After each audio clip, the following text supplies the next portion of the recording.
good. I'm back in. Bum, bum, bum, bum.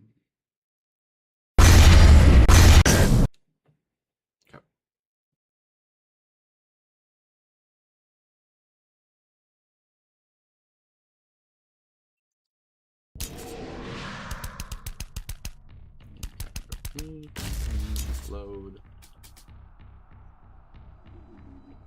This is the this is the right one. One code got saved. I don't know what I'm talking about. Alrighty. Let's see. What was I gonna do? Like, we're ready to take on a few other things.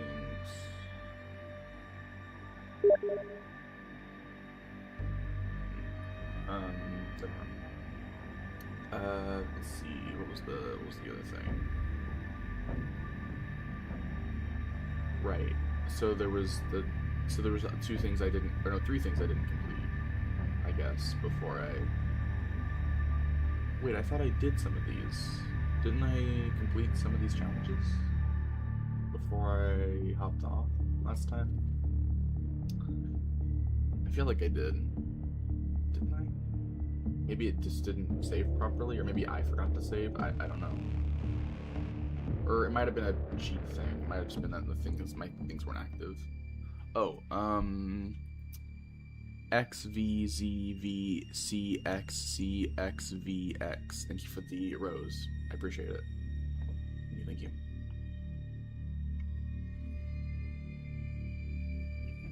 Okay, I'm trying to... What should I do? I need to... should I go on a collectible hunt? Maybe? That's what I should do? Probably? Maybe? I don't know. We could go on a collectible hunt.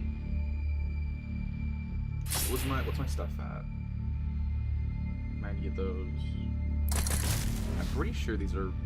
Oh no, because of, there's two... Wait, unless... Do I not unlock these other two? I'm confused. Let me look that up just to make sure. In Saints Row, Out of Hell, when I look at the arcane powers, there are... When I have Super Sprint and Flight, I also have Blast, Summons, Stomp, and Aura. There are two other slots in the passive part of the arcane powers, and it's the last two. What are those, if I can even unlock them? Unused leftovers or dummy UI placeholders. Oh, okay. So they're not important. So I can do it anyway. Alrighty. We're max leveled. I feel like there were a few things I wanted to... It means that we can get everything. I just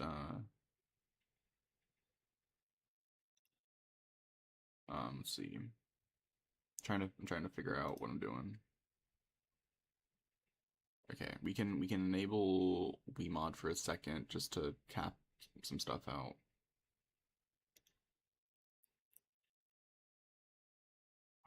Okay. Do that. We're not gonna keep it enabled for long. Just clusters and wages. Turn those on. Because another thing I want to do.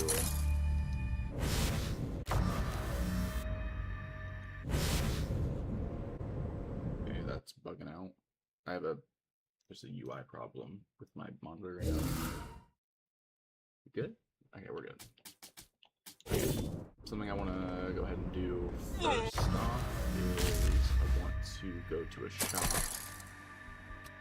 Or if this one's closer, we'll go to this one. Because I want to max out some items. Woo!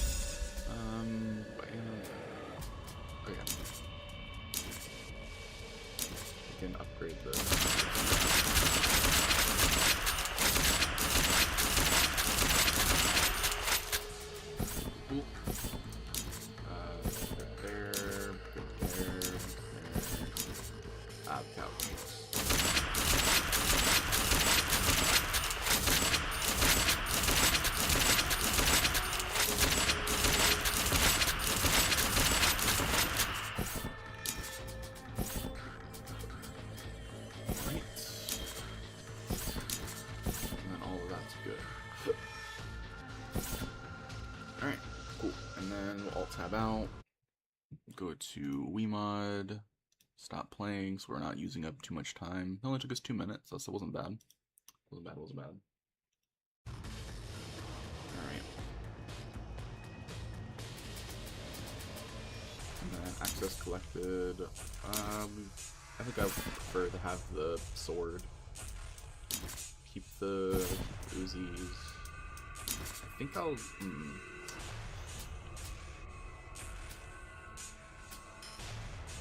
7 deadly weapons. Wait, how many can I have? Oh, there are 7. Wait, there's like... There's more. Oh, no, this is a 7 deadly weapon. Oh, wait. How many 7 deadly weapons are there? Are there... I mean, I'm assuming there's 7. Since there's 7 deadly weapons. Okay, that's interesting. So we have 3 technically, because we do have the SMG weapon. This is just a sniper rifle. What is this called? Umbral rifle? Okay, so we don't have... So we only have technically 3 7 deadly weapons, I guess. I mean... They're just powerful, I would assume, so... I mean, sure. Do I want them active?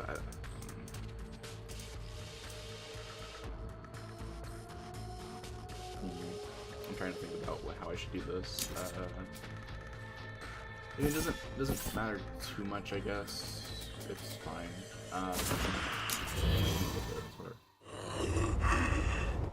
Okay, so save that just because I don't want to have to redo a bunch of upgrades. Just in case. Alright, obviously more ammo needs to be bought for them. We don't have to think more about that later. Okay, so for now, there are a few things we can do. Some of the challenges are we don't have to have cheats on for. I think for Mayhem and for a few of these challenges that I don't remember we're gonna need it on. I think for now we can just go for a collectible hunt.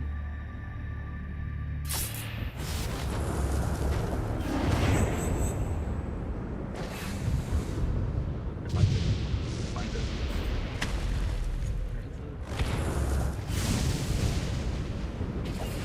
Oh, is it under like the... Yeah! Yeah, it's probably under. Okay, that's fine. Let's just go after a few of these then. One more. Pretty much maxed out, so I don't think we're gonna have to worry too much about certain things. Note to self, find a way to control lightning.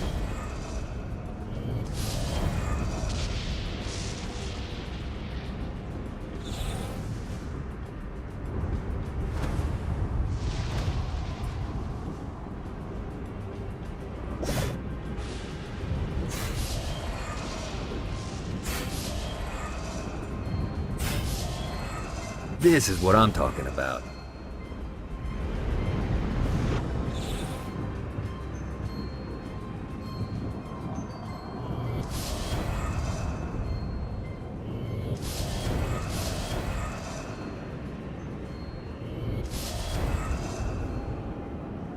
We just have unlimited stamina. Gotta find more of these things. We don't have unlimited flaps, but that's fine.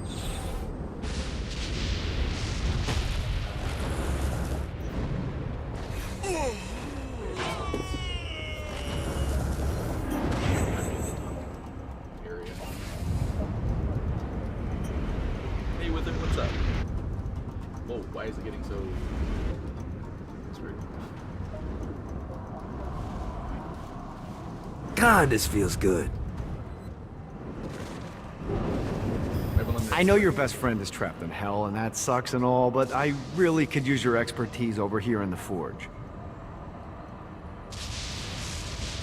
Oh. What? Oh, like for the challenges, I got you. Hey Marie, what's up?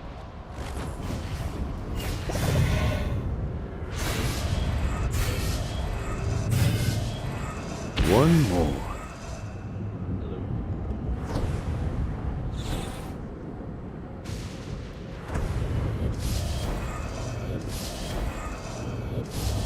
Gotta pick it up.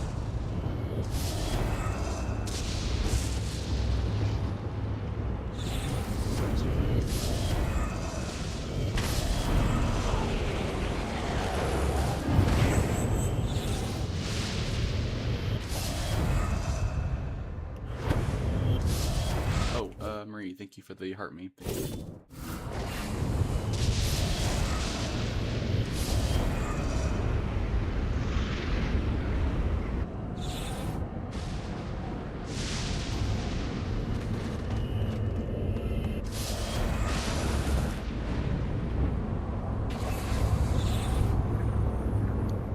How have both of your days been going?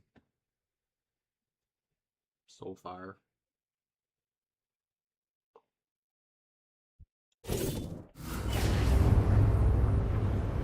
Not so good. Oh, what happened?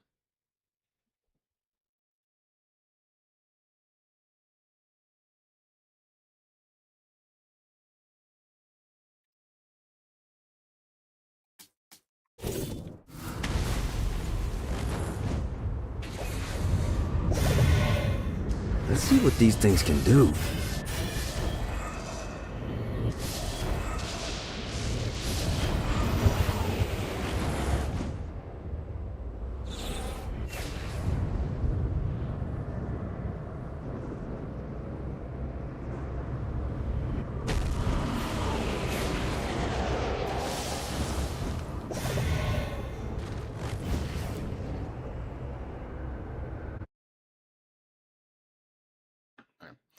You said I'm mad.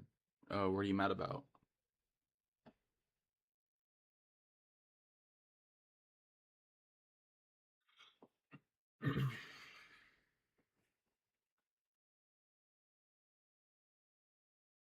You said at someone, not you though. Okay. Is it Wither? Did he do something? Did he do the burping thing again?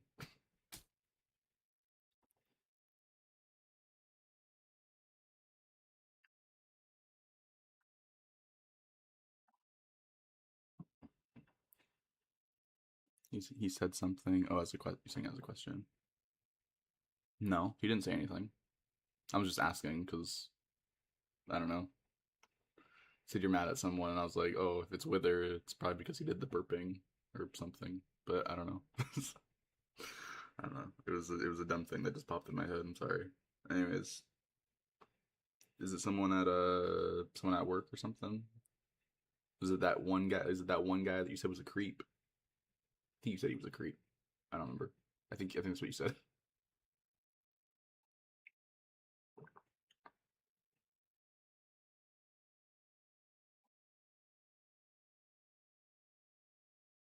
You said yes, it's Wither. Oh, okay. Okay then. What did Wither do? What did he do? I guessed right. Ah, awesome. Well, no, wait, not cool that I guessed right. Not awesome that he made you upset. What happened with Wither?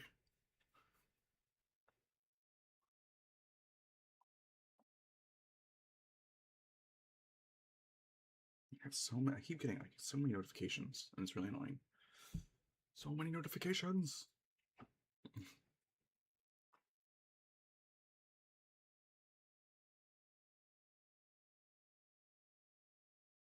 Said his sketchy again, I guess. Wither's being sketchy. Is he being sus? Being suspicious? Suspicious? I don't know. Yeah. Dang. Dang. Was he the one you were talking about a while back? I want to say a week ago, but I don't know if it was a week ago by now. Okay. Man, what are they doing, man? Come on.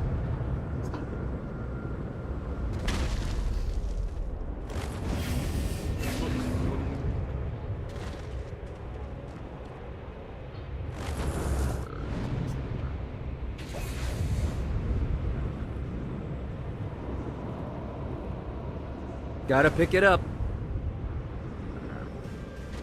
So not in that time.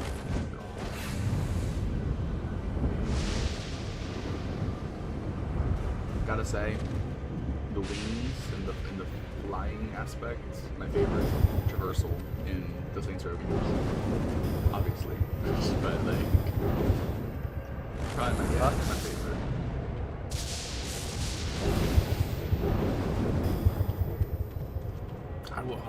I wish there was a mod. I wish someone would make a mod for the new Saints Row game for the reboot, and it was just like a mod that added the Get Out of Hell traversal, like flying mechanic. That would be so good. Oh my god. They did that for all the games.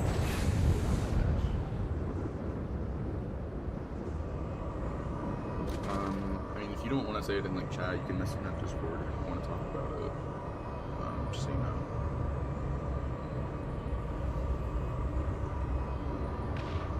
So why don't you try to make them? I have no idea how to make a mod. That requires like so many YouTube tutorials. Probably just like one YouTube tutorial. But dude, I don't. The second I see, if I watch it, I'll immediately feel drained of any energy. I'll be like, fuck that, because I know that there's just so much work and know-how when it comes to like coding. Because you got to know how to do coding and stuff, and I'm like, fucking hell, that's way too much for me.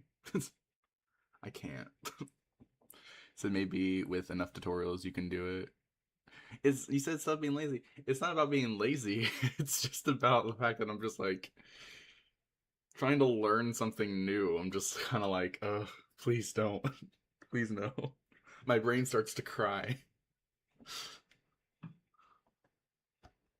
I mean, I would love to, if I had the money for it, I would love to hire somebody who I knew made good mods. Like, if I could find someone who I knew made, like, the best mods in the world, I would probably hire them, if I could, to, like, make a mod for all the Saints Row games.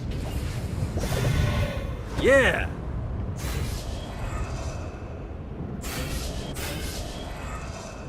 Lost count on these things. It's pretty much like the go-to for me. It's like, why learn something new when you can just hire somebody one day who knows how to do it better than you? Who knows, maybe one day AI will get good enough to where AI can make a mod. AI gets enough information, you know? You could start making mods one day. God, this feels good. Just gotta teach AI how to properly code video games. In a way, so like, not messed up.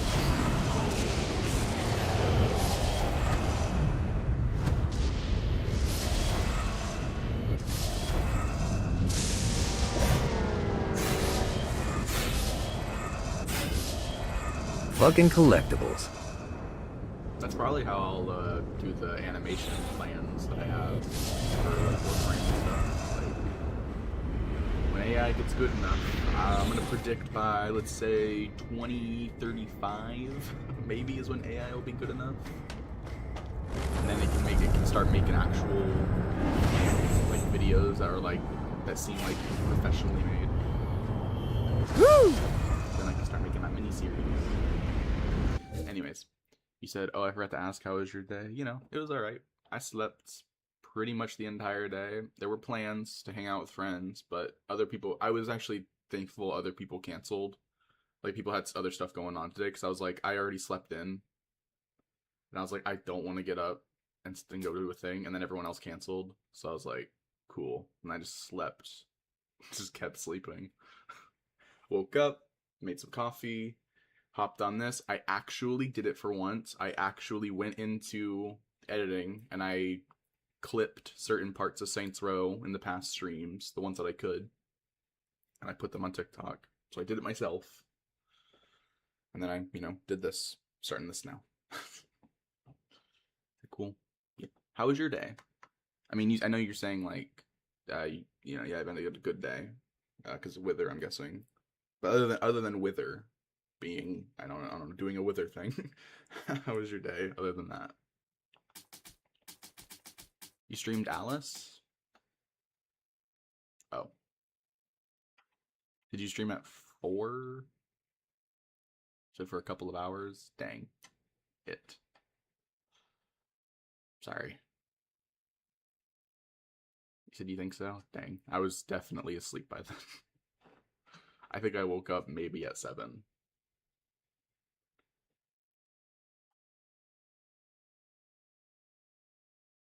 He said it's okay. Okay. You finished at 8? Oh. Ugh. Yeah. I don't get notifications when some people I'm following, like I don't get notifications when they go live. I only know when people go live when they share it, but I don't usually get a notification saying, "Hey, this person's live." And if I do, it's about someone that I don't know. Usually on Twitch. So I didn't know. I'm sorry. I would have hopped in the stream and said hi earlier if I had known. My bad. You said, but don't worry, I wasn't using the mic or camera. It was pretty boring. Oh. I mean, okay. Still, I would have popped in and said hi if I had gone on to look, but I didn't because I wasn't thinking about it. My bad. So it was just the game. Me. Yeah. I saw that Alice actually I think both Alice games were on sale. I don't know if they're still on sale, but I was actually thinking about getting them. But they're kind of older games. I don't know how well they'll run. So I'll probably have to look for mods. I don't know did they run well for you? So it's not your fault. I didn't share my stream, so I mean, still, if I had, it's not my immediate thoughts aren't when I wake up till then look through TikTok and all that. I mean, my brain's still trying to wake up still after waking up, so. You said yes, it ran well. Which one did you play the first one or the second one?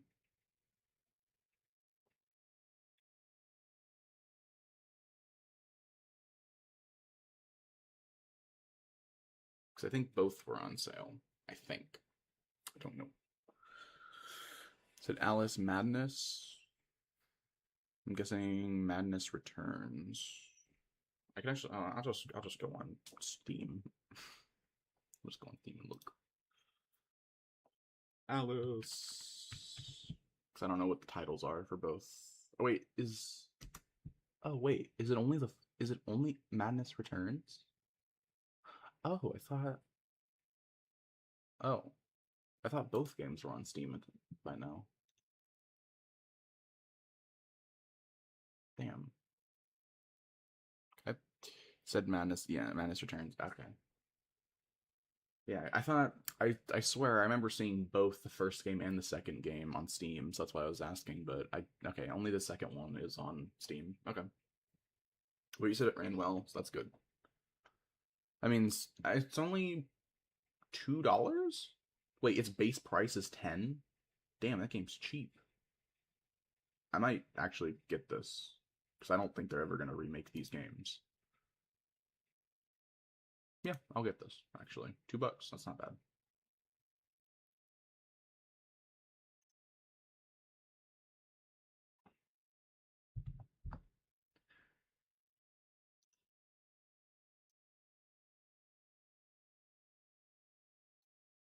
I actually do like the Alice games. I think I like the second one a little more than the first one, just because obviously second one is newer than the first, but still.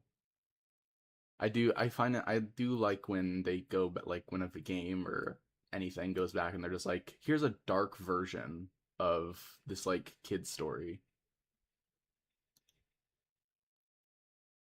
Sometimes they can, sometimes it can go a little too much. I'm just like, okay, this is a bit ridiculous. But I think the Alice Madness Returns thing is fun.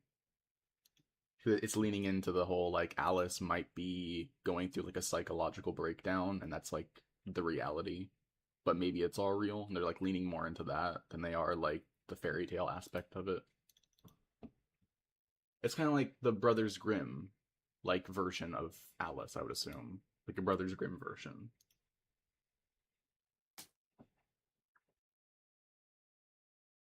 which I know Brothers Grimm is like it's in the name. He said something like that. Yeah, I know that's what the show. I think that's what the show Grimm was actually about. It was like it was the Brothers Grimm version of the fairy tale characters, but they were in real life and not in the fairy tale books. That's what they would. That's like they were adapting that, but like, oh, what if they existed in the real world thing? Pretty sure. That's what I remember someone telling me that when I was trying to get into the show. Said it also about the game Worms. Ooh, Worms. I'm actually gonna look that up too. Probably not to get it because I think I know what the game is. I'm trying to make sure that I'm understanding. Because I think, oh yeah, Worms. Okay. Because there's a horror game, not a horror game, but it's like a I forget what they're called now, but you know, it's about like an alien worm thing. But okay, I got you, Worms, got it. Cool. It's a blasty blast. Ooh, a blasty blast. Oh my gosh. Okay. Yeah, I'm seeing yeah, okay. Wow, they made a lot of these. I didn't realize how many of these that they made. Holy baloney. Holy baloney macaroni. They made a lot. They made a lot. He said, nope, not a horror game. No, I know. I thought I was getting accused with another horror game. Like I was getting accused with a horror game. That's like a point and click thing, but because that's about an alien worm that kills people and creatures to evolve. But yeah, no. I don't pay attention to a lot of stuff, so that's why I got it confused. But I'm seeing it and I understand. I remember what this is now. Never played a Worms game. You said what? Love to Mix. You said what's that? You know, it's what it is. You got the Worms WMD. WMD. Okay, that's the first one I saw. Or not the first. Well, it is. Second one. $6. Okay. I've always seen people. I've seen people play these. I think I saw the Vanoss crew play this, or one of these. It is, yeah. I mean, I could see the enjoyment. I don't know how much I would enjoy that if I played it. Wait a minute, what? Epic Mickey is on sale for how much? Damn it, $16.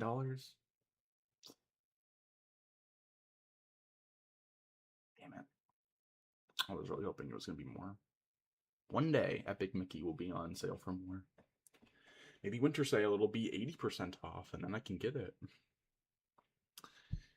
He said, love to meet you said it's a PC game. Yeah, yes, I think it's PC. I don't know if it's PC only, but it's on PC. It's on Steam. Marie said it's definitely cool with friends. Yeah, I bet. Yeah, cool with friends. Epic Mickey, man. That's a blast from the past. I'm glad they remade it. But are they gonna remake the second one? Are they gonna do remake Epic Mickey 2? I hope so. I also heard that they're doing something with Kingdom Hearts. I don't know if they're re-releasing it as like just a port to like touch up the stuff, like resolution a little bit, or if it's like a full-on remaster or remake of the older games. But they're doing something new with Kingdom Hearts, and I'm really excited about it. I don't know when it's gonna release. I think that it was like a teaser thing, but if I stream Kingdom Hearts, would people watch it? I think people would watch it. You said you have the whole collection? Ooh, nice. Love to make sure that it's a remake. Oh, so they're remaking all the Kingdom Hearts games, or they're just gonna remake the first one, like first? But yes, Marie, I think if you did stream it, I think people would watch for sure, because like Kingdom Hearts is like super nostalgic, and it's also like, I don't know, it has a place in a lot of people's like hearts when it comes to like video games. I know the newer ones, like 3, I think.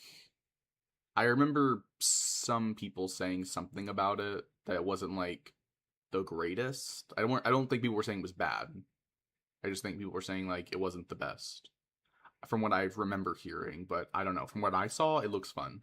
Looks like the older games, but like just like new. I don't know. I have to play it obviously to get a good opinion on it, but yeah. Love Them Said, I believe the first 2 or 3 I heard on a podcast I listened to. Okay. I'm very excited about that then. I'm very excited about that. I love the Kingdom Hearts games. It's a video game, so obviously I get mad at games because sometimes they're a pain in the ass. But I love the Kingdom Hearts games.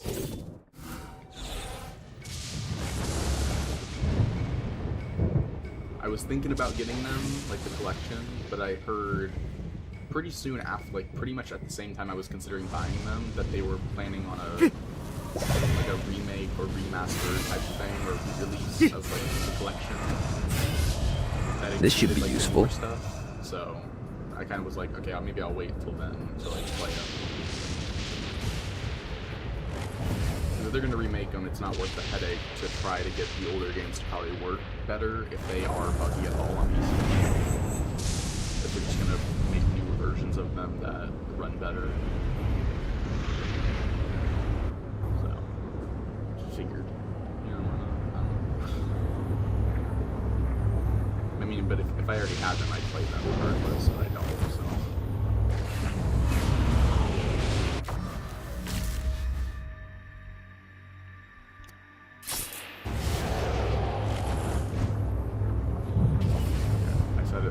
To a different one I'm going to. Go!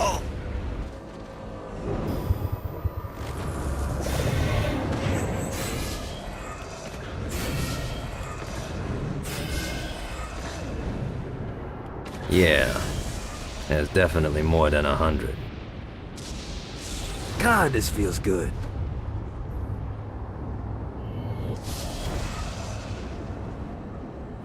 Gat out of Hell, man. I think Gat just is my favorite one, just because nice. Of the social mechanics. It's out of all of them, Gat's my favorite. I said it before, I wish this was longer and it was like more expansive, like there was just more, like a bigger map and more to do, but something I have noticed, especially with 4 and now this one, is that they definitely leaned more heavily into the collectibles with the clusters.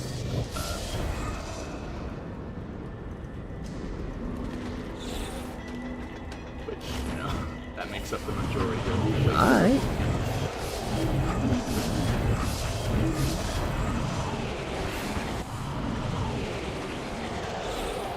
I really never noticed that before. The collectible stuff.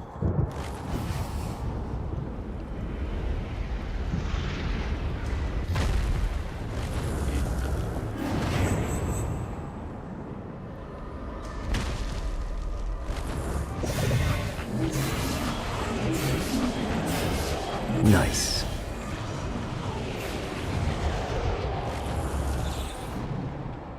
Also, no matter what the game says, when it comes to these, wait, maybe I was distracted. I don't know.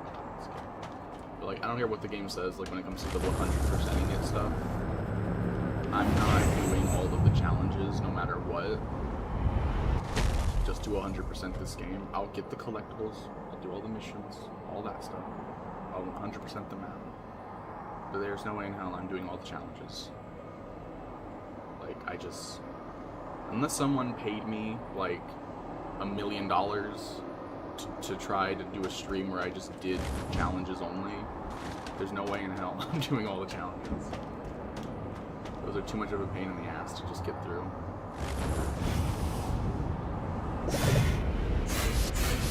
This is what I'm talking about.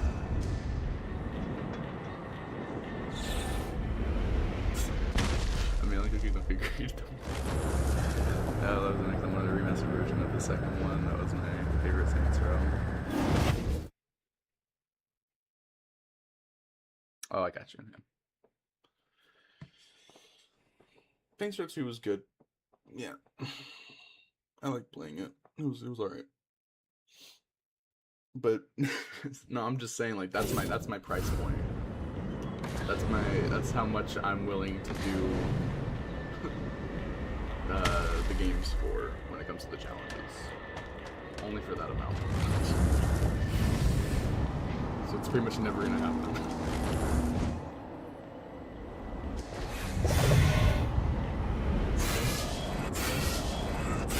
Well, looky here.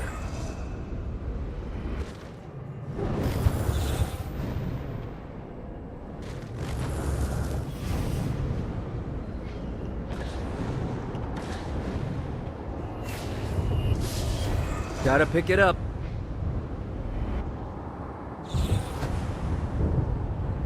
Maybe I just missed. Oh, no, it was this one. Hey, remember that time Centerpole tried to kill us? How about we return the favor?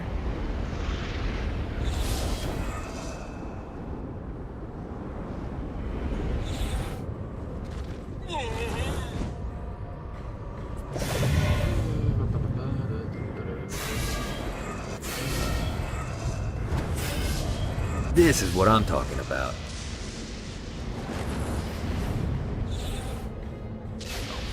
Let's see what these things can do.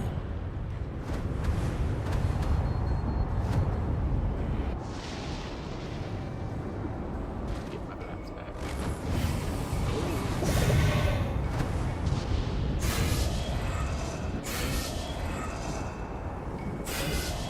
Fucking collectibles. That's what it got. Freaking collectible.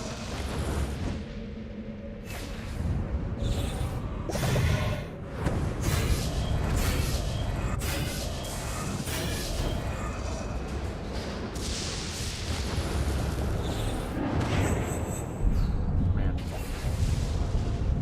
God, this feels good. he said I do it for 5K. I mean, that's also a good amount.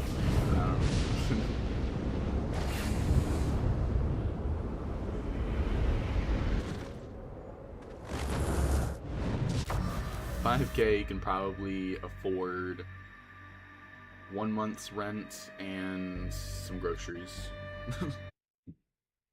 That's pretty much it.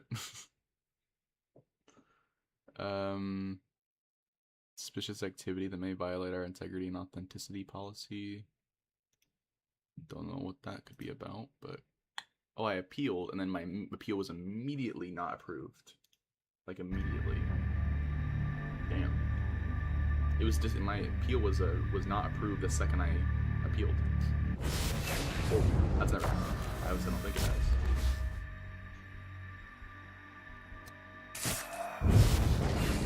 Sometimes I have no idea what TikTok is talking about. Sometimes I get it because maybe there's like music playing or like, you know, something going on in the game that I'm like, okay, yeah, that makes sense. But wait, what? Hot cold! Hot cold!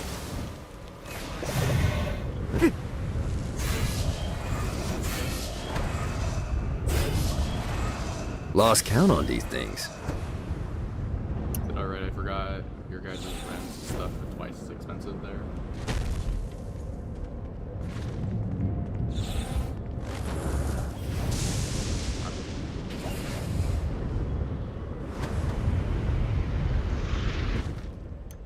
Yeah. So that I can book a cruise trip with 5K. That's all I want for now. That's good. That's a... yeah, that's good.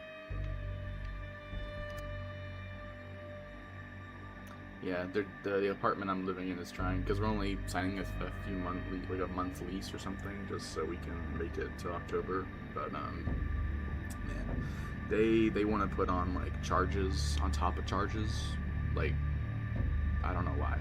Like they're trying to get every ounce of money out of you over time within a legal limit. And you say you pay $600 for a full house? What? You pay $600 for a full house? Damn, lucky. I could have, the job I'm working at Walmart, I could have been easily making those payments. If I was still working at Walmart with that. Damn, 3 rooms and 2 bathrooms. Oh my gosh. And it's only $600. Dude. I'm jealous now. I'm jealous. Damn.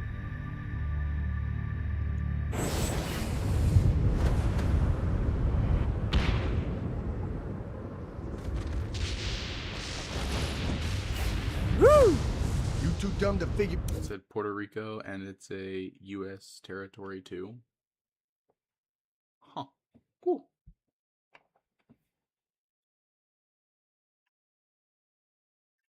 Cool.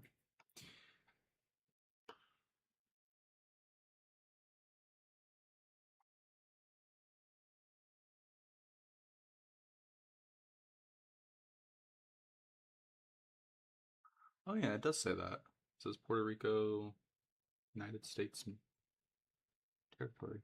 Huh. Whoa. Whoa, that is far. That is damn, bruh. You said questions?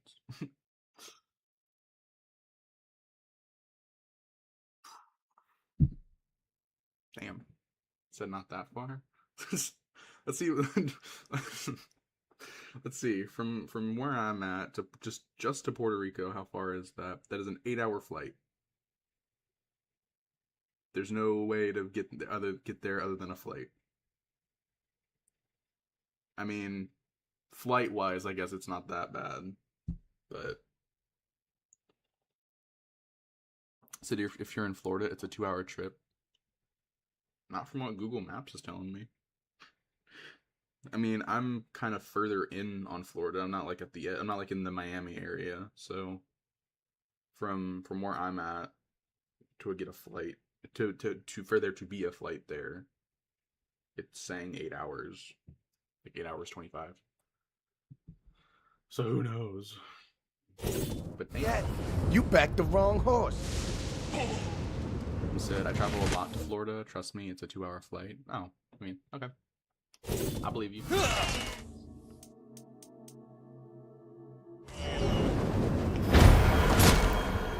No one takes a shot at the boss and gets away with it.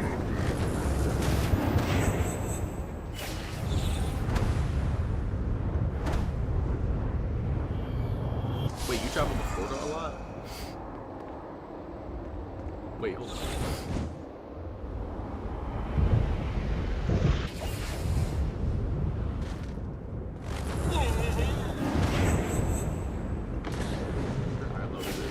God, this feels good.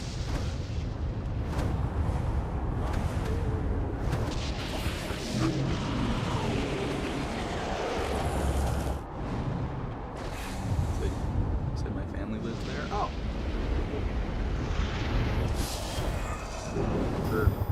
Yes. Yes, because yes, that's the right word. Great. I can't think of words.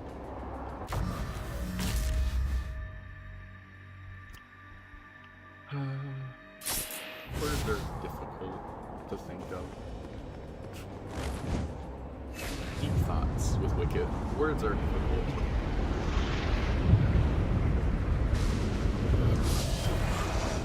Yeah!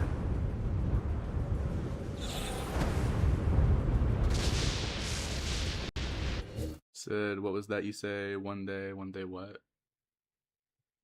Oh, no, I was saying, like, words are difficult, and I was making a joke of, like, deep thoughts with Wicked. Words are difficult.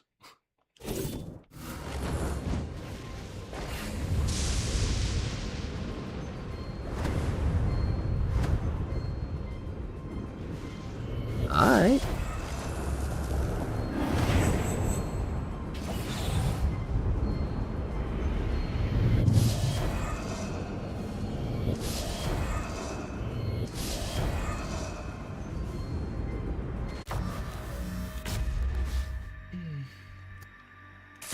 Oh my gosh, the game.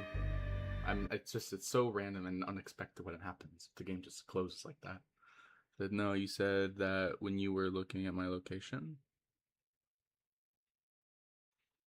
I was saying, no, I was saying when I was looking at from my location to Puerto Rico, the only thing that pops up on Google Maps is an 8-hour and 25-minute flight. So, I mean, that's what I remember saying. Yeah, where I'm from. I'm in...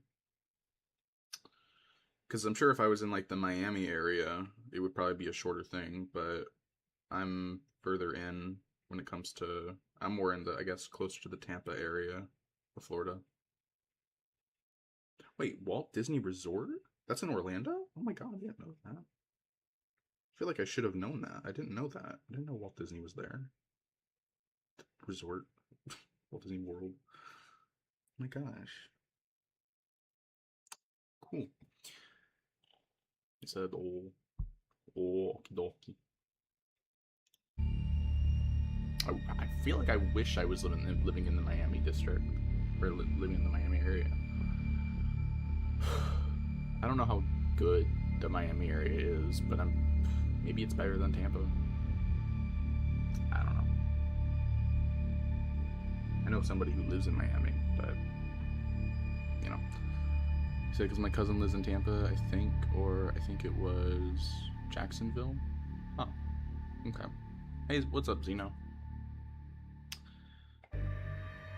Hold on a second.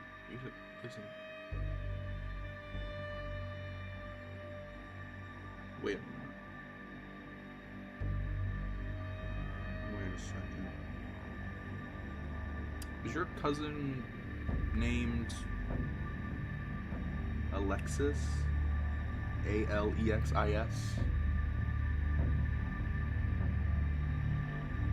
By any chance? No? Okay, never mind then. Never mind completely. Because I met somebody in Tampa one time. So I was just like, hold up. Thought I was connecting dots there, but I wasn't.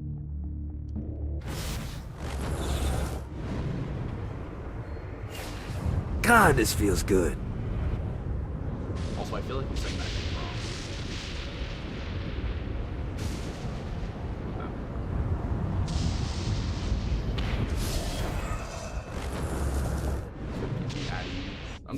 I'm sorry. You said that, and my brain immediately was like, wait a minute, hold on a second here.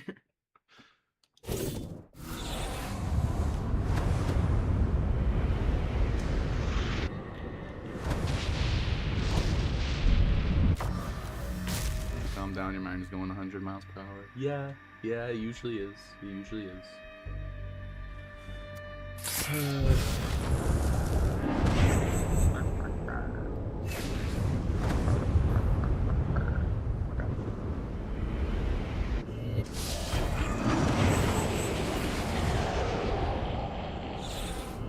Nice. Woo! So they're planning to meet up. With who? What?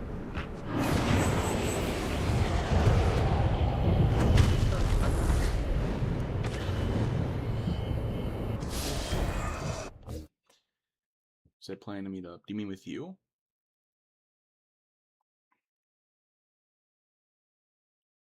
Because, I mean, sure. Yeah. Whenever you're in Florida. Also, I guess depends on how far away. Because I don't have easy transportation to areas. So I would have to plan that out.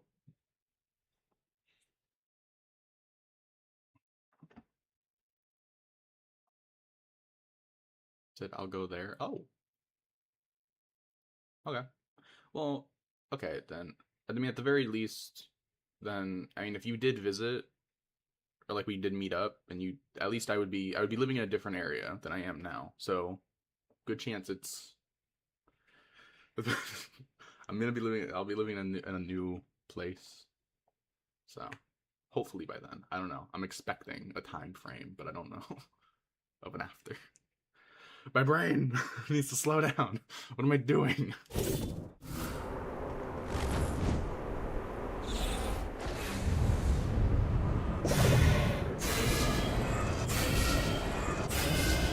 Lost count on these things. Let's see what these things can do.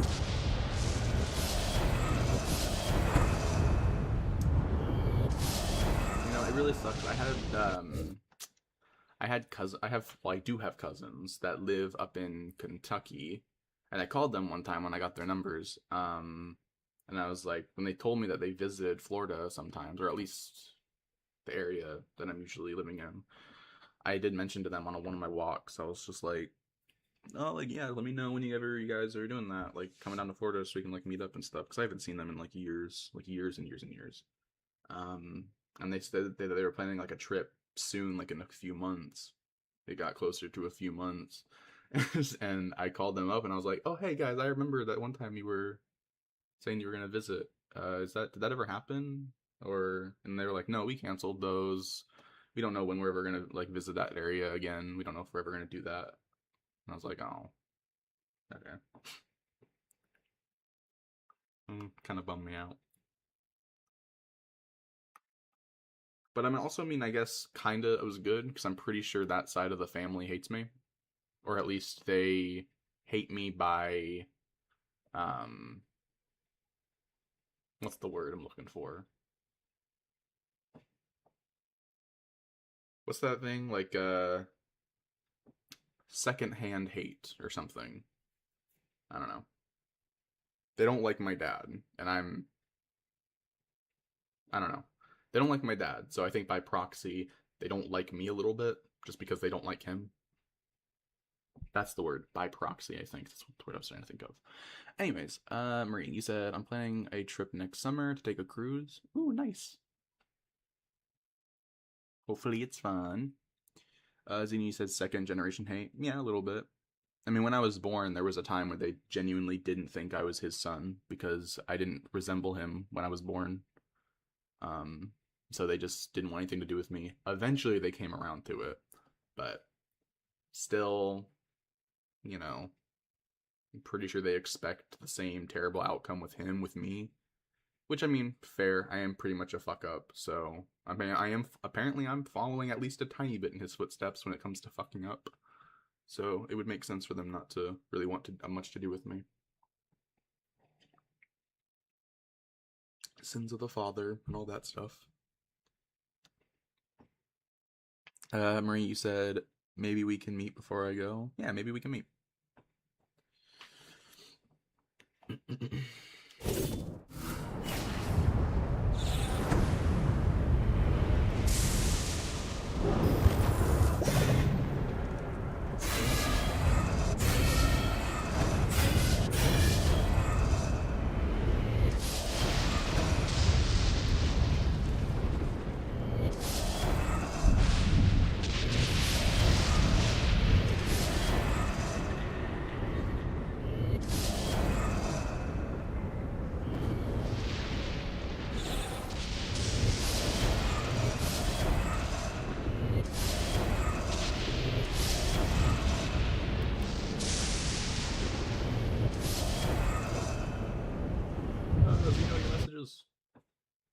Keep closing the game. I don't know what you're trying to do. Are you trying to, like, type out emojis?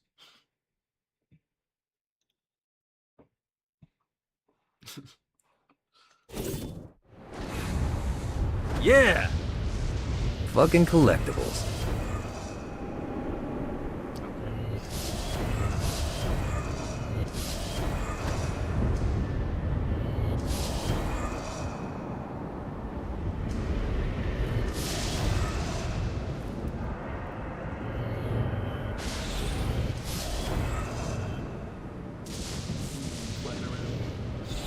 Gotta find more of these things. Okay, which way is that? Oh, it's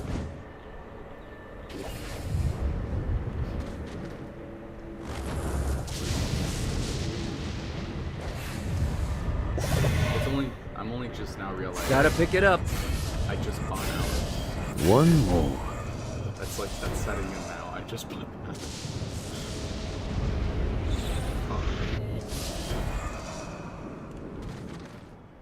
Now part of my brain's wondering why I did that. That was what's the word? Instinct purchase? Something? My favorite part of murdering is the murdering part.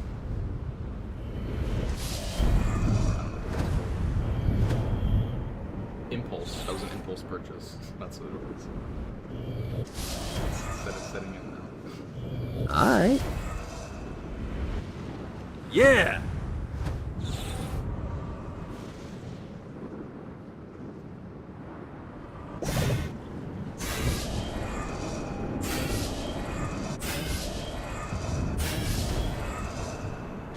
Said you buying Alice? Yeah, I bought it. When you brought it up, I saw that it was like $2. Its base price is 10. It was down to 2, or like closer to 3, but I just bought it.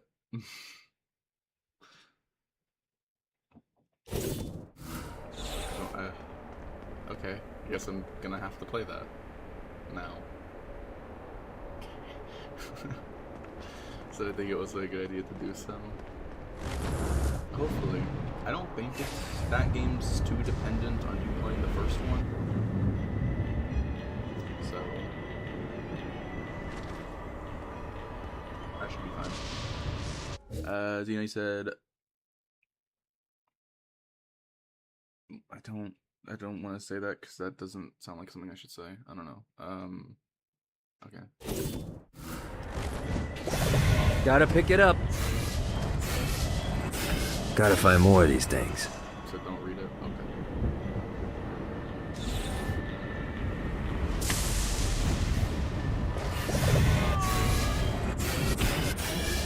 Also, this stream is most likely just going to be a collectible hunt for the most part. Depending on how long I go, I might do other stuff after I get all the collectibles, but for the majority of this, it's just going to be me getting all the collectibles. Just so good.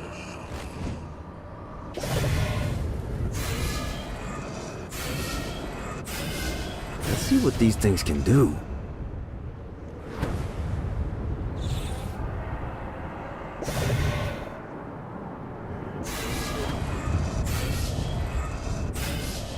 Nice. Shakespeare calls on his new allies for aid. For without it, the story will not reach its ultimate conclusion.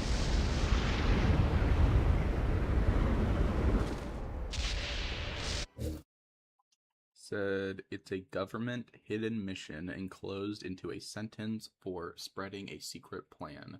That's why you can't read it. Okay, cool.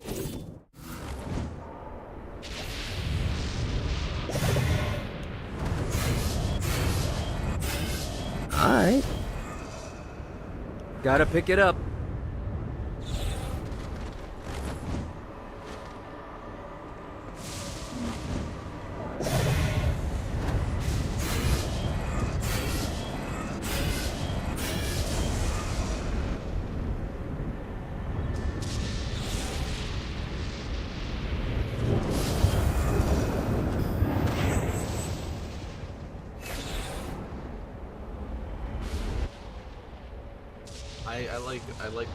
I wish I could replay the cutscenes just because they're awesome. But man, I like that first cutscene of the game when it's the interaction between Jezebel and Satan. And I'm just like, that's such a funny, just awesome cutscene because it's just a musical moment in the game. It's like the one moment in the game I'm just like, yes, this is fun. Lost count on these things. It's just the musical.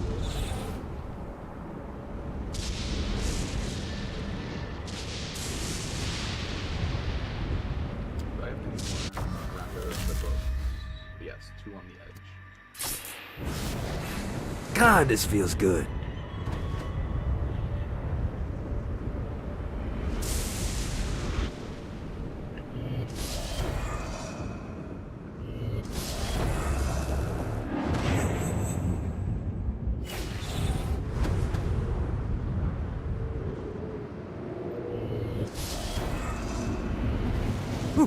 Got it.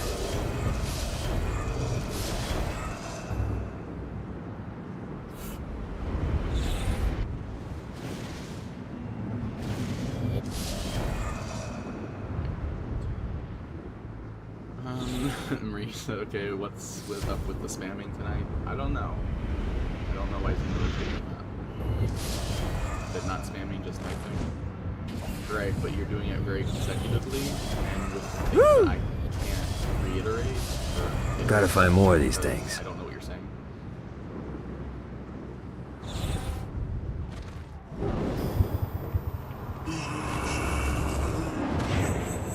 Said, yeah, I have fast typing hands. That's cool. It's just, I don't know why you're typing all of that over and over again. So BRB phone call. Okie dokie. Well, looky here. Gotta pick it up.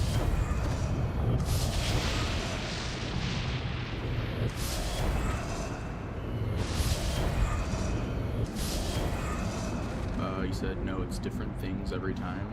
You know, that doesn't really matter, just because it's still sending things. Got it. Things just over and over again that I'm not reading.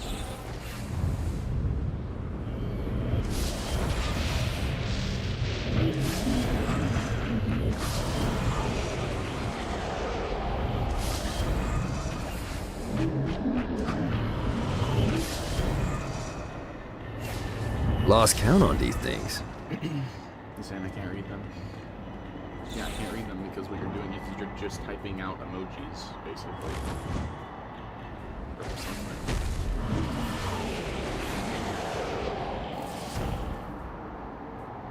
And I'm gonna ask you to please stop doing that. Woo!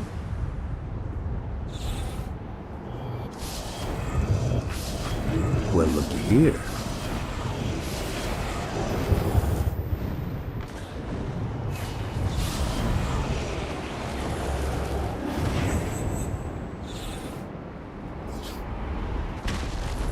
Not trying to upset you, I'm just, you know, it's a lot.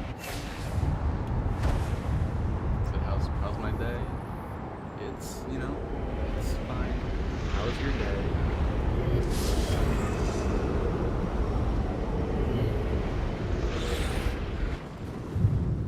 The good? One more.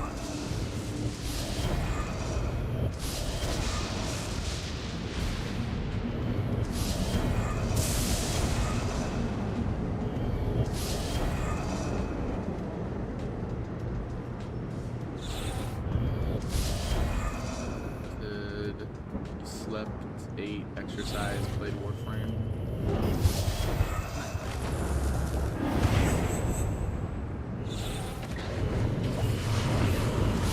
Nice.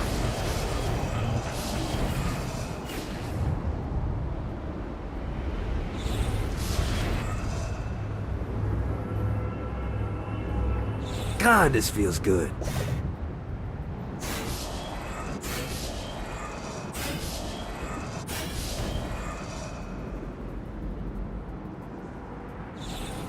One more.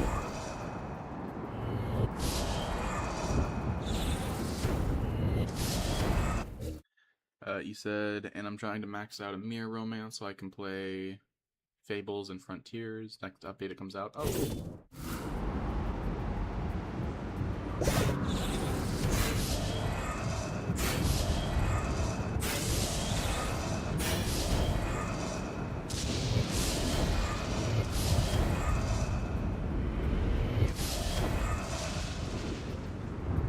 Let's see what these things can do. There's like 2 requirements, I think. Gotcha. Alright.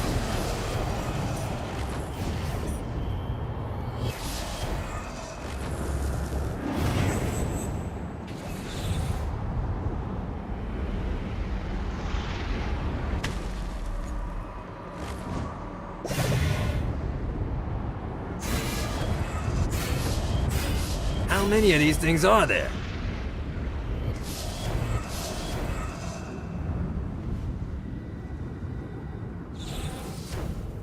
You said you have to be standing 5, either the Hex and maxed out Romance with a Mirror, so that's what I've been trying to do. Gotcha. Understood.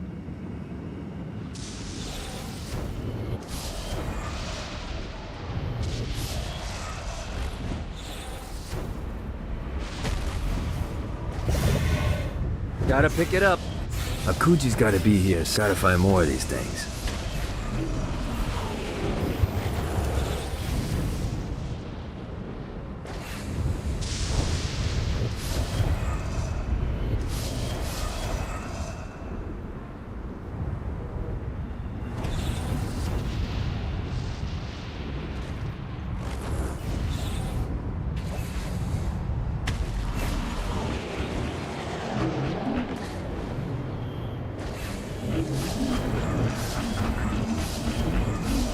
Nice. Woo!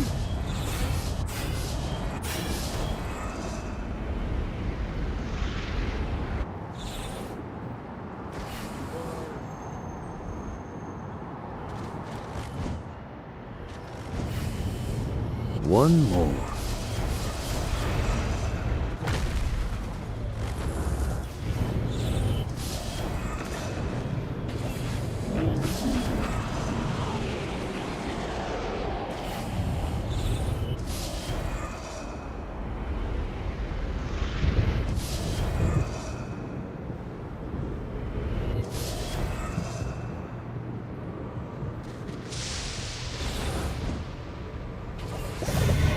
Let's see what these things can do.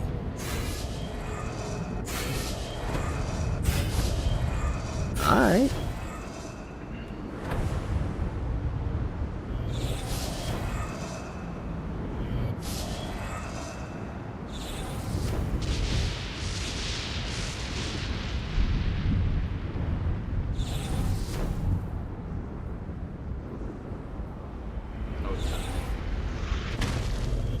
You said, let me tell you a riddle?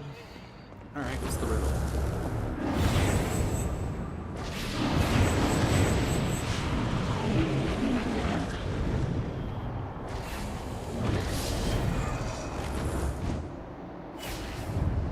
Yeah!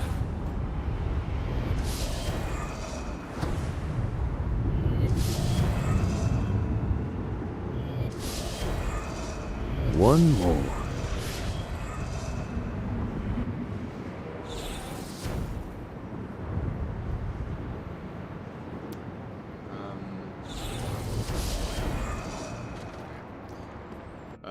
Okay, he said the person who makes it has no need of it. The person who buys it has no use for it. The person who can't see it or use it.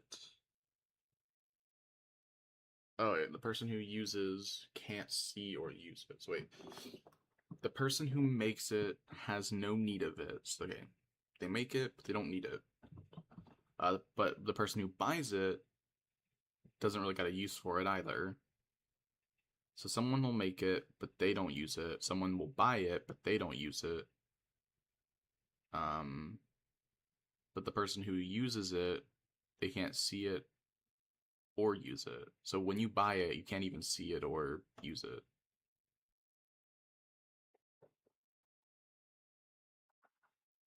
Oh wait, okay. So okay, so you're retyping it. Okay, the person who makes it, so okay, so the person who makes it has no need of it. The person who buys it has no use for it. Okay, so if they make it, they don't need it. If they buy it, they don't use it. The person who uses it can neither see nor feel it. What is it? Okay, so they can buy it, but they can't see it or feel it. Okay. They can't see it. They can buy it, but they can't see it. They can buy it, they can't feel it.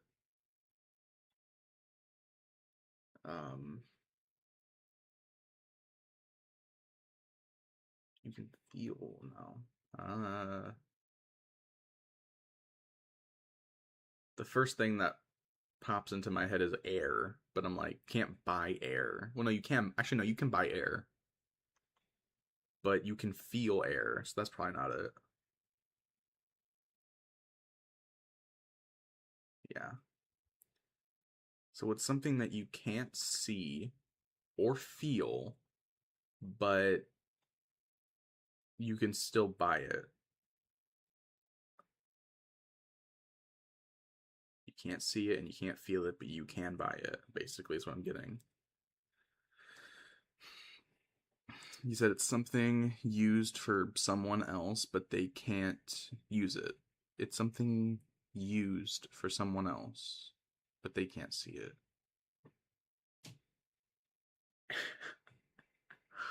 Oh man, this, I don't know. I'm not good at riddles, man. That's a difficult one. So 2 more tries.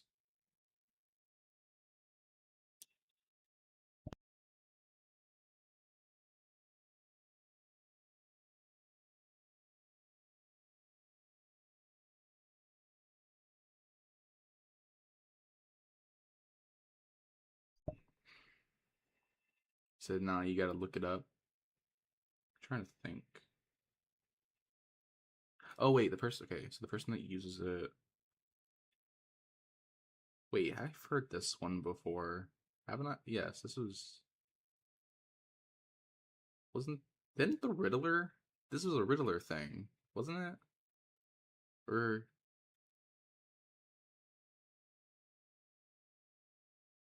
oh wait, hold on. No, yeah, no, wait. They did. If they build it, they don't need it. Person who buys it can't see it or feel it. Right. No. I got it. I know what it is. Because I remember hearing this riddle before. Because I remember I was like maybe a year ago by now. I think I was looking something up. It's Coffin, isn't it? Because I remember I was looking at a video of Cirque du Freak the movie, and then so that riddle got quite, that was a riddle, and I looked it up while I was watching that. Something about that, but yeah, Coffin. Okay, that's a not, I think back on it. That's a common riddle, I think, that I've heard in other things. But man, when you actually say it and spelled out, man, that does not ring a bell until you think about it more. Pretty sure Riddler said it too. It's definitely something I found out when watching Cirque du Freak. I think.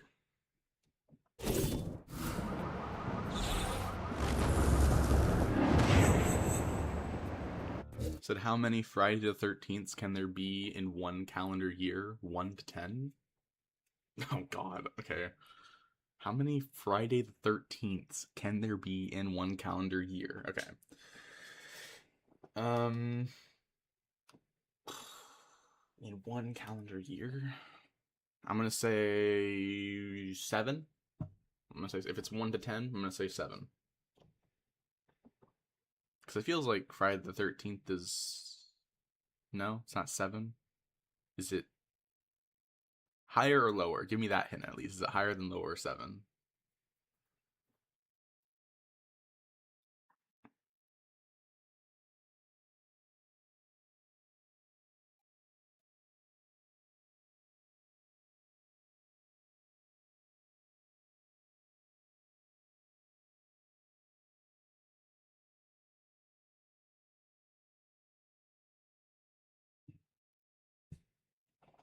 I'll wait for you to give me the hint. If you are going to give me one.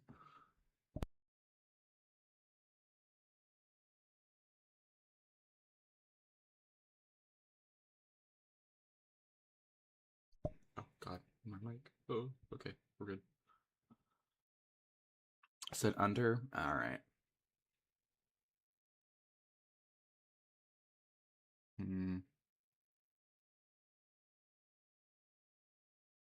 He got censored? Oh. Okay. Uh,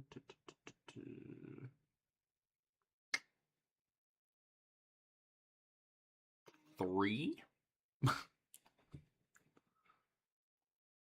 I get what my first answer was too high, so I'm gonna assume the second answer go a lot lower. I'm gonna say 3.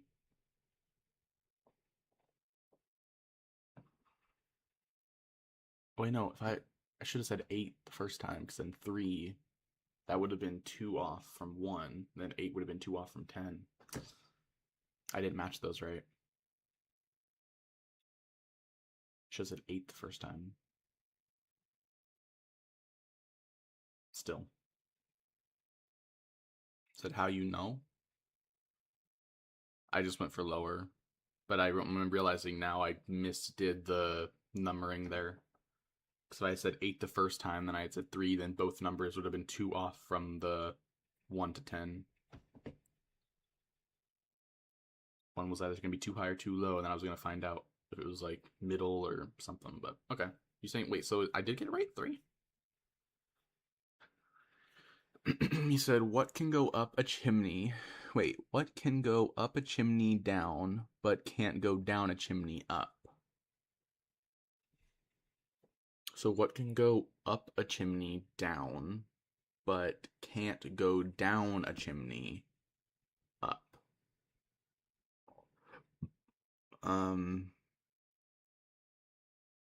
So wait, it can't go down a chimney up, but it can go up a chimney down? Smoke? Fire?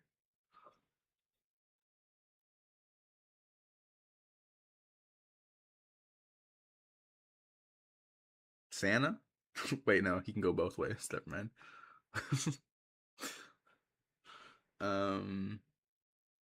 That question is so confusing because you say down. So what can go? You're saying go up, but then you're saying it goes up, but goes down, and what you're saying then it doesn't go down, which is going up. I don't. The question is oh man. That's one I've never heard. Oh man. It's an umbrella. So wait, what can go up a chimney down but can't go down a chimney up?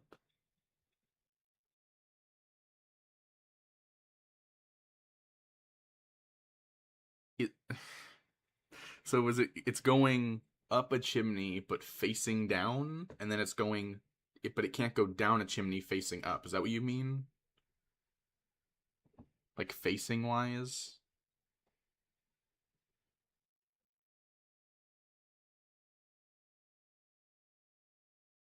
Because if you had said what can go up a chimney facing down but can't go down a chimney facing up, that probably would have helped. But you just said up and down. You said down and then you said up. So I was like, what?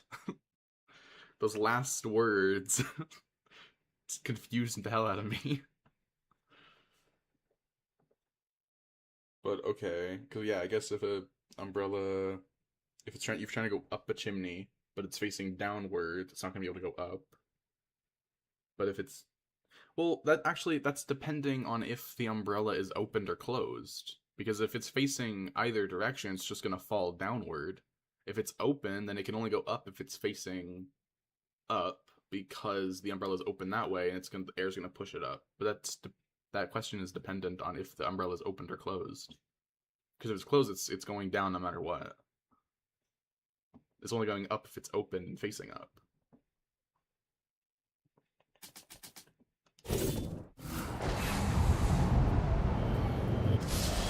Hey, remember that time Centerpole tried to kill us? How about we return the favor?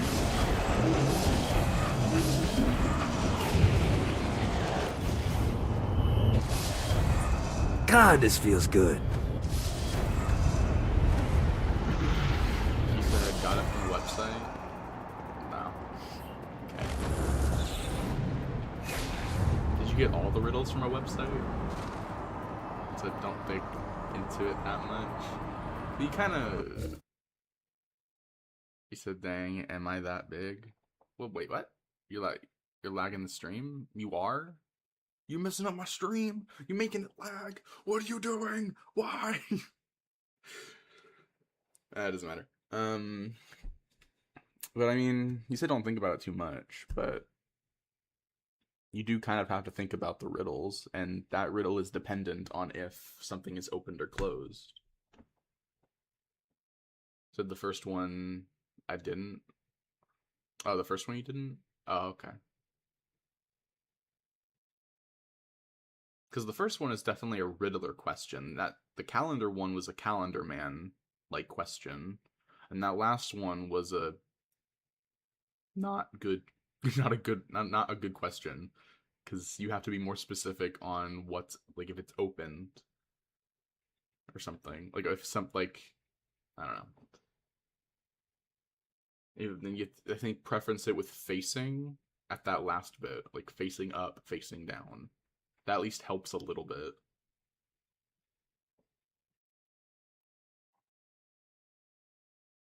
He said, first one I did, and then only second and 3. Okay. Dude, I said Cirque du Freak earlier. I wish they had made a sequel to that movie, which is based off a book. That was a good movie. That's a nostalgic movie for me. I pair that with The Sorcerer's Apprentice, with, like, my, like, favorite movies. That's a good movie. I want to rewatch it now. I need to make a compilation of, like, my favorites, like, my actual favorite movies. Anyways, so yeah, this Surf the what? Cirque du Freak. I think it's just called Vampire or Vampire Cirque du Freak. I think. I don't. It has something Cirque du Freak, but let me look that up. Cirque du Freak movie. Yeah, it was called Cirque du Freak: The Vampire's Assistant. That's what it was. I forgot the last bit of that.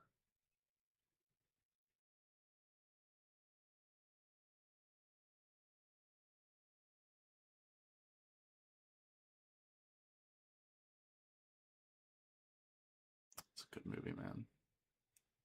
Vampire Cirque du Freak by J.K. Rowling. Well, on Quick Facts, it says it was adapted from Vampire Blood. The story was by Darren O'Shaughnessy. Oh, it came out in 2009. That makes sense. How old would I have been? 2009? 5? I think it would have been 5 when that movie came out. So I probably didn't see it then. I feel like that was a movie I saw when I was like 10. So I probably saw that around the same time I saw The Sorcerer's Apprentice. Man, early 2000s. That's when a lot of nostalgic movies for me came out. Only to see them a few years later on DVD, I think. Or not on DVD. What's that called? VHS. I saw them on VHS because my grandparents had a lot of VHS stuff. Man, I had all the Harry Potter movies on VHS. They had all the vampire movies on VHS, I should say, because they weren't mine. I didn't own them. You know, it was a complicated time, but it was at least a little bit of a simpler time when it came to certain aspects of it. I could just ride my bike down the street to go hang out with my cousins whenever. I had a bunk bed and I had a PlayStation that I just played, like, Lego Harry Potter on. I had all the Harry Potter movies that I just loved to watch over and over.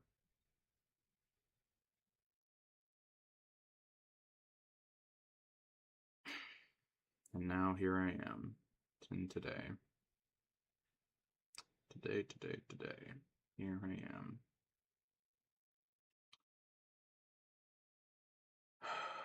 Younger me would be so fucking sad if he could see today.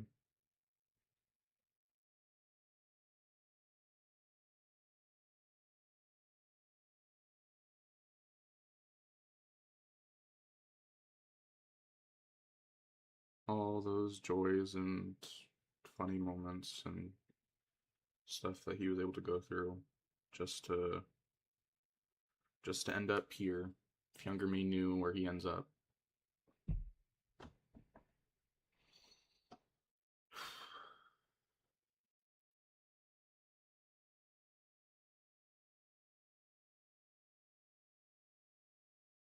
Who knows?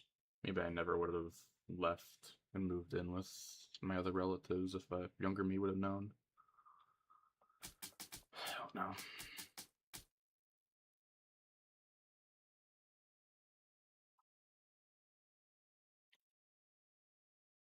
Sorry, you were saying stuff, Zeno. Said the book, he said Son, Your Old, PlayStation 3 or 2. I think it was a PlayStation 3 I had. I think that might have been one of my first consoles, I think. It was a PlayStation 3. Yeah, no, it was because then I went to go live with them. They adopted me, and then I was only there for a little bit, but then my mom adopted me back. It's hard to remember because I was adopted by so many of my relatives in the early years.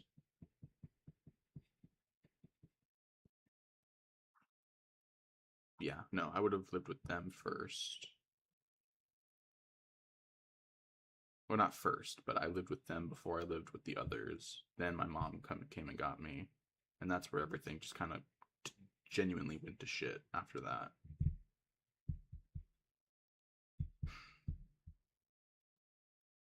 You know, actually, yeah, when I think back on it, like, sure, things weren't the best then, but, like, everything really started to go, like, incredibly downhill once my mom adopted me back. That's when things really just started to take a nosedive.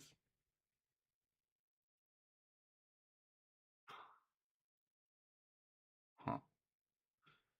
Yeah, I mean, I guess if there was one thing I'd do the obvious is if I could go back in time, I would just stop myself from being born in the first place and save myself the headache of ever having to go through any of this. But if I did keep myself alive, I'd probably either one of two. I'd go back and make sure that there's something to inherit, so that way I would, today would be a little easier. Make investments then to make it easier today. Or just go back to before my mom adopted me and maybe make the change there, or before that, before that next time I was adopted. Change it then, so I never left my dad's side of the family. I could do that. It was one of those two, because I would have to really figure out the history of what happened in both sagas of that point of my life, which one genuinely had the better route to go down. But primarily stop my mom from adopting me back is probably the best course of action there. You said, it's okay, Prochacha, so your mom is the problemo. You won the race. I would say it. I'm definitely a problem of my own. Like, I definitely created a lot of my own problems and am to blame for a lot of the shit going on in my life, for sure. I'm not gonna hide that fact. Like, I'm definitely to blame for a lot. I would say I blame myself for pretty much anything and everything that goes wrong. But I'm also understanding that my mom is a big contributor to a lot of the problems. Like, a lot. Her boyfriend, all the crap that followed after.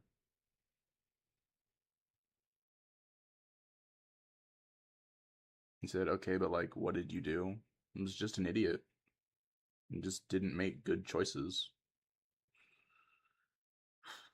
Wrong friends, wrong people to hang out with, just overconfident at times.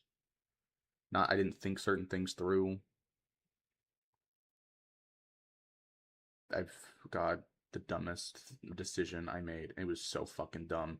The thing is, at that time, in that moment, I don't even remember how old I was, but no thought was going into my head. I had gotten a BB gun or something for a birthday or something from one of my relatives, and I'd had it, and just at that time, no thought was going to my head because I had other friends in that other apartments that had they also had a BB gun, one of them did, and I was like, oh, I'm gonna go show them because this is really cool and awesome. And I was like, cool. Broad fucking daylight. God, I was so fucking dumb. I was such an idiot.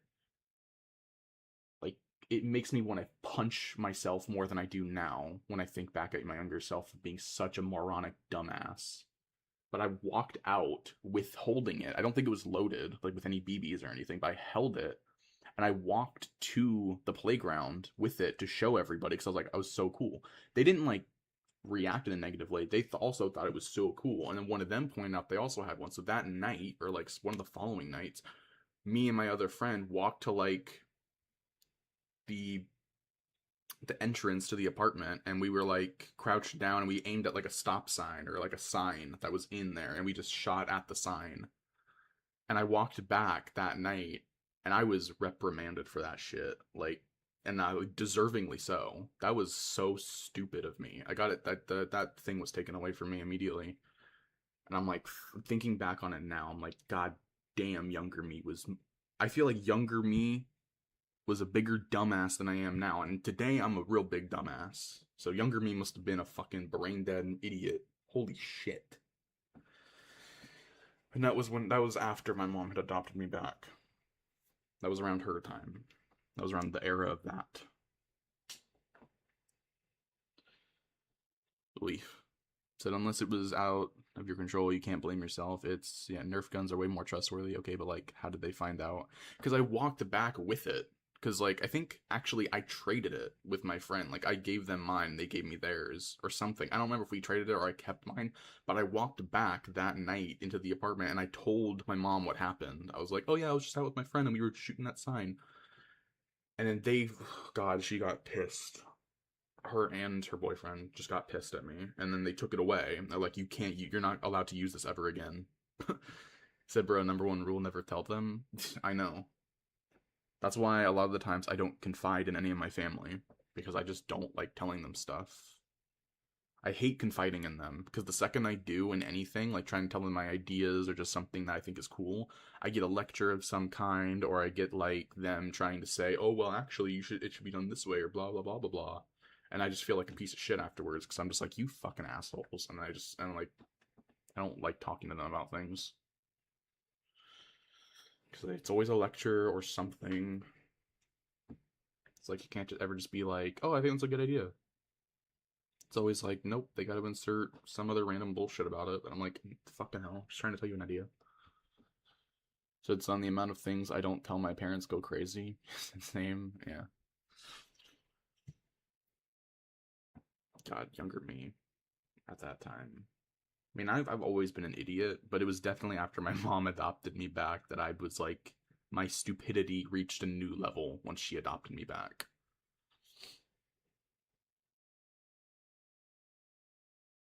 But, yeah. Not saying I liked beforehand. Every moment of my life and every single saga of it when I was adopted was just terrible.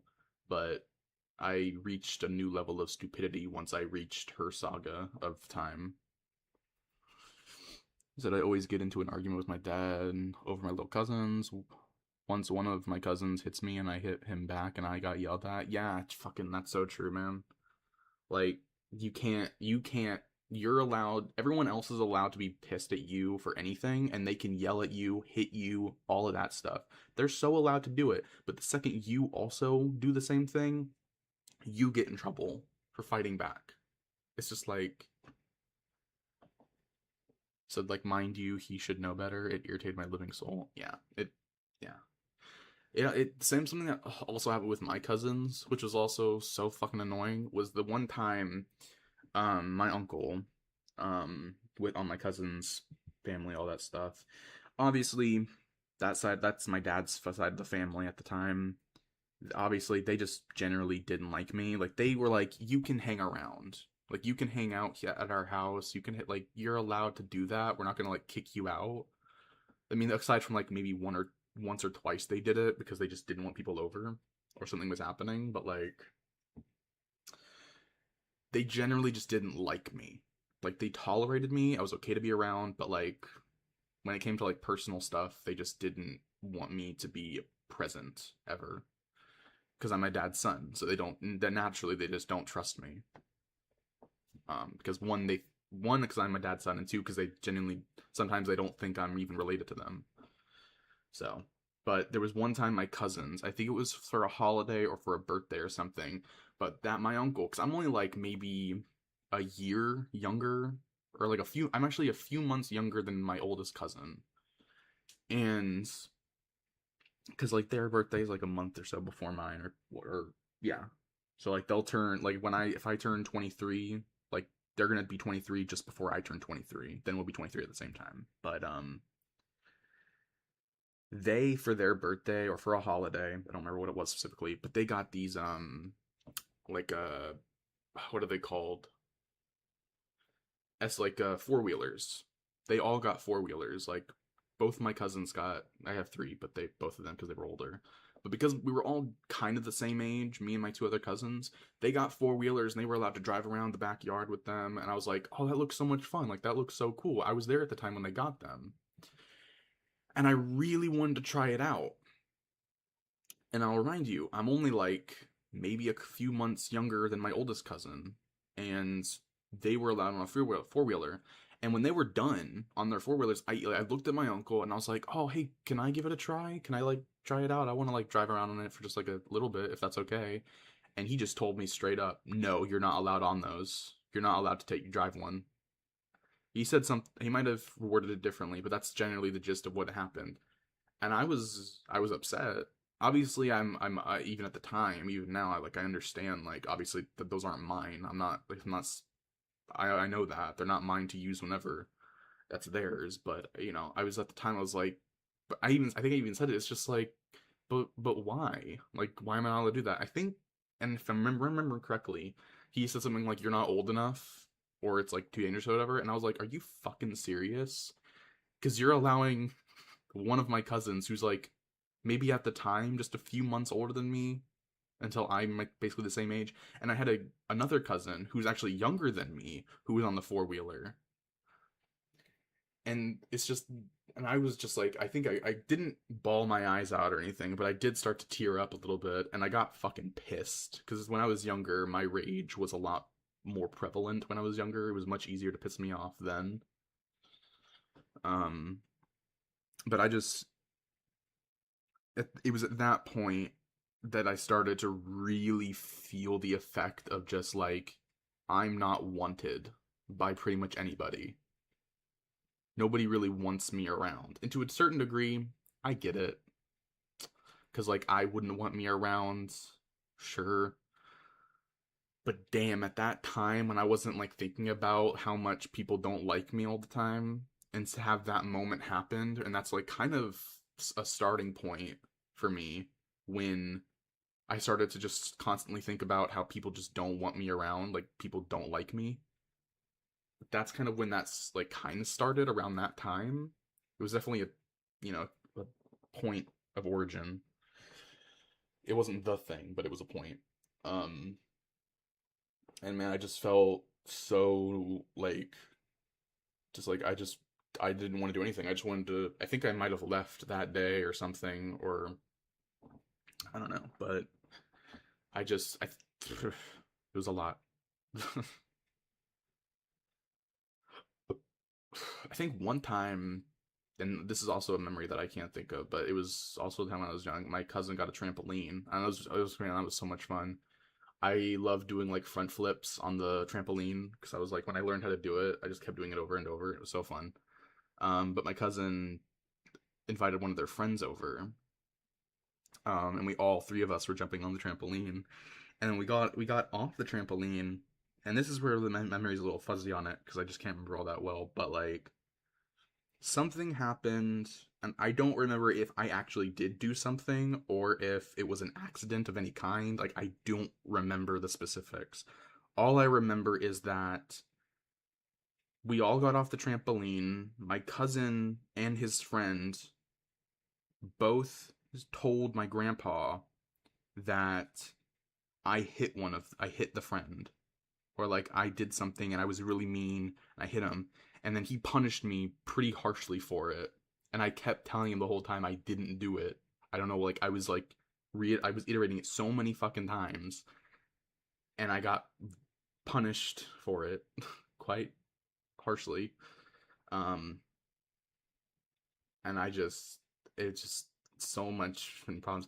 And it's another thing of just like my dad's side of the family must have hated me like more than I realized at the time. And that's only like kind of recently I'm starting to realize it more. They must have genuinely, they just wanted a reason to punish me for something. And if it doesn't matter if it was true or not, if like they were given a reason, no matter the validity of the argument, of the accusation, whatever, it's like, oh, he did this. Okay, well, we're gonna punish him for it. And it was like, damn. And I wasn't aware of it at the time, but it's like, yeah, that's kind of how it is. Sorry, but you were saying, like, did you curse him out? I don't think I cursed them out. At that time, if I cursed, they were like, everyone got shocked. My cousins were allowed to curse. Any other member of my family was allowed to curse, but because I was still young and I cursed, they freaked the fuck out if I ever did it, so I just never did.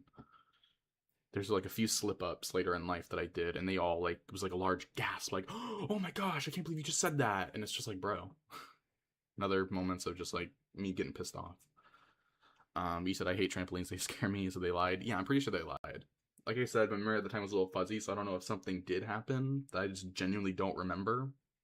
But if something did happen, I can most assuredly know that it would definitely have been an accident.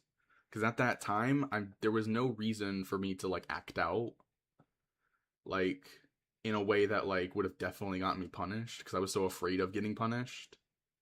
And I know that, like, because we're all young, and they liked just saying shit. And I know if I did do something, it was most assuredly by accident. That I do know, but I don't know if something did happen or didn't, like if I had hit the kid or anything at the time. But I just remember knowing that what they were lying, and then no one believing me. That's what I remember. Because it was so emotion fueled, my reaction. I was just like, said I would never seeing you hit someone from the stuff you're telling me. There were times where I acted out in school, but it was like this was like a later saga where I was adopted by another member of my family. Don't remember who it was, but I was going to school at the time, and this is a weird phase where I was like, I don't know, I was being stupid. But there's a kid in school in, like, the cafeteria. It was raining outside, whatever. We had to all go to the cafeteria. He was pointing at another kid, or he was pointing at me. And I just we were all at the cafeteria, and I just lunged at a kid, and I just bit his hand. And I could tell you this for absolute certainty. I don't know why. I don't know why. Just instinct took over, and I just bit the kid's hand. It was fucking hilarious. Looking back on it, it's hilarious, but also, like, why the fuck did I do that? Why?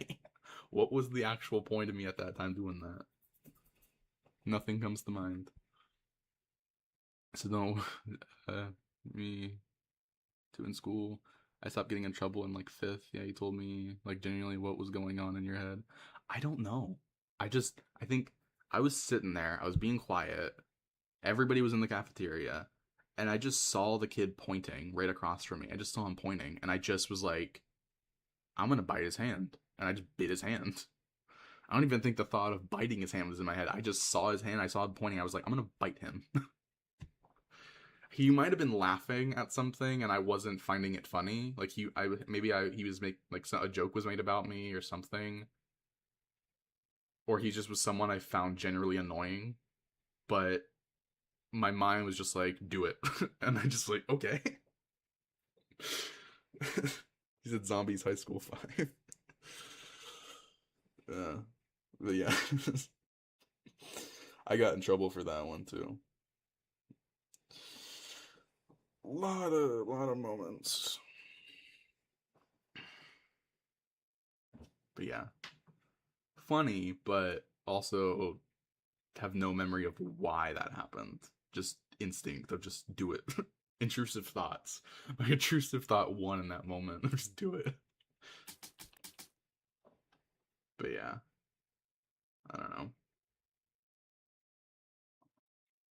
If I had to think about it, I would say my dad's side of my life was probably getting bad. Like, it didn't start out bad, but it was starting to get bad. Then when I was adopted by my mom's side, I don't know, there's two sides of my mom's family because people are separated, but one of the sides, that one I was adopted by, that everything was kind of fine. Like, I had arguments and things were pretty shit regardless, but like, it was kind of whatever. But I think it was like definitely when my mom started to adopt me, things were already pretty bad, so they just got worse.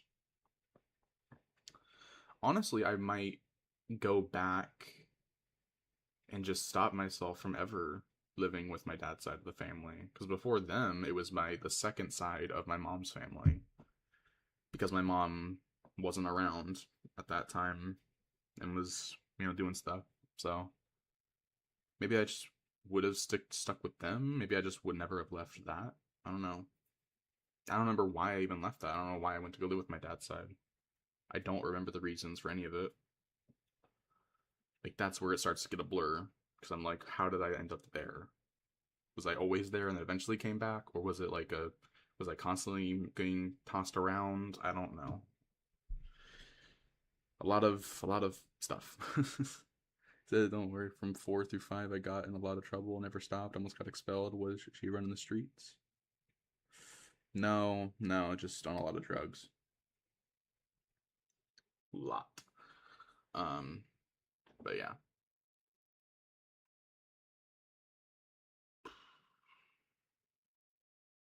Yeah. You said you were what? On, huh? What? I mean, I was adopted a lot. I mean, every member of my family at this point, maybe aside from my aunt and uncle, but I've been adopted by a lot of sides of my family at this point. The only adoption that has stuck around the longest has been when my mom adopted me. Like, back, basically. So, that saga is still going on and hasn't ended, which I wish it would. I wish I could just start the next saga already, but I seem to be stuck in this saga, and it sucks. Said I heard you were on something for some reason. I don't think I was on anything.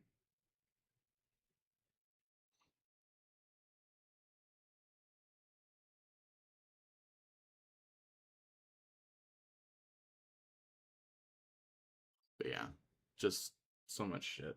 So much fucking bullshit. It's so much bullshit to the point where I'm like, it would just be easier to go back and prevent my parents from ever meeting. That would just be the easiest solution. That would just stop. It would stop me from having to think about what exact point should I change things at. It should just be that, no, stop them from meeting and we undo so much shit. If my parents never met, there's a good chance my mom never gets hooked on drugs. But it also means I'm never born, which is good, because that means that my mom doesn't have to become a parent because she wasn't ready to be a parent, and she still isn't ready to be a parent.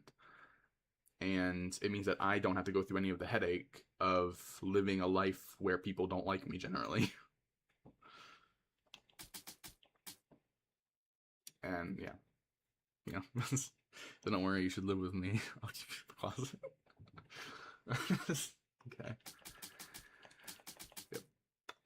Yeah.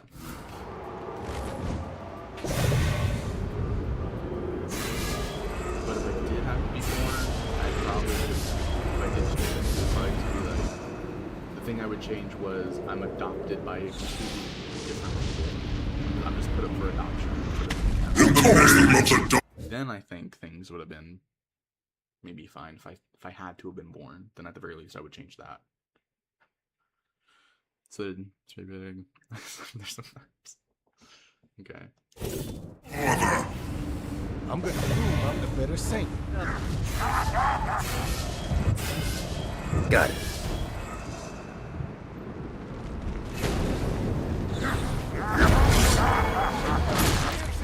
That was a long time coming.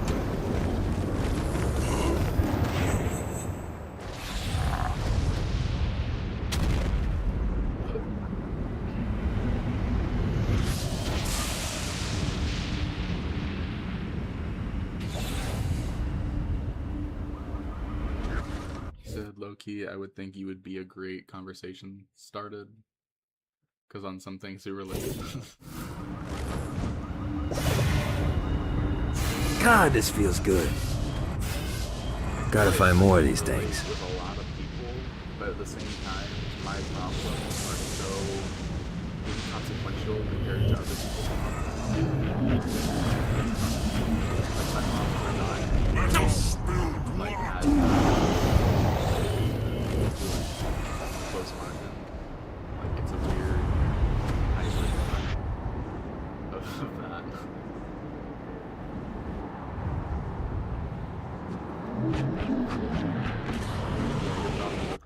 worse than mine, I would say. From an outside perspective, I'm sure it's like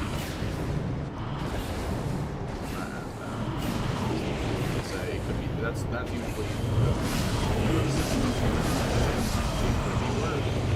It could be a lot worse. You have a pretty damn good compared to what it could be.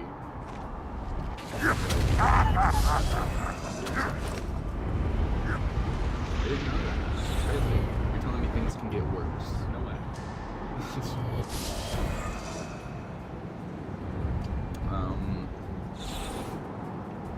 You said want to hear something that happened to me recently, like back in June? Sure, yeah.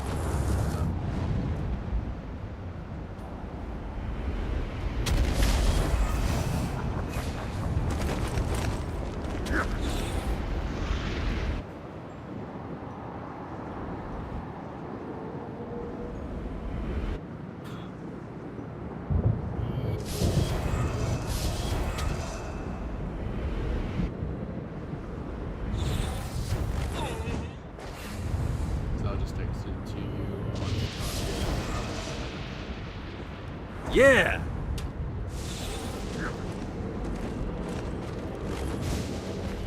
Alright.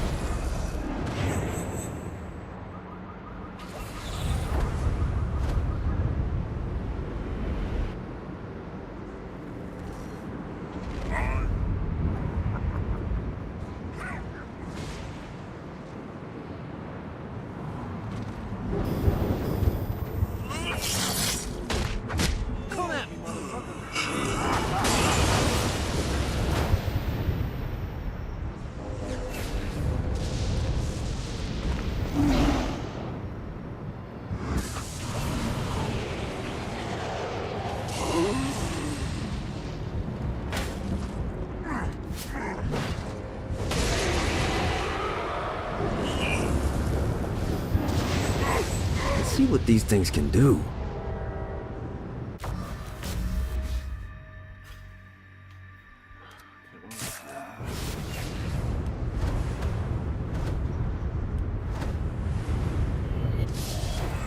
Nice.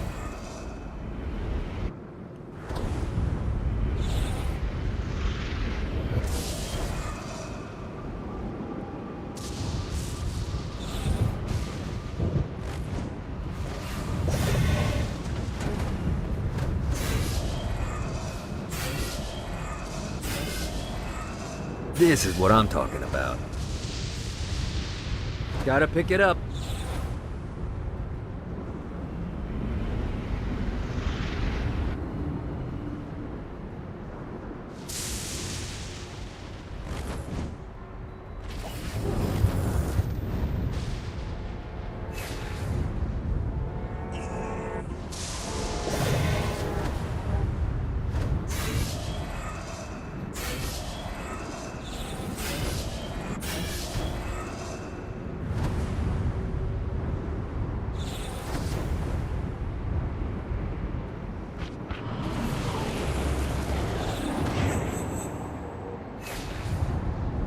God, this feels good.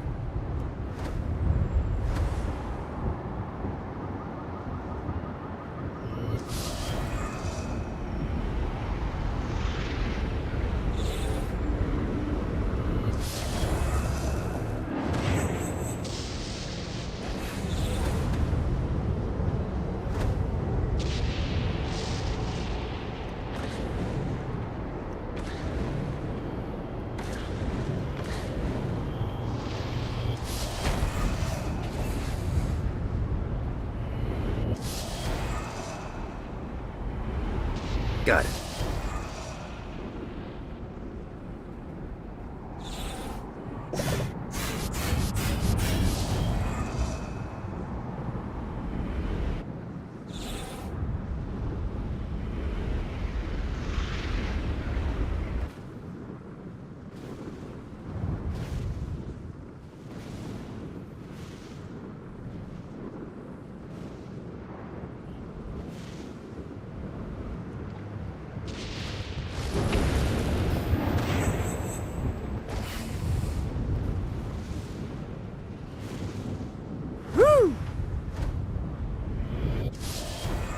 This is what I'm talking about.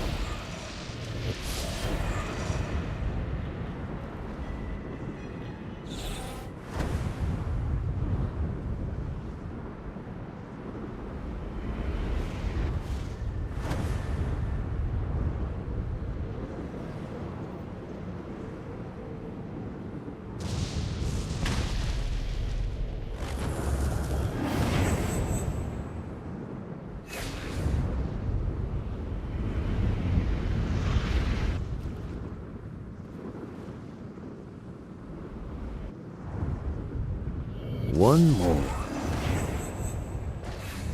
Gotta pick it up.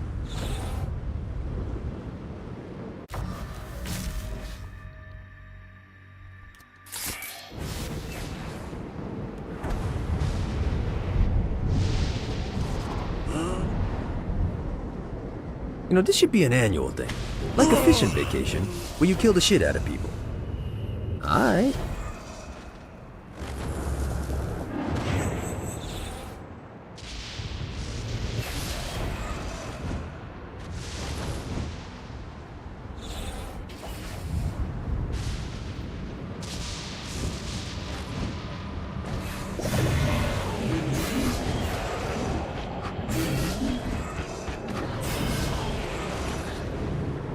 Nice.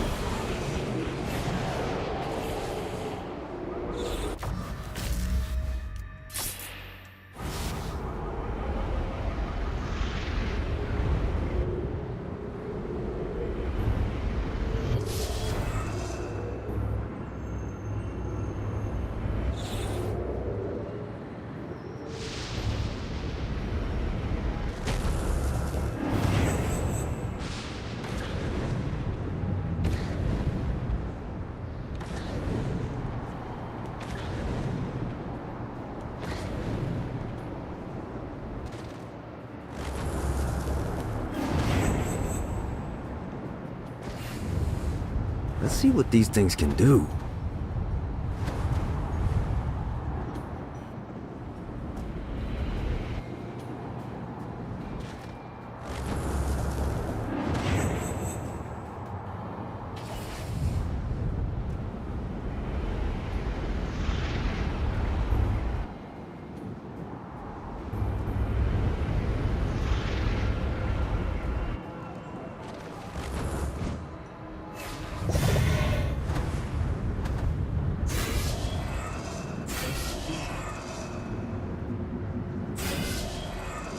Well, looky here.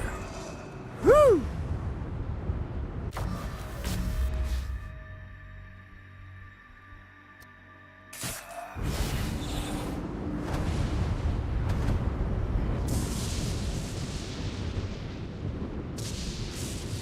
These barons aren't going to cleanse themselves. It'll help.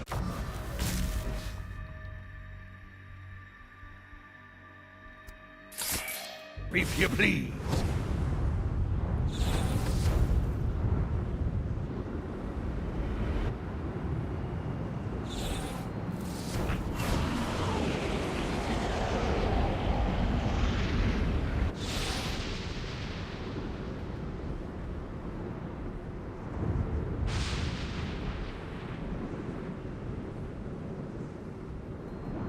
Let's see what these things can do.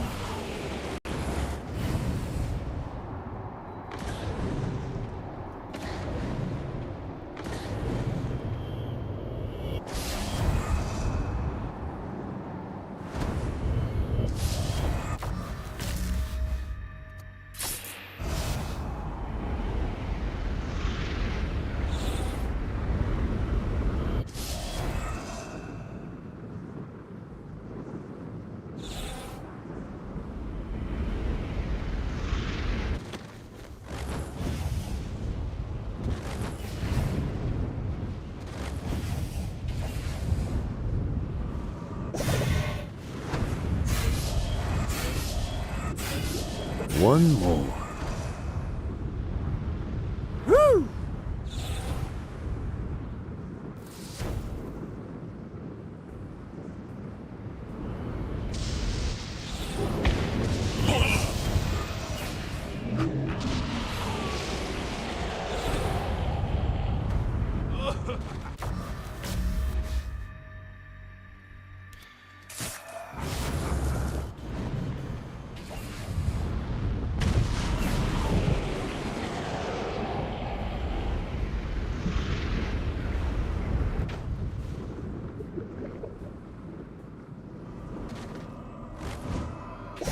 I'm gonna prove I'm the better saint. This should be...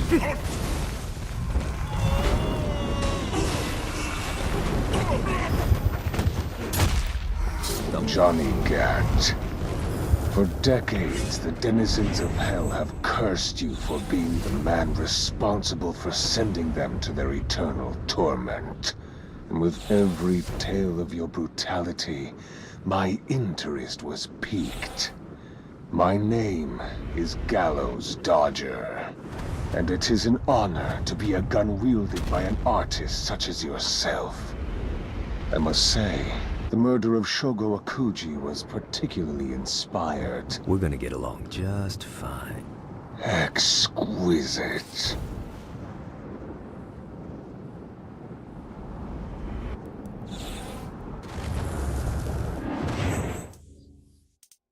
Oh, it's this. The Pride. Okay, cool. Nice. Gotta pick it up. Gonna max the hell out of that one. One more. I'm sure there's an achievement for acquiring.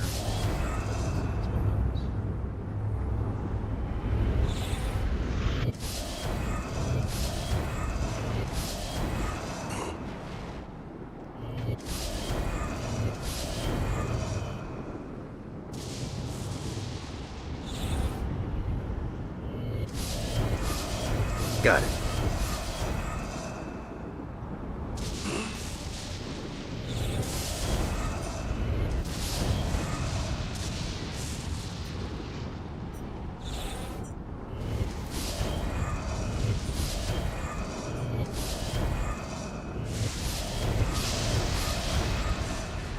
One more.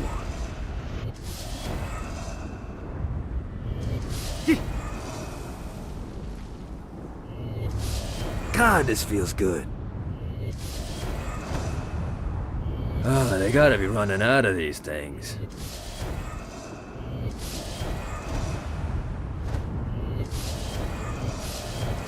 Well, looky here.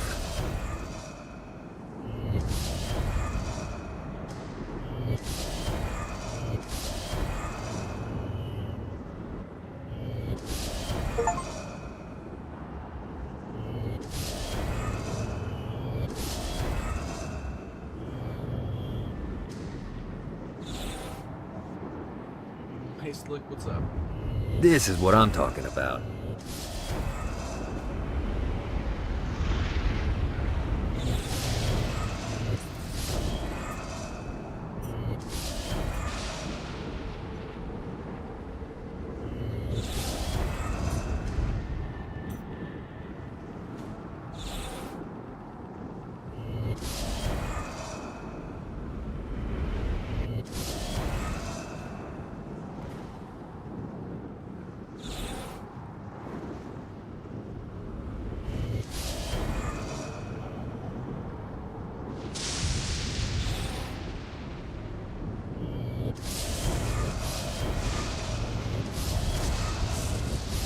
How's your day? Fucking collectibles.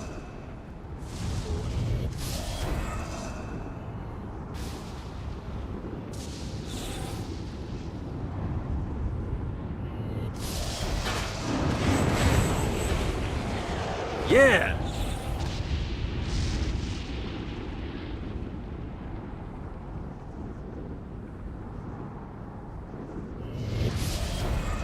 This is what I'm talking about.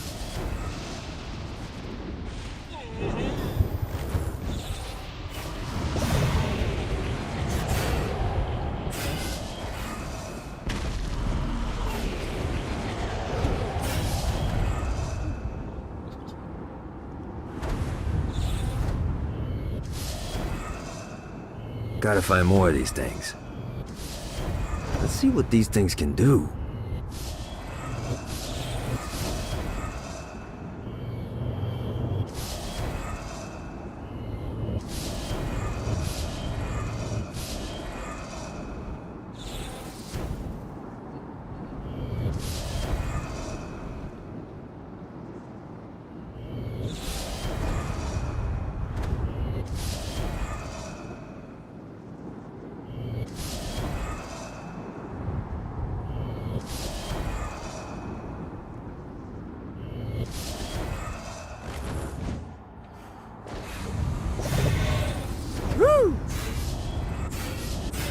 Got it.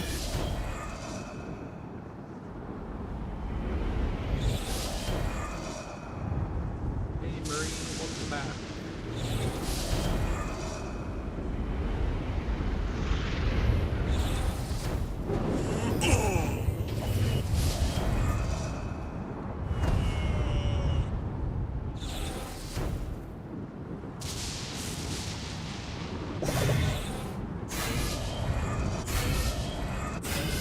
Well, looky here.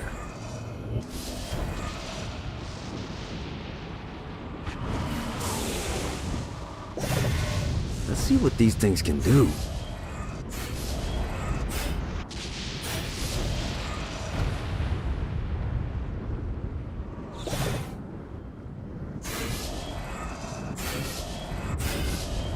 Lost count on these things.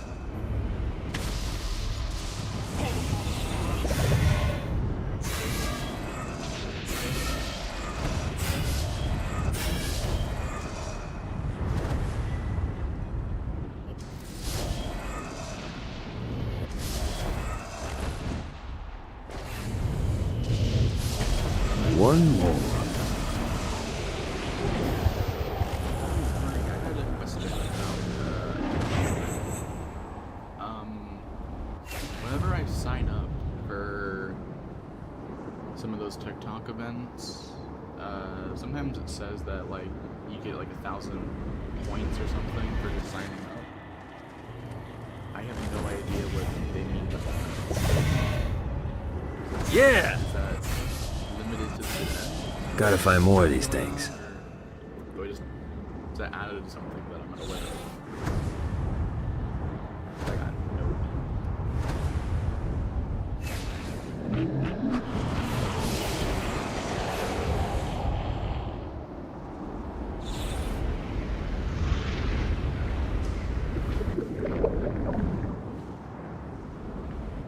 This is what I'm talking about.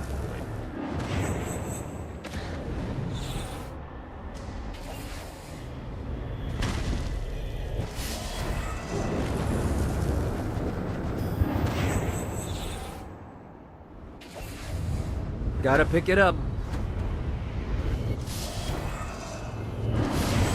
Almost have all of the 7 deadly sin weapons. I have 1, 2, 3, 4. I have 4 out of the 7.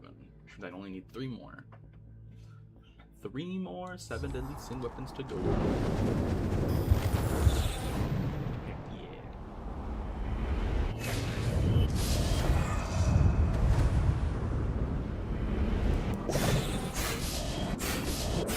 This should be useful. Hey, remember that time Centerpole tried to kill us? How about we return the favor?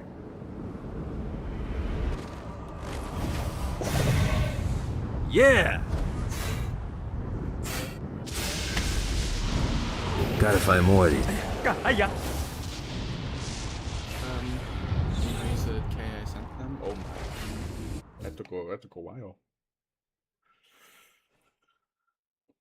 Okay.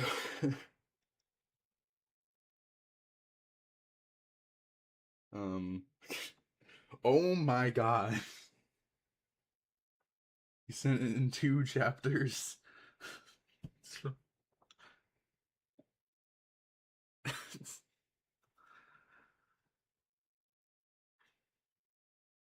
oh, that's a lot to read. Oh gosh, reading. Okay.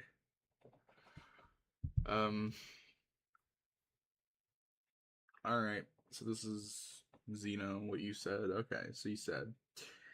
Okay, so basically, I think I told this to you, but I went to Wyoming for a school trip, right? School trip, right? The bus ride there, and wait, you're okay with me reading this out loud? Or do you not want me to read this out loud?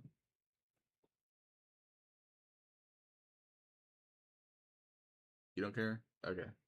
Said okay, so basically I think I told this to you, but I went to Wyoming for a school trip, right? The bus ride there and plane ride was decent because the teacher, or I guess the person who was in charge, pissed me the fuck off because on the plane she was sitting like somewhere near me, and I'd pick out a like anime movie and she yelled at me and said, "Don't watch that." Like, hello, I can watch what I want. Mind you, we're on a plane, and it doesn't matter. You shouldn't be in charge of what I watch if you're not gonna do it with other people, anyways.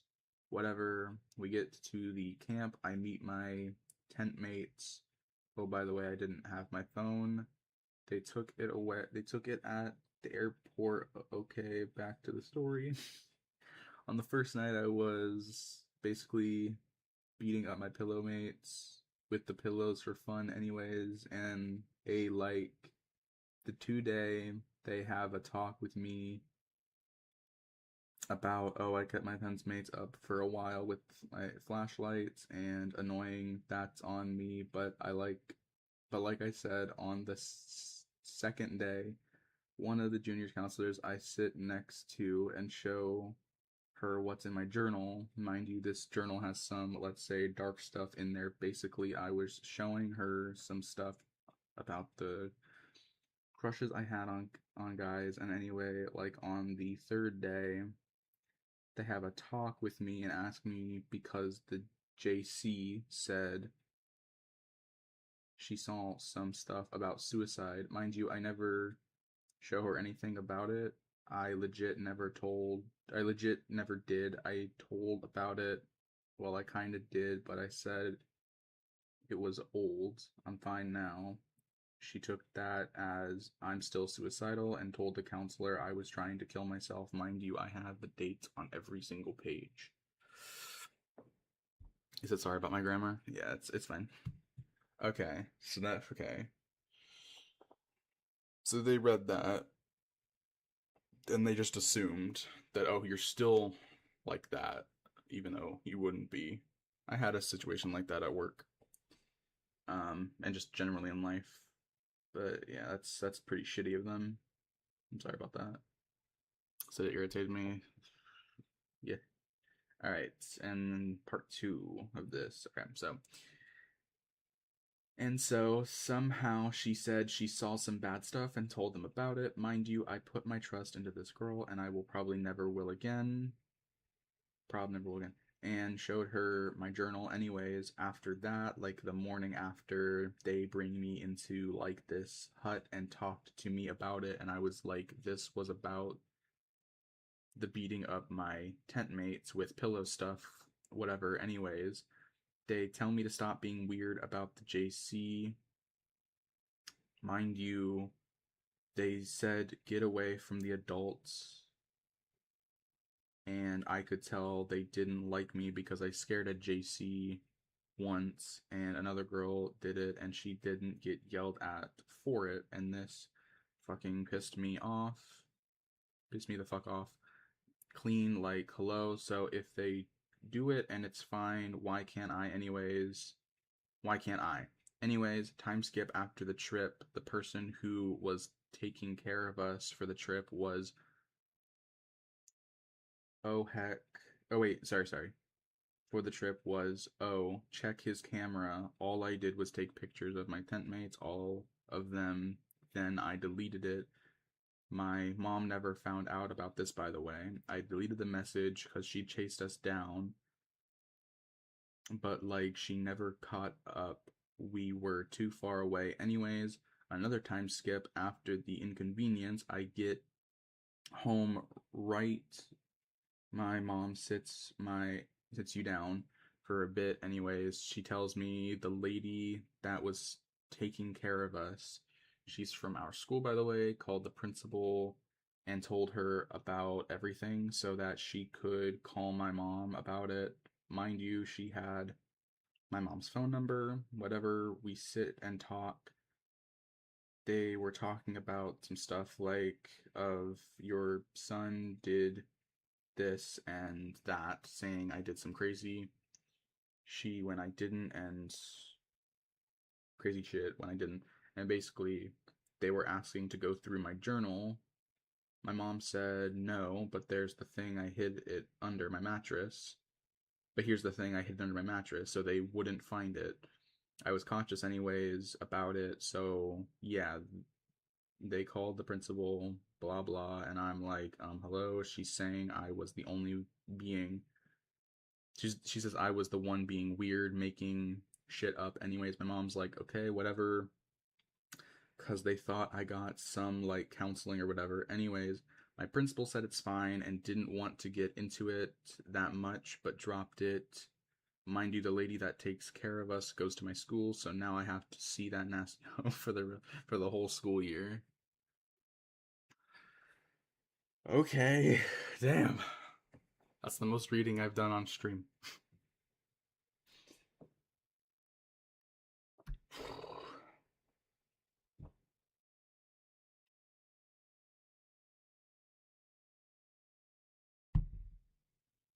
Said put out breath. Oy. Okay.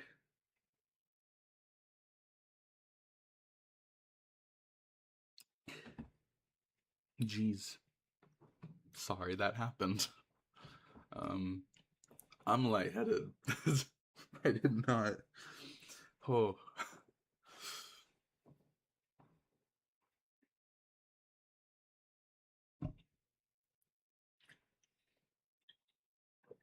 Adults, man. They always overreact about the stupidest shit. Everything's an overreaction with them. Everything.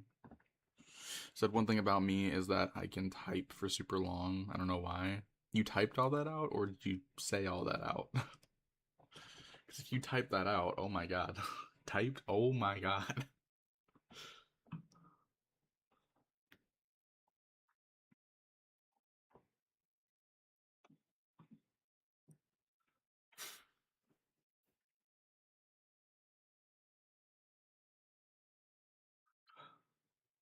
But, yeah. Adults are crazy. Any questions? I mean, is everything fine now? Like, I mean, said, yeah, okay, I mean, you know. Sorry, that really took it out of me to read. I usually don't like reading, so that was a lot. I'm very dizzy from that. Said probably I haven't been to school. Oh. Okay.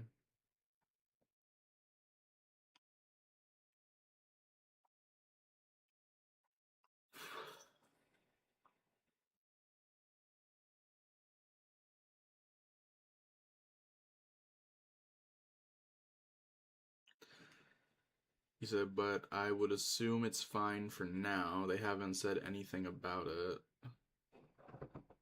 That's cool. That's good. I'm glad they haven't said anything about it.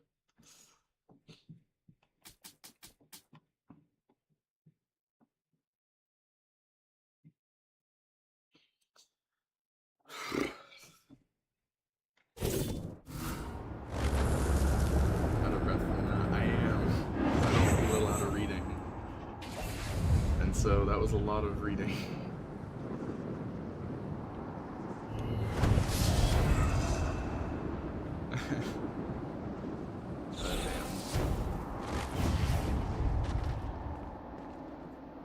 Hey Marie, what's up?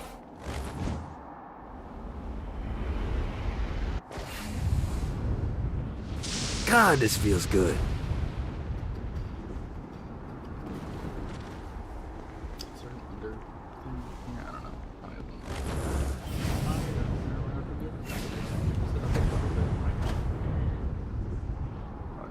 Need the rest of wings. Should I have more stories from like 4 and 5? Oh my god. You said, Marie, sorry, you said, it was really nice talking to you. Have a good night. I love you. Alright, love you too, Marie. I hope you have a good night. Hope everything's okay as well.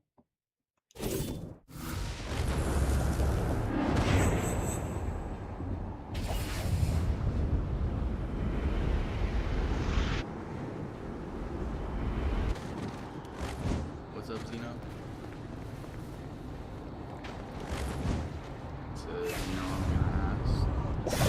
Let's see what these things can do.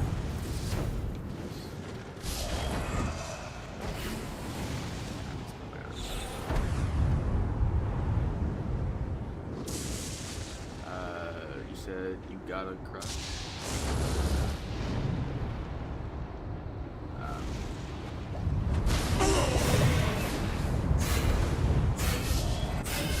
Lost count on these things.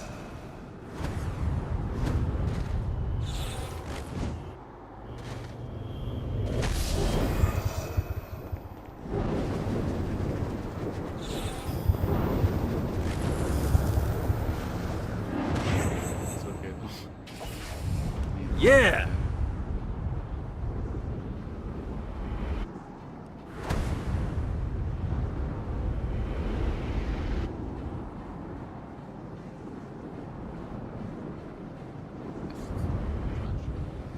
Oh, you gotta go. Okie dokie. No? Oh. Stay.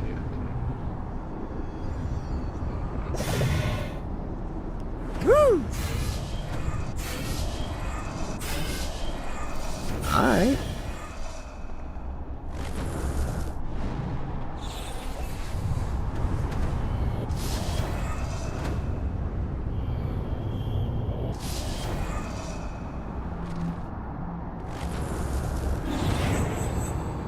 Boy.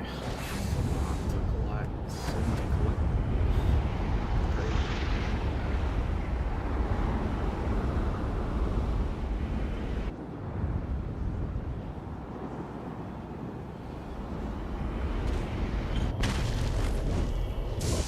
Let's see what these things can do.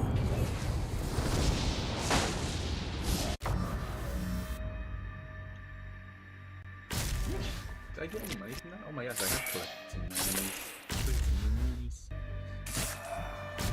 She said low key. So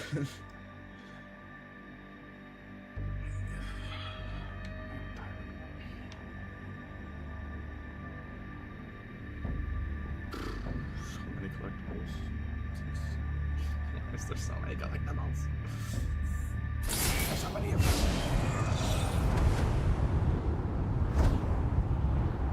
Got a touchdown.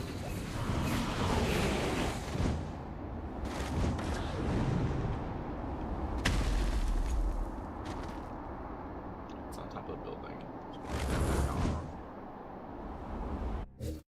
What? What?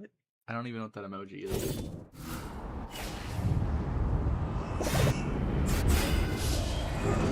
Well, looky here.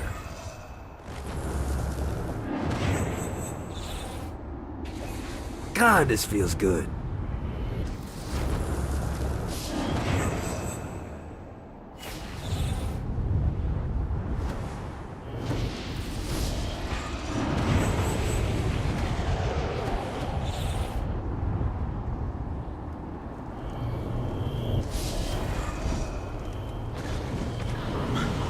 He said, bro, my fish floated on top of this tank. What do I do?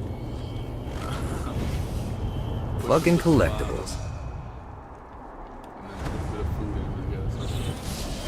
Let's see what these things can do.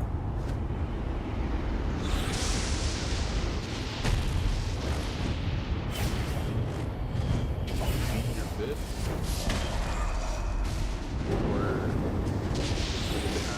Or... Life is good. I don't know the lifespan of a fish, so... Yeah, I did. Did you overfeed them? One day?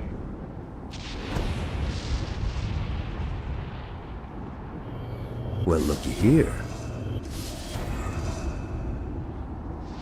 You drowned? Oh my god. But you only had your fish for one day? Oh my god. Gotta pick it up.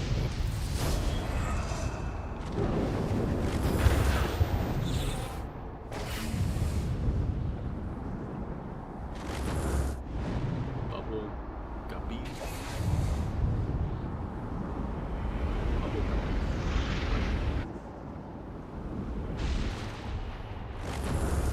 Like they're infinite fish that look like bubbles. I don't know. The afterlife is an amazing thing. Like, I kill someone on Earth, and now I get a chance to kill him again. It's like a gift that keeps on giving. You don't know that show? It was from 2011. I mean, I remember an animated like fish show. Was it called Bubble Guppies?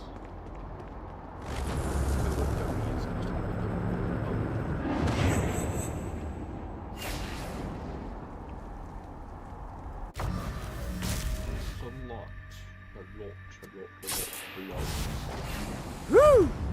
So how old were you? In 2011? Let's see. So let me... Wait, I'm counting wrong. Am I counting wrong? From here, so... 1, 2...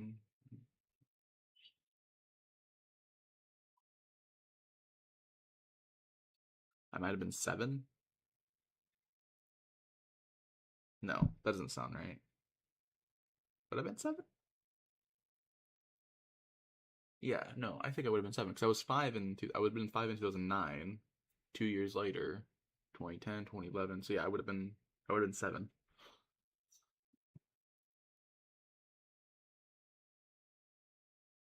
I have this setup for like if I had to change time and let's say like me having to be existing had to be a thing, I would wait. I would extend the time. I'd be like, okay, how about this? I wasn't born in 2004. I'd be born in 2030. That's when I would have been born. I would change it to then. That way by 2030, I would be born at a time when things hopefully are starting to resolve themselves a little more. Thus, later in life, when I do eventually become an adult, what would that be? 2050. When I reached the age of 20 in 2050, then I would have probably getting a job and money would have probably been easier. And hopefully by 2030, things aren't as terrible. So I'll be born at a time that isn't complete shit, and then all my relatives will actually will be older by that time, so they'll have more life experience. Thus, meaning that because I wasn't born when I was, they actually could have prioritized other stuff instead of me at certain times, which means that they would have been more prepared for when I was born.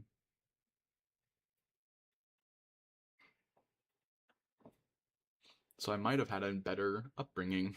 That was more stable. I might have had a slightly more stable upbringing that was more, put together and less crazy and horrible.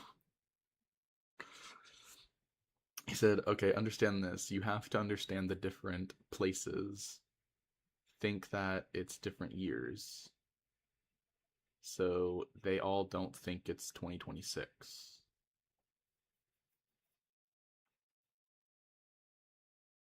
Some think it's the 1400s or 1400. I don't know why. What? Wait, there's some people that don't think it's the year 2026 and that it's instead the year 1400. It's different places around the world. Oh. Okay. So different places around the world think it's a different year. That is fair because the different time zones exist. I guess if they have their calendars moving differently than ours. My immediate thought went to like, are those people flat earthers? Are those the same people that believe in the earth is flat? Because that's where my mind immediately went. I don't know why there's a whole debate. I don't know why there has to be like this giant argument online about if the earth is flat or round. It doesn't matter. Sure, evidence and like all that stuff points to it being round, but there are people that are like, oh no, it's flat. It's like, it doesn't fucking matter if it's either or. There's proof of one, there's assumptions on the other. If the assumption turns out to be true one day, then who will give a shit? It's gonna basically just be like, ha, see, we were right. And then it's just like, okay, now what do we do? Cool, you were right. And how does that change our way of life? Why were we arguing that whole time about it? I don't get these dumbass arguments. It's like, who gives a shit? Anyways, sorry, that was a tangent. I immediately thought that, and sorry, I went on a tangent about it. But it's something that's just so dumb.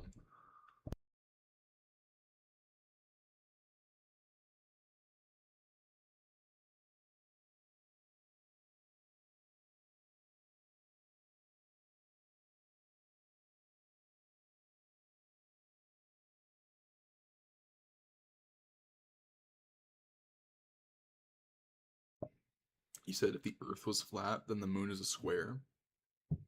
Yeah. I'm definitely one of those people who it's like if say the unlikely were to happen, and one day it turned out that, hey guys, turns out the Earth is genuinely flat, my reaction is going to be simply this: okay, and then I'll just move on to whatever I was doing before. Whatever the case is, it doesn't change the way of life. So the fact that there's an argument about it and people argue, it's like, why do either of you care? This person thinks it's flat, this person thinks it's round. In the end, it doesn't fucking matter, because it's not going to change how your day-to-day goes. I mean, how often are you thinking about the shape of the Earth on a day-to-day basis when you're doing anything?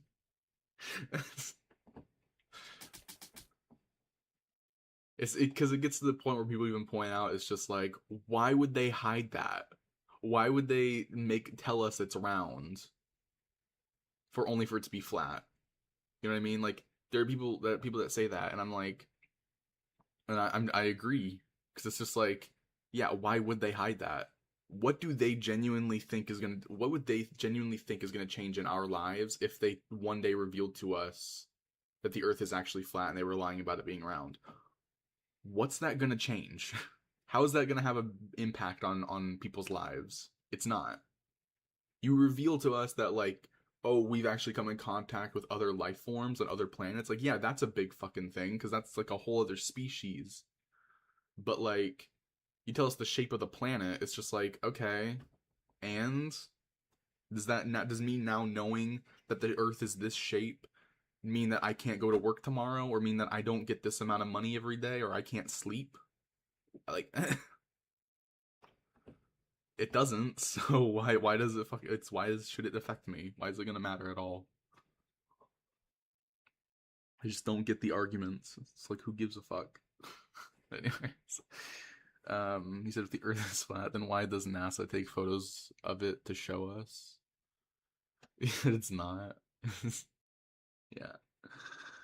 I just I think the Earth is round.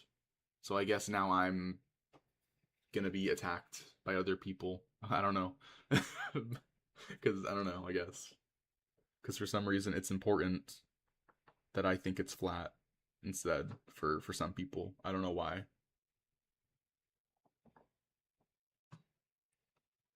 Because it's funny to think too, both sides think the other side is dumb for what they think. If you believe the Earth is round, they think if you think the Earth is round, then they think you're dumb for believing it's flat. If you believe the Earth is flat, then they think you're dumb for believing it's round. So you can't really win. You can't win no matter what you think. Personally, I think it's round. I guess that means I'm stupid. I don't know. But tennis, right? Tennis, back and forth. Yeah.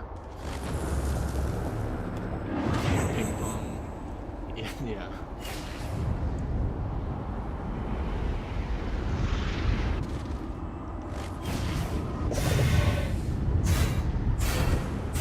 Gotta find more of these things.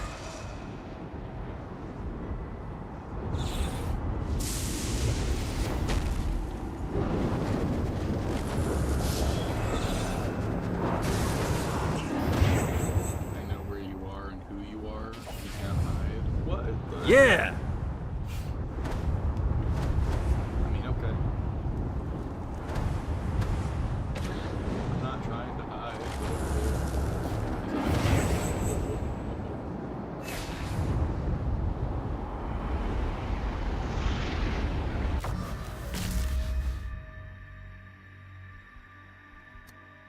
Wait a minute, this little piece right here. This.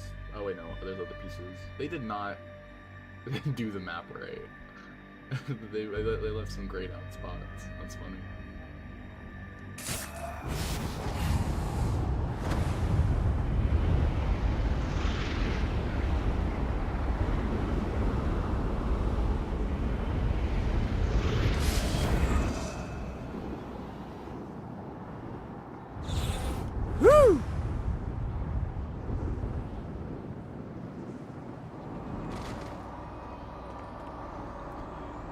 Sent a message. Oh no. What is it?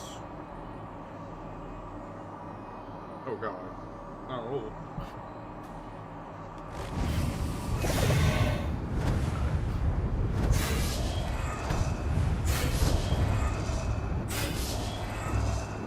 One more.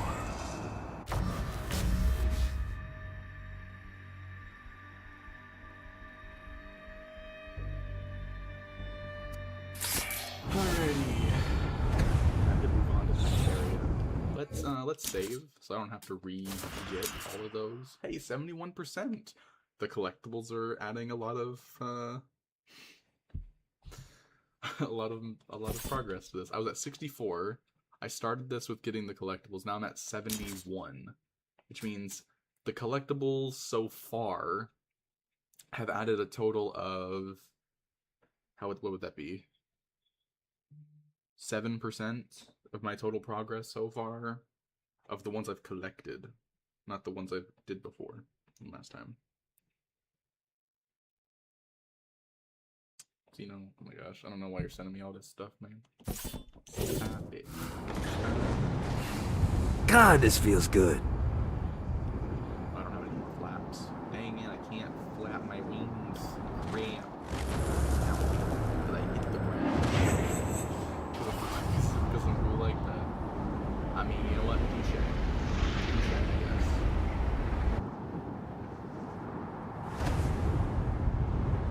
Alright.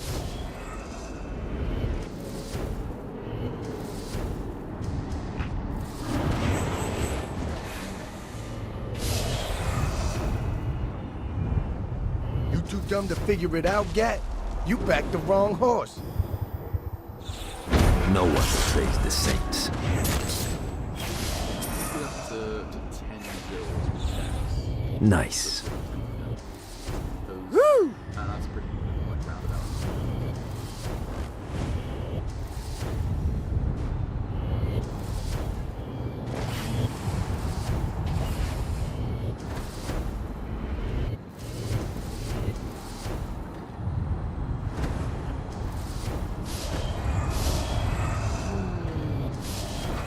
Shakespeare calls on his new allies for aid. For without it, the story will not reach its ultimate conclusion. This game, This is what I'm talking about. that's probably one of the best guys, but it definitely does feel a little rushed. Because I think, if I remember correctly, this was supposed to be the OC for Saints Row 4, but it kept getting expanded upon, I think, and they just decided to make it a Gotta find more of these things. So it's not a DLC anymore. It's a spin-off. It's like Saints Row 4.5, basically. This is the spin-off that sets up the next game. No, it doesn't. Franchise after this. Anyways. But yeah, it's a little bit like the tracking. Alright. Movements and all that. I think this actually, and I might be wrong, because I think Saints Row 4 came out. But I think this came out a year after. This came out just 1 year after Saints Row 4. Or like a year or two after. I think. I know they remastered for the re-elected stuff.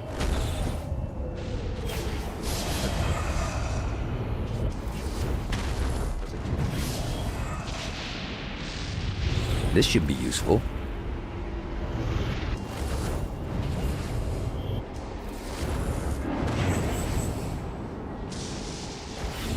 I guess the God of Hell is similar to I can't wait to punch Satan in the face. Wait, sorry, you were saying play Cuphead? That would be fun? Yeah, that would be fun.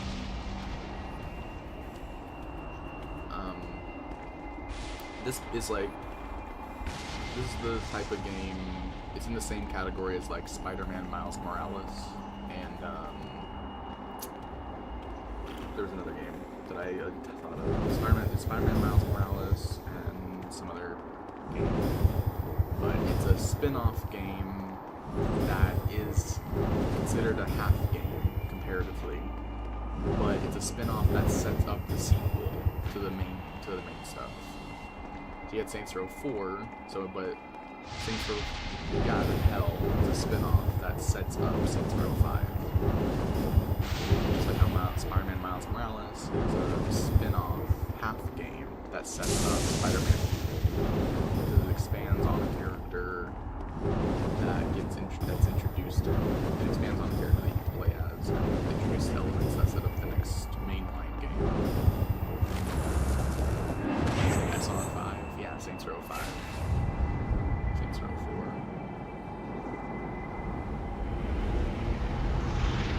I think, honestly, Saints Row 5 might be my favorite Saints Row game. It's the game that didn't, it's the game we never got. It's the potential and awesomeness of Saints Row 5. That was Yeah! cool. So, the potential of Saints Row 5 is my favorite of Saints Row games. Because in an alternate universe, instead of getting Agents of Mayhem, or I would say in an alternate universe, we still got Agents of Mayhem, but they kept working on it and patching the game to make sure it was running properly. And because of that, the game did slightly better than it did here, thus meaning they eventually made a Saints Row 5 that was to expand upon the canon ending of God of Hell. Agents of Mayhem was made as a spin-off to expand upon the one ending that isn't canon, which is the Reboot the Earth ending. And then instead of the reboot, they decided to move forward with Saints Row 5 instead, to expand upon the space story and supernatural story that they were doing. Thus, the Saints Row franchise didn't die, and it just kept getting more content and became one of the most popular, still ongoing franchises in the world. And eventually, I would say by now, Got it. we would already be on Saints Row 6, possibly with a... Let's see what these things can do. Saints Row 7 in development. I think. That's in another world. We would already be on Saints Row 6 with Saints Row 7 development. And also, a caveat, not a caveat, but a little bright spot to that other world is because of all of that, we got GTA 6 a year ago, at least. Or at the most, we got GTA 6 last year in that other world. Woo! But also, Cyberpunk released like a year after it initially did here. We got Cyberpunk a year later, but we got GTA 6 a year ago. And that world is a much better place with a much better gaming community, and things aren't as terrible there. Cyberpunk Edge Runner, as you're asking? No, Cyberpunk 2077. Yeah! That game would have released in that world. That game released a year later instead of. This should be useful. Thus, meaning it wasn't nearly as buggy on release and was much better received because of it. And because Saints Row in that world is better because of 5 and 6 coming out and with 7 in development, and because Cyberpunk released a year later, being at a better release release date, all that stuff, it means that we got GTA 6 a year ago by now, because they would have not delayed it so much. But I don't know.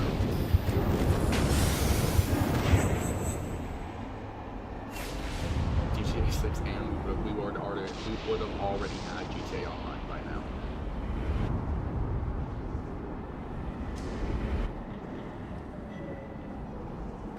He said, yeah, that's kind of the same thing. What? Cyberpunk Edge Runners? Isn't Edge Runners the show? The show that they made? Gotta pick it up. It's like it exists within the Cyberpunk universe, but it's a different story. Like a different cast. Isn't that getting a season 2? I feel like I heard about that show getting a season 2. It said Cyberpunk Edge Runners and Cyberpunk both take place in Night City. Yeah, it's two different stories. It's just like, different cast of characters, different stories. I think Edge Runners might take place before the events of Cyberpunk, because I know at the end of Cyberpunk, you Gotta find more of these things. the one guy, the giant mech guy, at the end of that game, and he's in Edge Runners, I think. So with a whole new cast, what? They're doing a oh wait, did season 1 ended on a sad note, didn't it? You said Atom Smasher? Yeah, Atom Smasher's what I'm thinking of. I feel like I remember seeing memes or something about how season 1 ended on a really depressing note or something. You said Lucy made it to the moon?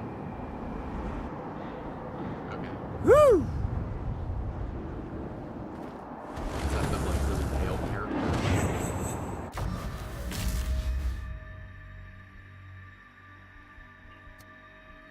Yeah. Was that like a constant thing they were always talking about in the show? Was like wanting to go to the moon? I'm guessing by the end she made it to the moon, but the main guy didn't. Is that it or something? Or I feel like somebody that you're supposed to like dies or something, right? Yeah.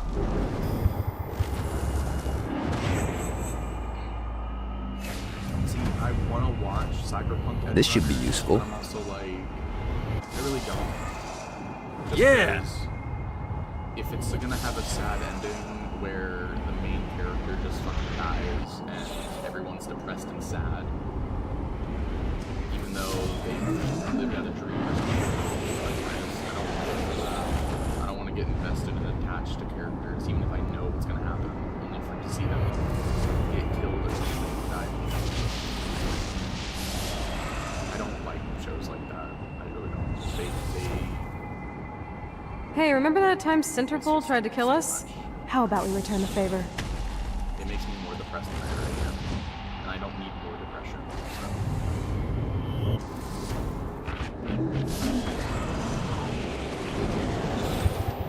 So. The last 2 animes I watched was Future Diary and Devilman Crybaby. Those were the last 2 I watched. And that was like maybe a couple years, maybe a few years ago at this point. I haven't watched any animes that look interesting. It's not like that these characters don't die, don't they? Some bullshit happens where these characters get killed off.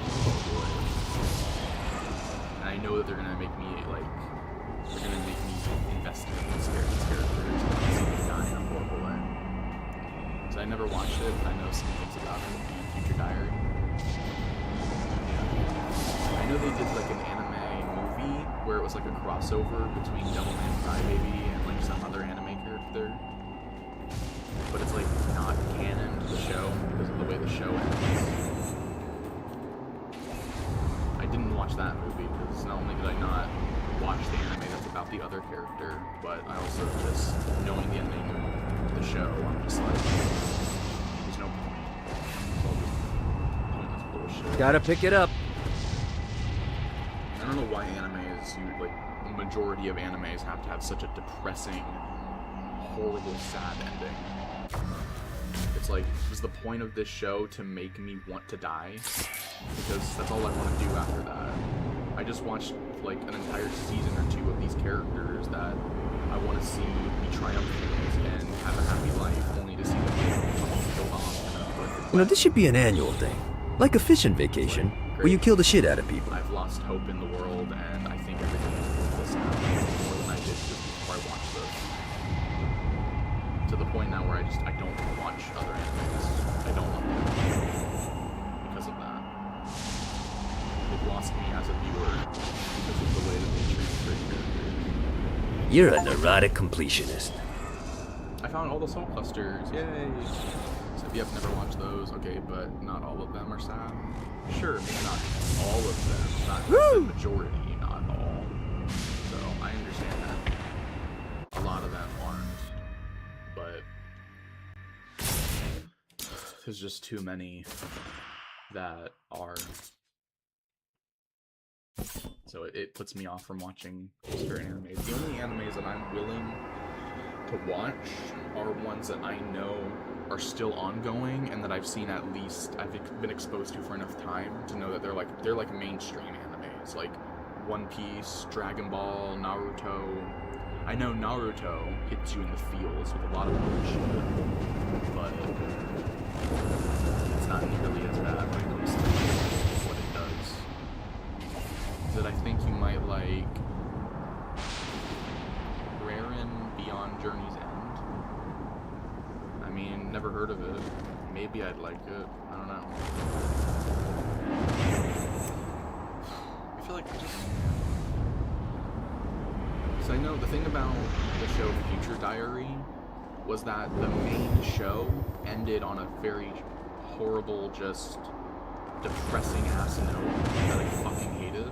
But then I only realized after Gotta pick it up. Some sort of like movie or another like a sequel short like mini-series that was like a follow-up that extended the ending more to like give it a more happier ending in a way, but the main series ends on such a depressing note, and I couldn't find the spin-off.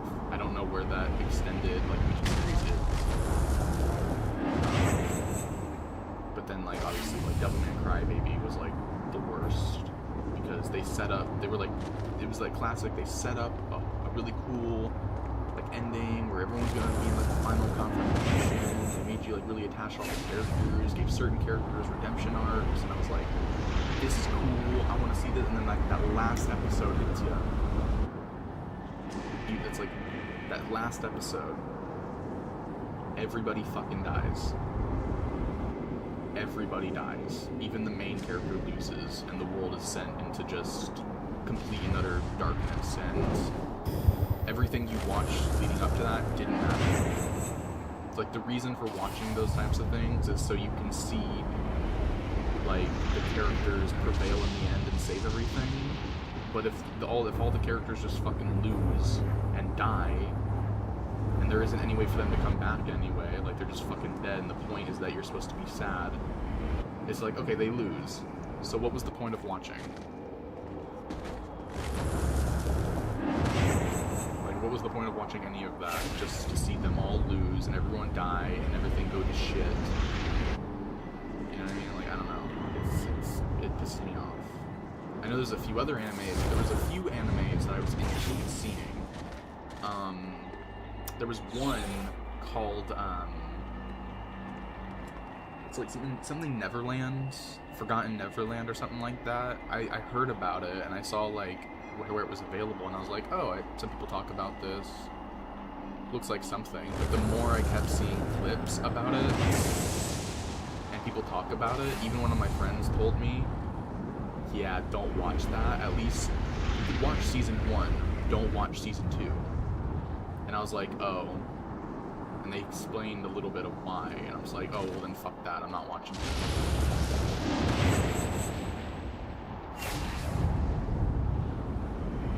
Said Forgotten Neverland's is sad. Yeah.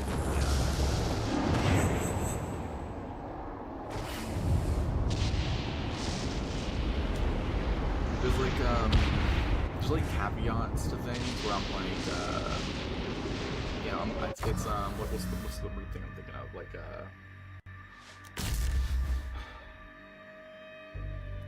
Like if, think of like, it's like in a Avengers Infinity War, Avengers Endgame type thing. It's like, okay, Infinity War, they all lose, half of everybody dies, okay.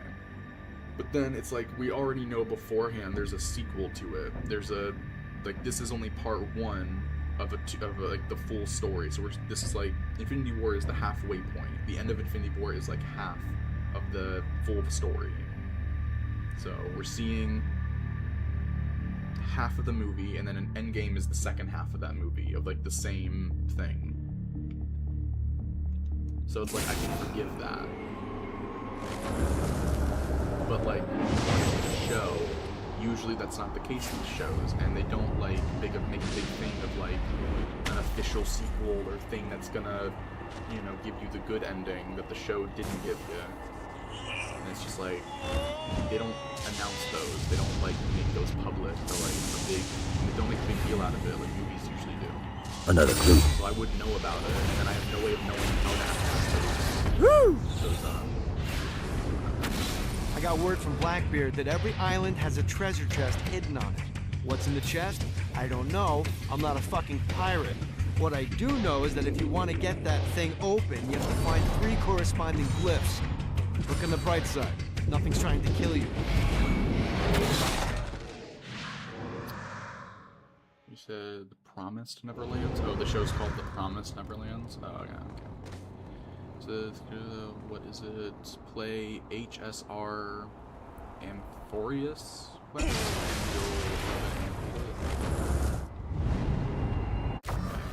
Well, then if I'm gonna love and hate it, then there's no reason for me to watch it, because I'm also gonna hate it. Because something that's really sad that I don't want to happen is gonna happen. It's also the reason I won't watch Attack on Titan. One of the biggest animes. This treasure better be worth it. Because I still understand that characters that you genuinely care about get killed off, just like almost very quickly. And it's bullshit because they set up a lot of stuff for the characters. And it's like, I'm not. In my head, as long as I don't watch it, then as far as I'm concerned, it has a good ending. If I do watch it, then I'm bearing witness to the sadness of that ending. So you said it's a game, it's sad, but the twist in it is fun. Yeah!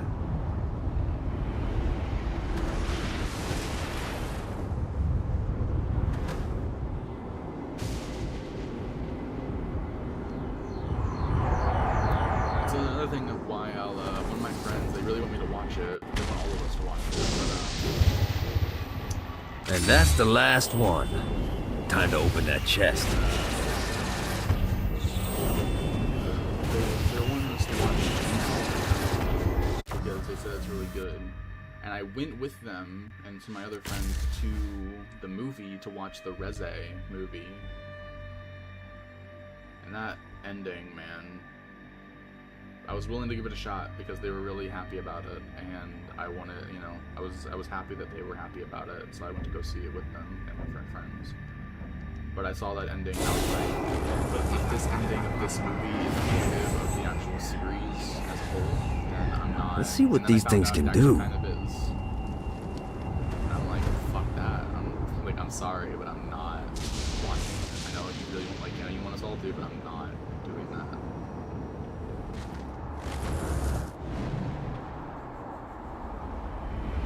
You said watch on. Oh, do not watch it. It is sad. Yeah, the movie was sad enough. That ending was very fucking sad. Another clue. I hated that ending.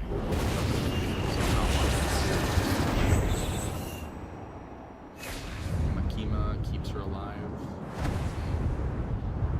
I know that like there's like a comic or like in the manga.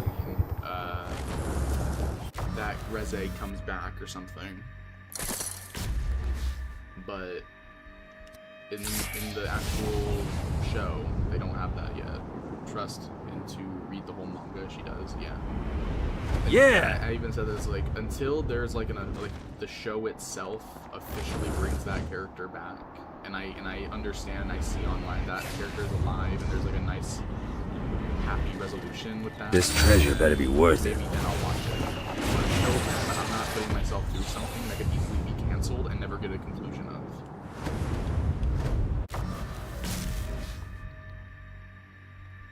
So I'm just, yeah, I'm being stubborn, but I'm also protecting my mental state from being more depressed than narrative. Because if I watch all the way up that and expect the next season after that to do the whole adaptation of it, and then for that show to just get canceled and I never get to actually see the resolution until then, unless I read the manga, I'm like, fucking hell, then I wasted my time.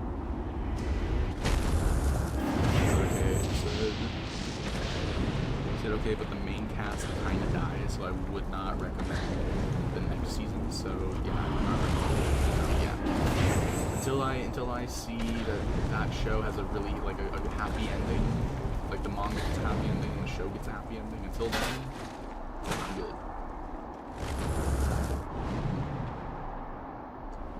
Yeah, the only animes I'm willing to watch. Naruto's a bit iffy for me, just because I know some bullshit happens, but I know that it is, like, for the most part, pretty hopeful as it continues. Hope the boss is okay. The only two animes that I'll, like, maybe get invested in one day, which, because animes themselves are so long, but the only two is, like, Dragon Ball and One Piece. Those are the only ones that I'll one day take the time to actually watch, because I know that their whole thing isn't about being this unbelievable, depressing, just depressing series of events. Too easy. Now I just need to remember where that chest was hidden. Demon Slayer.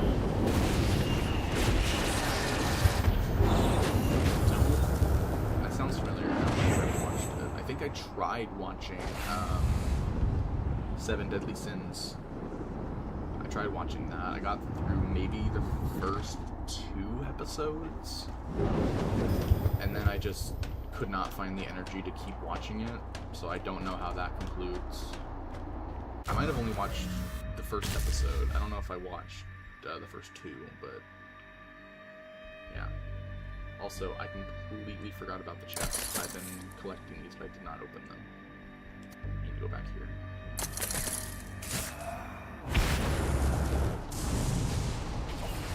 God, this feels good.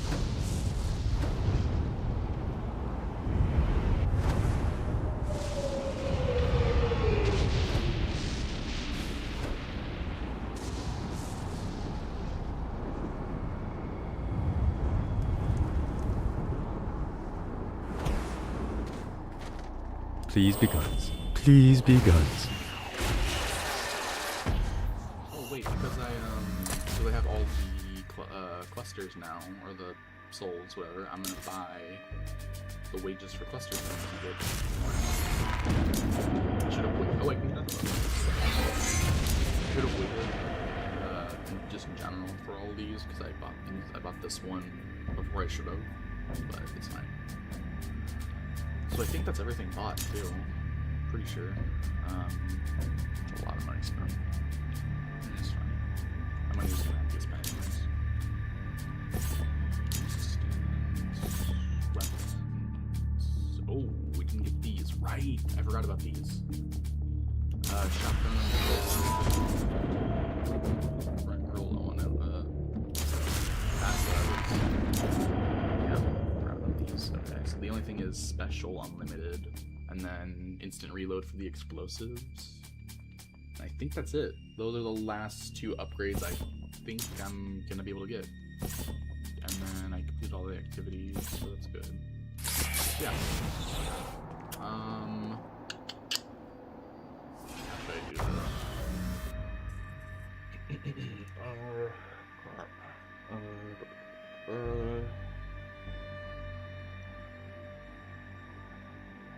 I'm going to wait.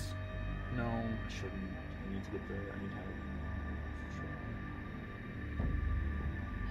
Okay, then what? I'm gonna activate update. Xeno, if you've been, by the way, Xeno, if you said anything after Demon Slayer, I haven't seen a message pop up after Demon Slayer, if you have been sending stuff.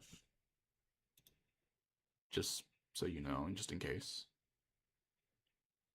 Wages, and then that should be it. Oh, a lot of, yeah, that's popping up. So I haven't, oh, okay. But no, just so you're, that was just in case. So I didn't know. So we need to find the last 2 upgrades. Let's do that. Bonuses. No, it's not bonuses, it's weapons. So the last 2. And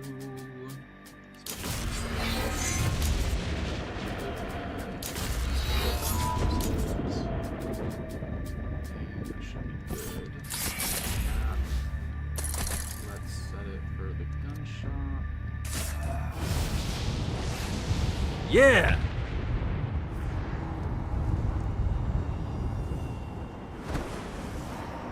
I gotta get this someplace safe.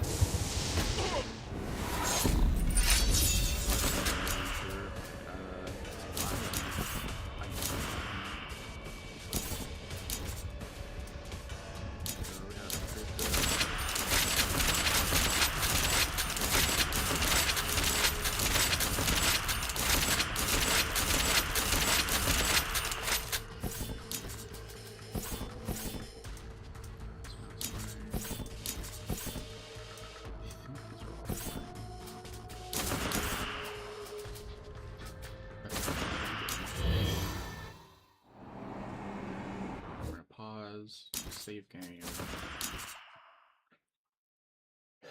Alt tab out. I'm going to turn this off. Okay.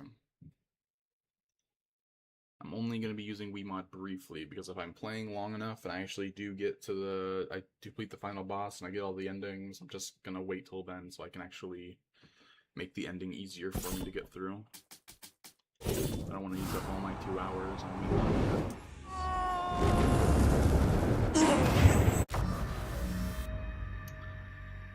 Also gonna have to use it for these challenges, but it should be too difficult. Okay, collectibles. Alright, so we got the chest for there. Let's get the chest over here.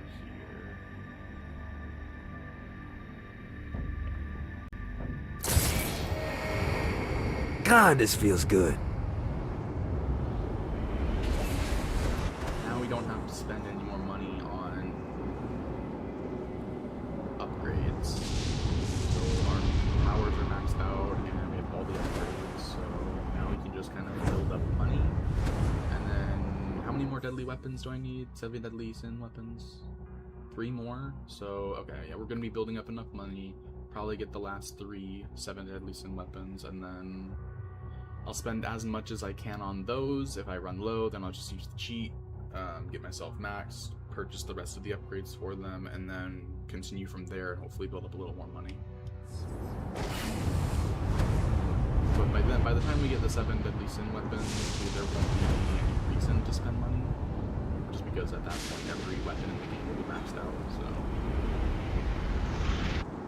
I'm sure there's an achievement for getting all the 7 deadly sin weapons, and there's probably also an achievement for maxing them out. Maybe. I don't know. I'll find out. It's not that I care about the achievement. This better be good. Doing it for and then the achievement is a byproduct of that. Okay. Time for this one. Yeah!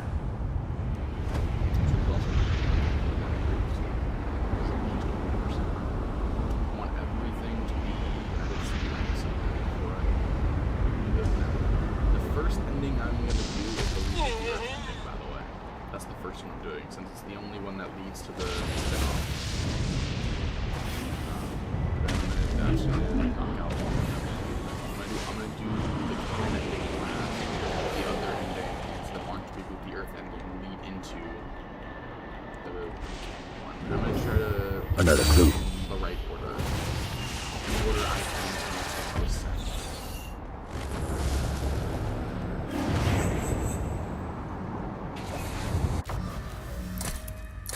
first one I'm gonna do the answer, get all the answers to the universe. Then I'm gonna do the reuniting with Aisha. Then I'm gonna do the King of Hell ending, and then I'm gonna do the Find a New Planet ending. After I've done the Reboot the Earth game and all that. I feel like that's the good order because I feel like that makes sense. That's a good order of things to do. And then like return, because like that ending is the return back to the show. And that's after everything's out.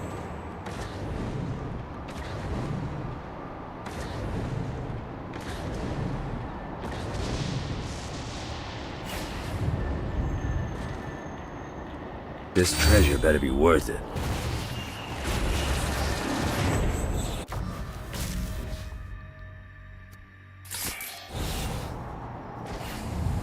Gotta pick it up.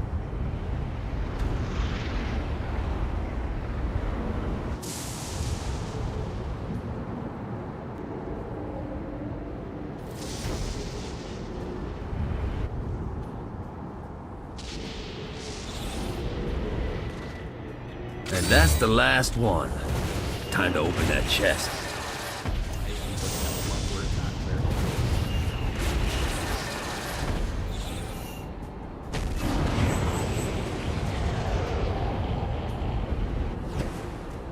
Well, what do we have here? Yeah! This gives me a 7W weapon, but it probably does. It's probably like a thing you get for getting all the Blackbeard chests. Is that? Maybe this one I need to. Oh right, there's. Okay, no wait, we're doing. I'm gonna do this one. I'm gonna finish getting all the chests in Blackbeard's area since it's chests. I would love it to one day.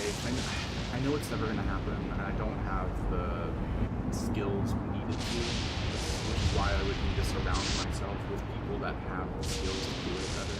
These barons aren't going to cleanse themselves. A little help, if you please. To one day do something with Saints Row myself, make a show or Another clue. series about the Saints Row games. Like, if I were to make a show about it, every season would be based upon each game. So season 1 would be about Saints Row 1, season 2 would be Saints Row 2, season 3 would be Saints Row 3, so on and so forth. And at least it would lead up to a season 5. Season 5 would be God of Hell.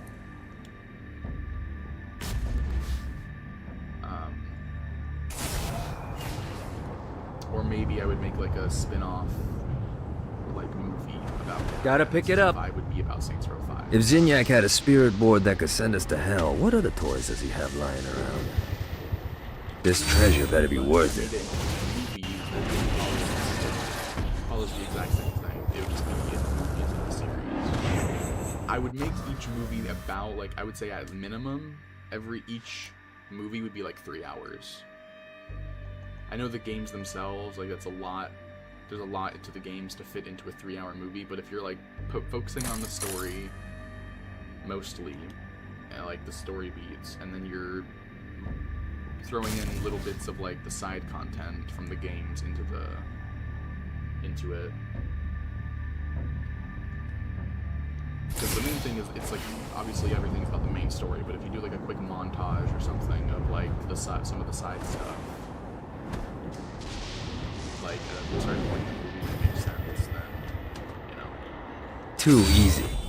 Now I just need to remember where that chest was hidden. I feel like a series might be better. A series would give stories of the games and all the stuff you can do in the games more time to like breathe.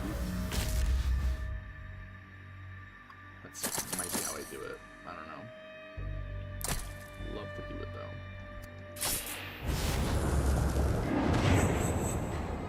It'll never happen. No one's ever going to do anything about with Saints Row in that regard or any other regard. Saints Row, it might be just be completely and fully dead at this point. I don't know. Please be guns. Please be guns. It'd be a dream to do it.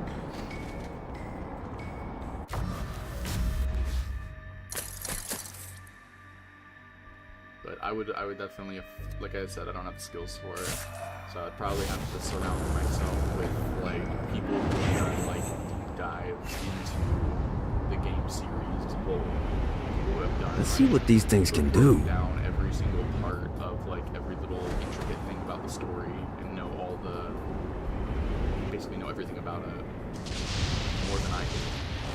It's just not a lot. Blackbeard kind of sucks at hiding these things.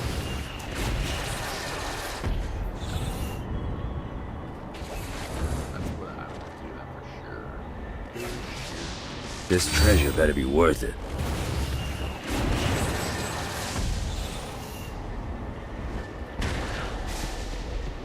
And that's the last one. Time to open that chest.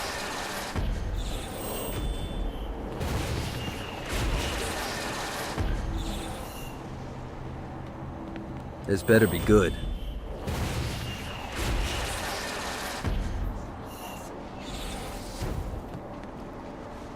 Oh, hey, we got that. We got a weapon. The boom chicka unlocked. It's a 7 deadly sin weapon. I knew there was a 7 deadly thing to unlock with this. I knew it. I freaking knew it. And it's, oh right, I have infinite ammo now. I don't have to worry about ammo anymore because of all the upgrades. Because of the menu upgrades, not because of the weapon upgrades. They're just now more powerful. But yay! Just 2 more 7 deadly sin weapons. There's probably 1 7 deadly sin weapon that you get for completing all the targets. Maybe one for all the activities. I know, actually no, it's probably called the collectibles, because the only other collectibles left are the commentary collectibles. So, yeah. Alrighty. Let's go after the drive-thru stuff.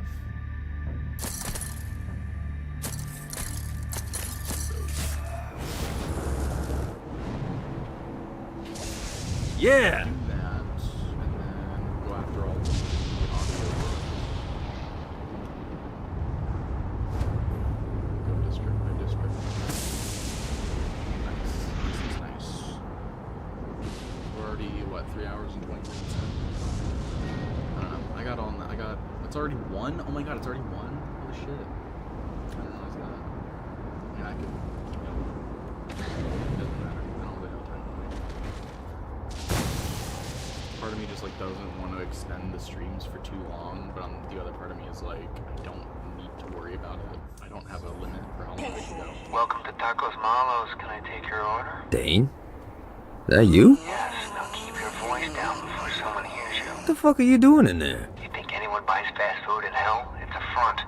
I've been stashing resources at the branches all over Hell.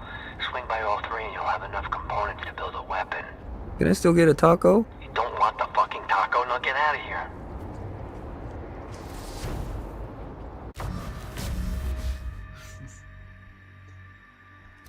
Oh boy. Oh boy, oh boy. Gotta pick it up.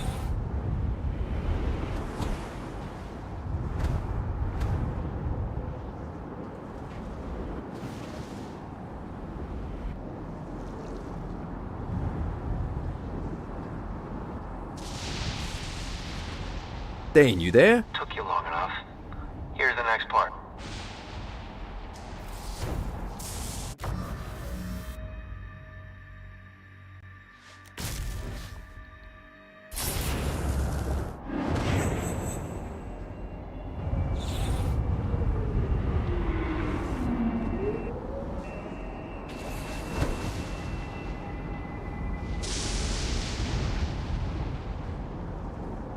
Yeah!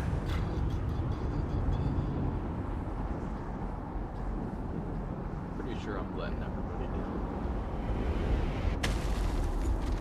Yeah, most likely. Welcome to Tacos Malos. Would you like our special today?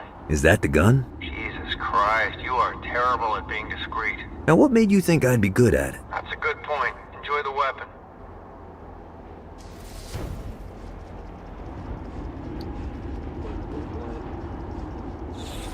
Oh my gosh. Is this another? Yeah. The gluttony weapon. Oh my gosh. Alright, that just means one more 7 deadly sin weapon. Oh man, okay, we're so close to that. That's fun.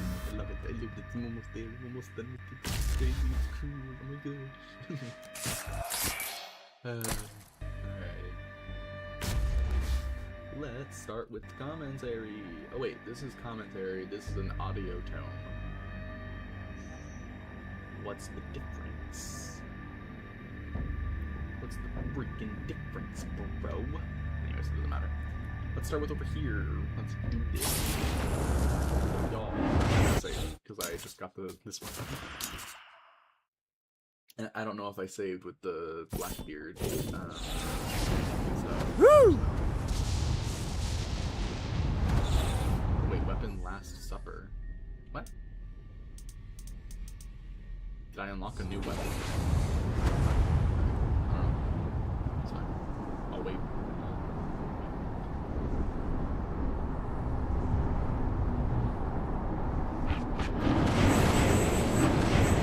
That might be the best way to do it.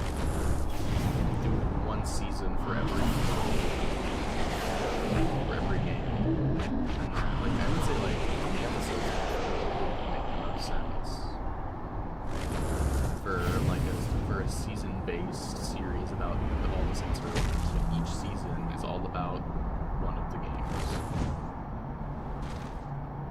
I would say I want to say like 13 episodes, maybe 20 episodes, just so you can really extend how much time everything is taking.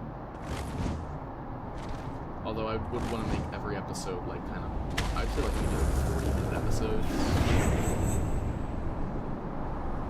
Maybe like 15 episodes a season would work. 15 episodes per season, and each episode is like 40 minutes long. And then Gat of Hell is like a 3-hour movie that takes place in between season 4 and season 5. A Damned Souls Orientation Guide, Chapter 27. Judgment.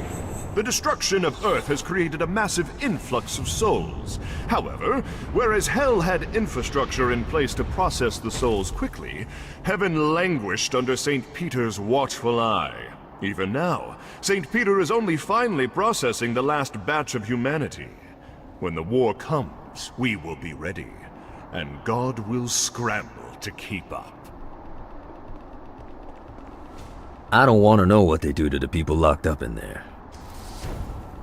The 10th Circle Penitentiary. Isn't that the lowest of hell? The 10th Circle? Something like that. God, this feels good.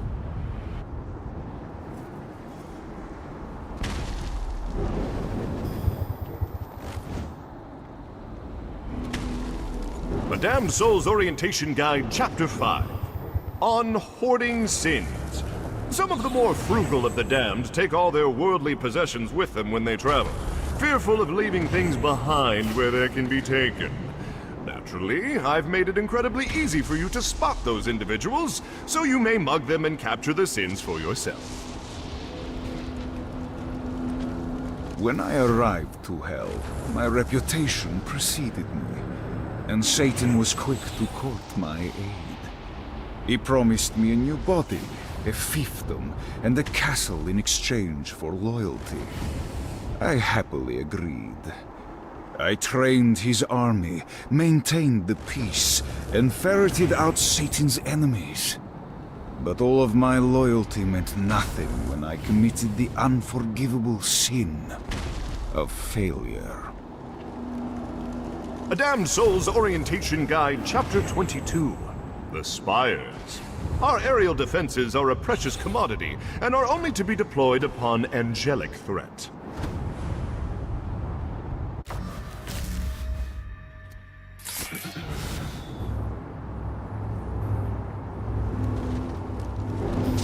A Damned Souls Orientation Guide, Chapter 3. Economics. The currency of Hell is comprised of forged sins. Every piece of pocket change is actually thoughts of adultery, murder, and gluttony.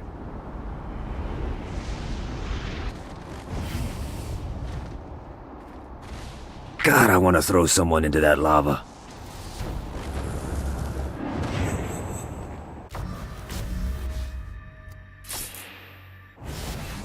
God, this feels good.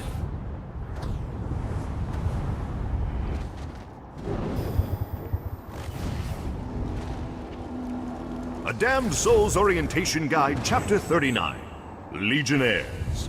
Second only to the Archdukes, the Legionnaires purposefully wear less armor so that they may embrace every aspect of pain on the battlefield.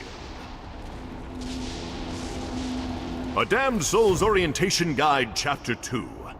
Promotion. You can never dash dreams without hope to build them in the first place, which is why I offer you a way out of the simple life of a husk. When a soul is deemed worthy, he is given a demon body, a gun, and an incredible sense of pride. Naturally, after years of torment from the demonic horde, they are all eager to be on the other end of punishment. They become the personification of cruelty and ruthlessness, as I intended. I could put together a hell of a curriculum down here. Knifework 101, improvised assault, murdering people on one good leg. You know, maybe teaching is my true calling. I know your best friend is trapped in hell, and that sucks and all, but I really could use your expertise over here in the Forge.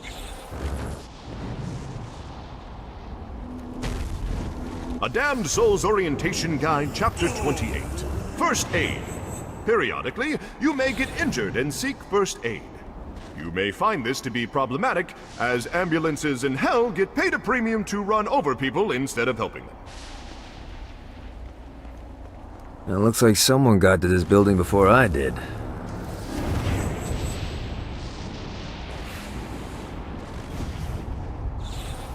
Reminds me of Saints Row. You said the name. Yet another place I'd love to throw someone off of. Gotta pick it up. You hate me working for Altor? The fuck you think you're doing? So long, Tex.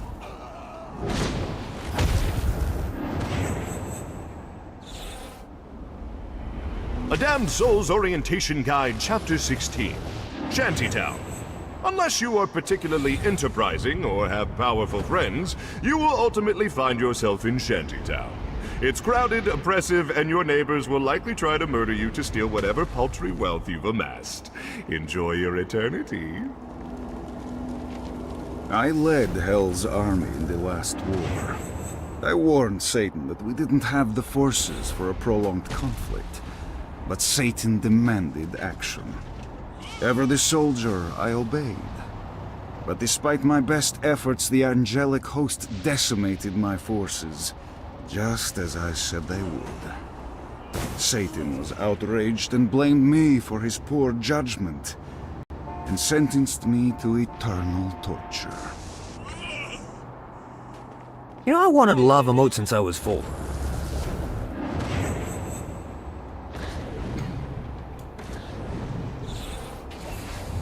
Yeah! Defensible, good visibility. I could have some fun here.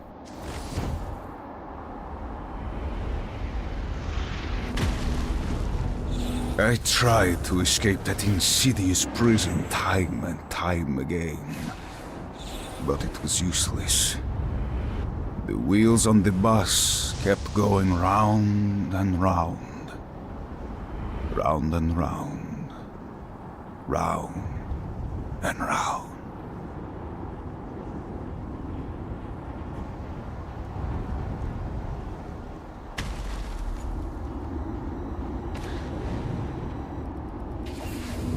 A Damned Souls Orientation Guide, Chapter 4. Keeping your city clean.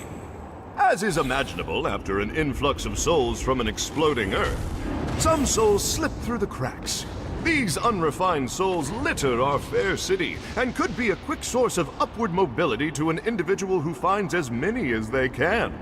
While the promise of economic mobility seems promising and not hell-like, naturally, such prizes are highly contested and are the source of many conflicts. A Damned Souls Orientation Guide, Chapter 18. Dimensional Communications. There are many ways to sow horror on the mortal plane. While haunted VHS tapes have fallen out of vogue, there are still a multitude of ways for our demons to communicate with and torment your loved ones. Returning home was not the experience I had hoped it to be. It was desecrated by lost souls that thought it would be fun to throw events on my property while I was away. I hope the beer pong games were worth it to them. Because when I find them, they will all beg for the mercy I will never give. A Damned Souls Orientation Guide, Chapter 21. Transportation. The price of vehicles in Hell often bar all but the most enterprising souls to acquire one. Yes, they are often stolen. Yes, they have a tendency to spontaneously combust. But the thrill of driving with the windows rolled down even for a day can be worth the decades it takes to afford a new one. Oh, and we also don't offer insurance. No insurance. The bastards. It's truly his house.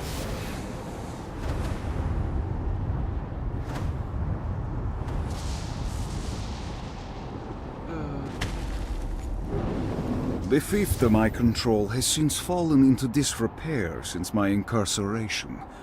But the land and all the souls that reside there are still my responsibility. My subjects will at first be loyal out of fear, but after they obey, they will see that I can be a magnanimous ruler, and their lives will be better for my involvement. It can do.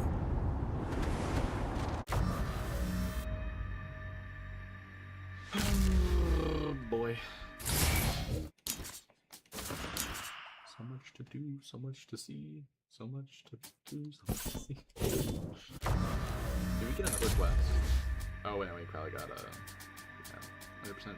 Ooh, almost. We almost got it. We almost got it. That's really cool. That's really cool.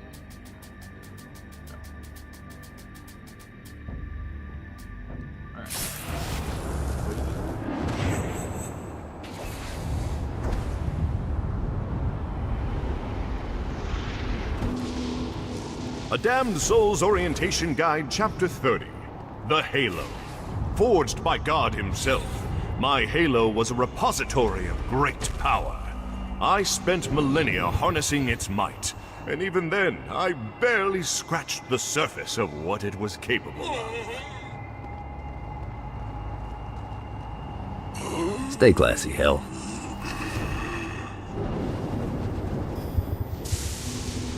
I was never destined for obscurity, but no theater company would even entertain the idea of putting on my works, preferring to read plays written by lesser men. To them, I was a laughingstock, a fool who only wrote base comedies. I was willing to give anything to have my works be given the credit they were due. Some may question if selling my soul was worth it. Obviously, those people never met Marlowe. Hey, everyone has a hobby.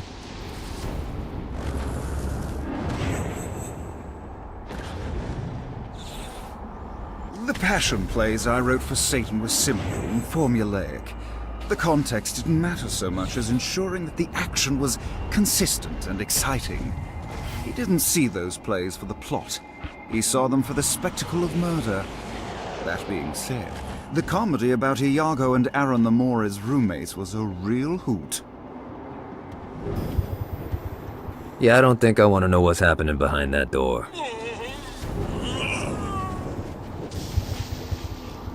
A Damned Souls Orientation Guide, Chapter 33. The Deadly Sin. No longer just delightful pastimes. Pride, wrath, envy, lust, gluttony, greed, and sloth have become personified in the form of weapons. Only the most deserving wretched soul will be blessed with one of these treasured artifacts. A silver bullet.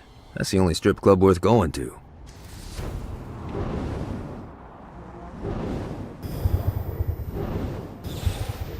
Hey, baby, you looking for a bad time? Yeah, No.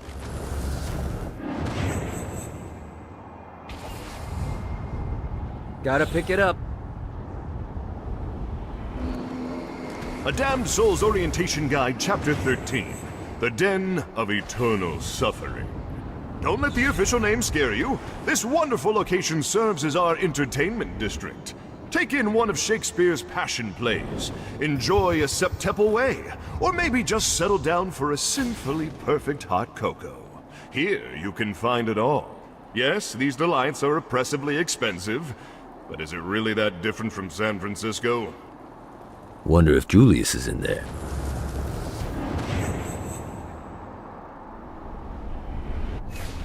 God, this feels good.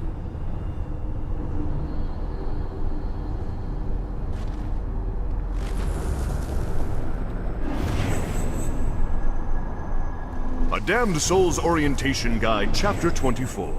The Black Cathedral. When I was first cast into perdition, my father built this chapel as an opportunity for me to repent. I leave it standing to remind him that I defy him not out of anger, but out of will. I will never bow to God again. Yeah!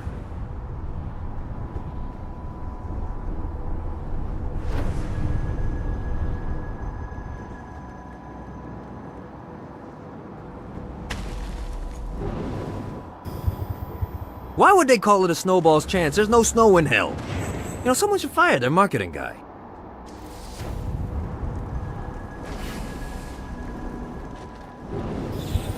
Jezebel, my pupil, my muse, a demon with the voice of an angel. Oft would I sneak into her room to read scenes and wear funny hats. She would write these plays, these terrible, terrible plays, but the subject matter was happy and hope-filled, and that was enough for me. I was a fool to think that those times could have lasted. When I left the palace, my name carried much weight, but I knew it wouldn't be for long if I didn't keep myself relevant. I spread rumors that the reason I was cast out by Satan was that my ambition rivaled his own. Soon, demons would come to me in secret, asking what I had planned. I adopted a persona, speaking grandly in the third person to make me larger than life. In a matter of time, my cult of personality transformed into a criminal empire. The tragedies. These barons aren't going to cleanse themselves. A little help, if you please. Said S-A-O-E. Okay, you said sorry. I'm gonna go to bed. Bye. Oh, okay, bye. A Damned Soul's Orientation Guide, Chapter 37. Plague Bearers. The men are just grunts with bigger weapons and a fancier title, but hey, it keeps the people happy.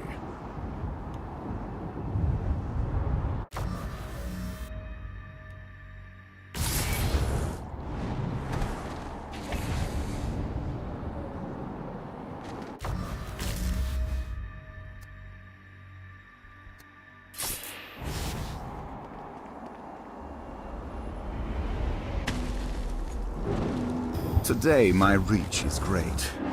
My minions have infiltrated almost every aspect of hell. The army, the brothels, even Dane's so-called secret Tacos Marlos branches. No secrets are hidden from me. Your lover, your father, your brother-in-arms. Anyone could be working for me.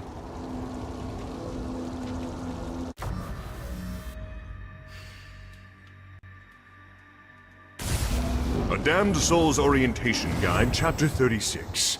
The Dark Inciters. These elder demons direct the lesser denizens of hell, summoning them to die on their behalf. It is never wise to incur their wrath.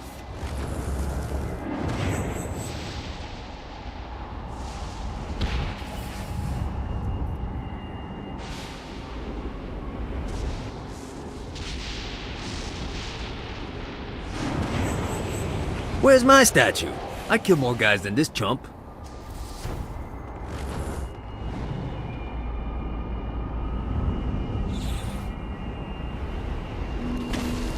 A Damned Soul's Orientation Guide, Chapter 6, Soul Drains.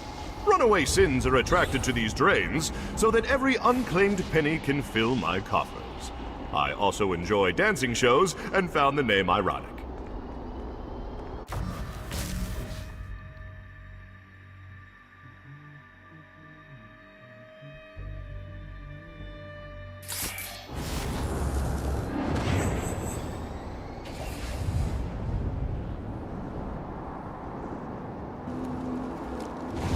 A Damned Soul's Orientation Guide, Chapter 14, The Ultor Corporation. Dane Vogel is an example for what the best of you can become. A businessman who serves as my thrall. This mega-corporation exists at my leisure, and assuming it continues to serve my interests, I will allow it to persist. Maybe one day I'll retire and have a view like this. Well, preferably not in hell, but hey, let's be realistic. Everyone's chasing the Stygian dream down here. A way to make hell just a little more tolerable. And when you're surrounded with that amount of desperation, believe me, it's easy to find people who lay it all on the line for next to nothing. Some folks think I had all this handed to me and I take advantage of people, but here's the God's honest truth. In life and in death, I worked for everything that I had. Opportunities mean fuck all if you do nothing with them. Most of these poor bastards down here whine about their lot in life, but are unwilling to do anything about it. That's not me.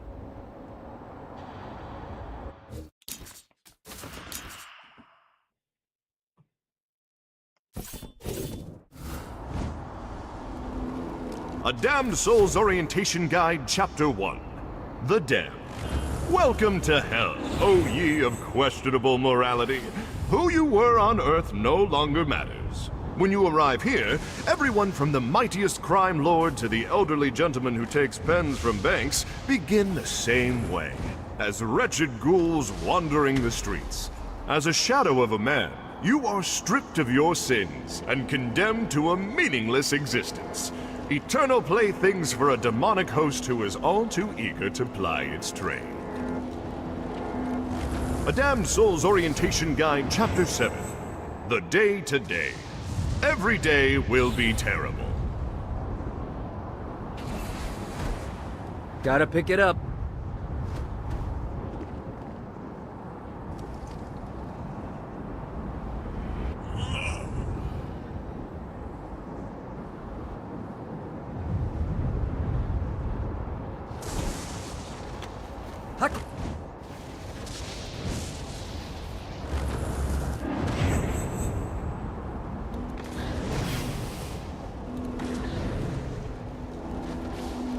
A Damned Soul's Orientation Guide, Chapter 25, The Forge.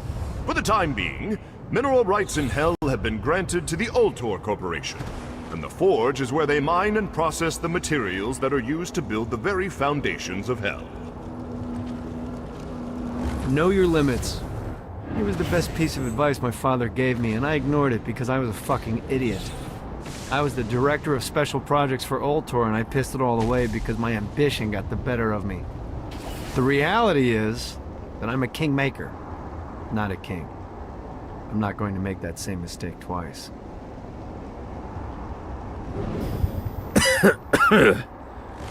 Bad place to take in the view.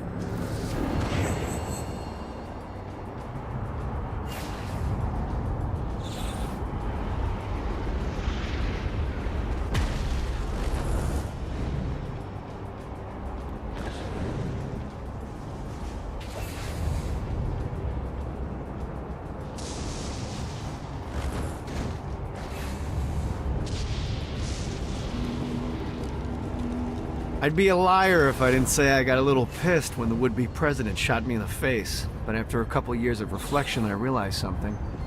They had the same look in their eyes that I have. They were driven. And when I realized that, I knew I wanted to prepare for the moment they would come down to hell, because on that day, I wanted to be standing with the saints. A gravel pit? A fucking gravel pit? We're surrounded by floating buildings and rivers of lava. Why in God's name is there a fucking quarry here?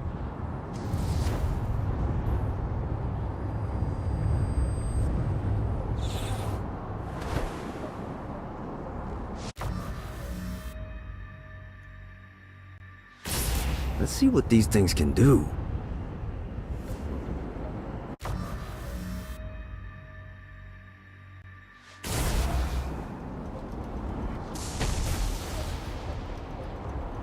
Oh, gas prices aren't half bad.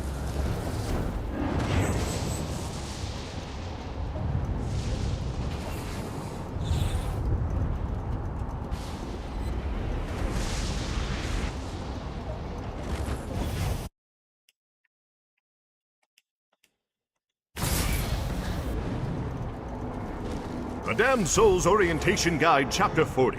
Shadow Demons. Relentless assassins. The Shadow Demons teleport from rooftop to rooftop, ensuring that there is no place to run to in hell.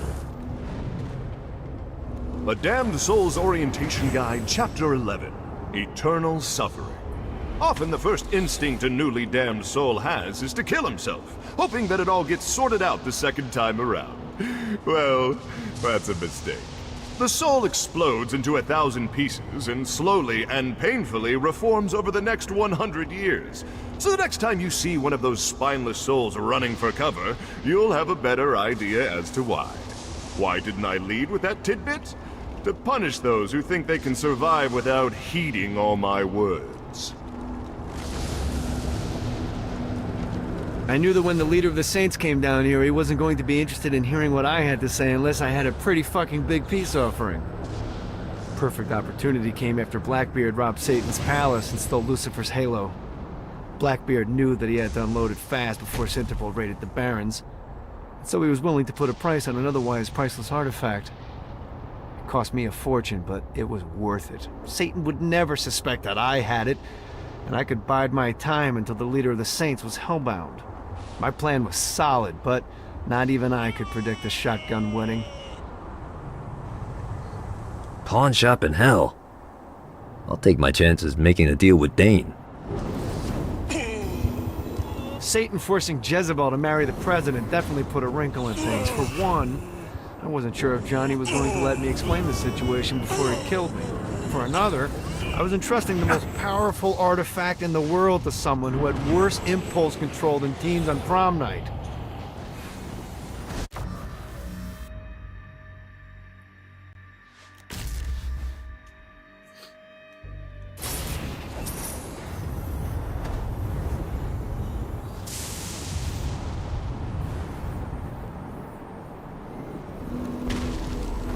A Damned Souls Orientation Guide, Chapter 12. The Barrens. Once a lovely location for bacchanals and ritualistic murders, the heavenly host laid waste to the Barrens in the last war between heaven and hell. I have forbidden rebuilding the Barrens, so it serves as a reminder for what we lost. Only after I lay siege to heaven will I allow it to return to its former glory. A Damned Souls Orientation Guide, Chapter 17. The Battlegrounds. This graveyard is where dead of the previous war on heaven were buried. Here it is rumored that demons and angels alike haunt this place to this very day. These Barrens aren't going to cleanse themselves. Little help, if you please. The Barrens were the only place desolate enough to allow me to build the Queen Anne's Revenge in peace. Before I discovered the Barrens, all of my efforts would be overrun by people looking to cause me harm. But here, the energy it would require to ruin my day wasn't worth the wasteland they would have to traverse.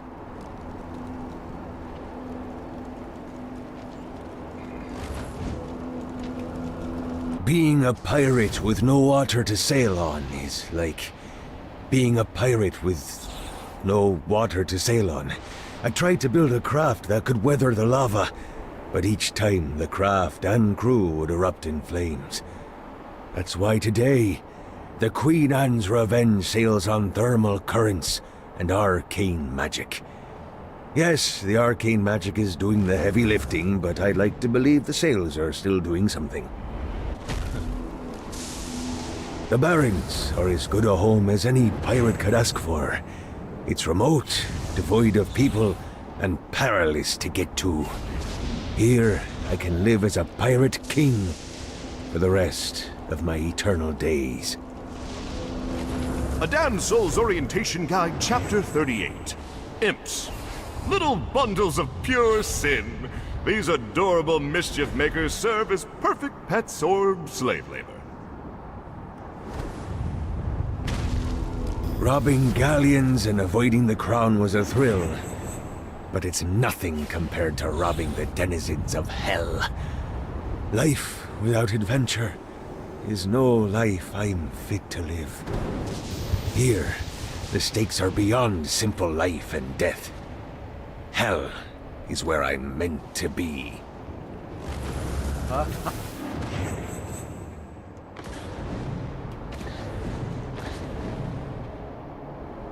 Well, it's a rock. Let's see what these things can do. A Damned Soul's Orientation Guide, Chapter 20. The Flotsam of Hell. Newer souls often marvel at the floating islands that surround Hades. The reality is that those islands are not rock at all, but fossilized remains of the beasts of Babylon. Winged creatures that once served me, but in their hubris dared to believe they could overthrow me. As punishment for their mutiny, I encased them in stone where they flew. To this day, their blood still rains down, burning the pitiful souls that walk below. I don't know who placed those glyphs that lead to treasure, nor do I care. The chase is all that matters. Some may question why I would bother revealing the location of missing treasure when I could find it myself. But the answer is simple. Competition.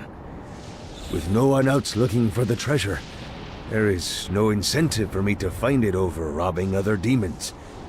Without another race to find the prize, those chests just sit there dormant, and treasure is meant to be found.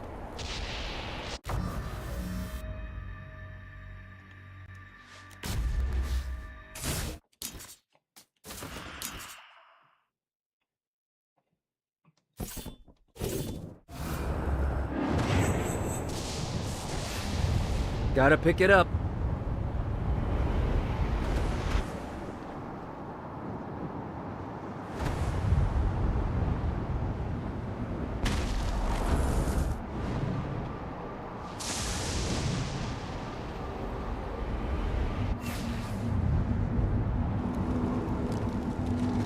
A Damned Soul's Orientation Guide, Chapter 35. The Grunts. Proof that upward mobility exists. The souls selected to be grunts of my army enjoy delights husks could only dream of.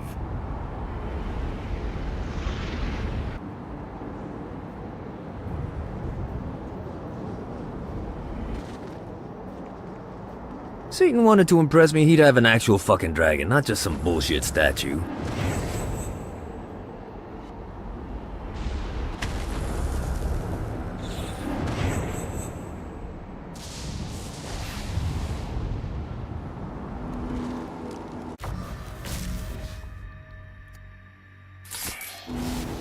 A Damned Soul's Orientation Guide, Chapter 8.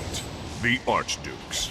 Every marshalling ground is overseen by one of my Archdukes, the fiercest men and women of my army. Downtown looked like a shithole when I first got here. In all fairness, you were in hell. True, but where others saw status quo, I saw opportunity. I knew that if I wanted to revitalize downtown, I would need clout and capital. I just needed to find the right business venture to get started. I looked at the market and saw that Centerpol was the only game in town for defense and law enforcement, and knew I could create a powerful alternative. Soon, Cerberus Security was founded. A Damned Soul's Orientation Guide, Chapter 29. The Marshalling Grounds. A marvel of occult engineering, the marshalling grounds allow my armies to travel effortlessly across hell. Developing the teleportation magic was not without its incidents, however. Few can forget the screams of Trinket the Bear when he was marched forward to be the first test subject. Viola and I always did everything together. Played together, Went to college together. traveled together. Formed a criminal empire together. I always thought that we would die together. Sorry, V. Beat you to the punch on that one. After you died, all I had was revenge. I never thought that I'd... Feel whole again? Yeah. I love you, sis. Me, you too.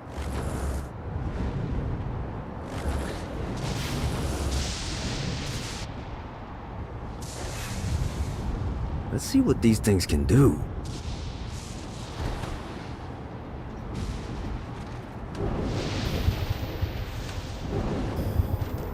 By the time I showed up in Hell, Cerberus and Cinderpool were already locked in a bitter fight for dominance of the marketplace. We never would have pulled ahead if it weren't for you. You would have pulled it off. I'm not so sure. The strategy you put together was brilliant on both the martial and marketing side. I'm good at getting things started, but you were the one who always put the exclamation point on the plan. With us reunited, it was only a matter of time before we were on top of the world.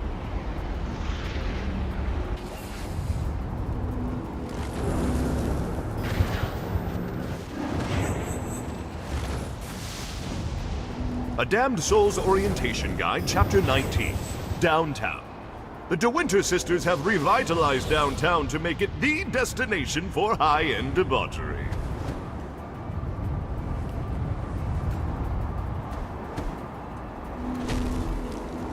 Revitalizing downtown wasn't about profit. It kinda was about profit. A little bit. Like 50%. The point is that it was also about making an impact. An eternity is a long time, and we both wanted to carve out something beautiful in this terrible place. Like Dane says, hell's what you make it. A Damned Souls Orientation Guide, Chapter 23, Cinderpool. This privatized militia is one of the two primary peacekeeper groups in Hell. Obey them, and they may only beat you within an inch of your life.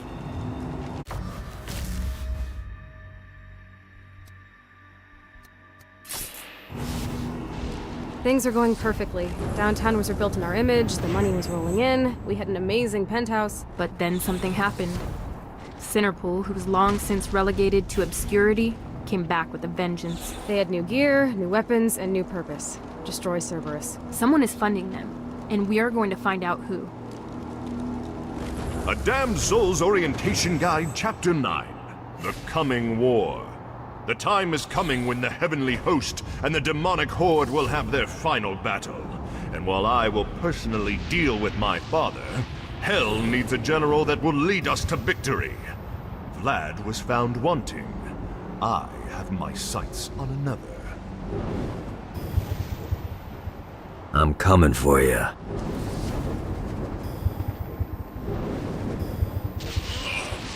Doubt they have enough room in that building to fit all the politicians in Hell.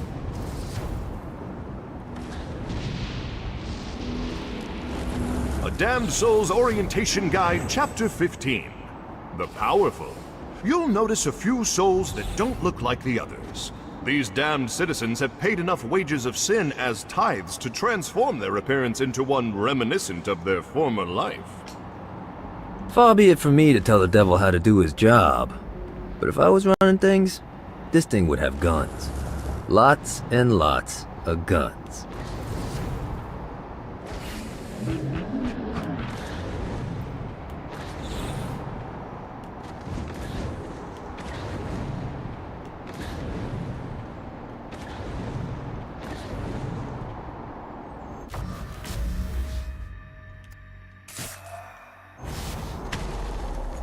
Hell of a drop.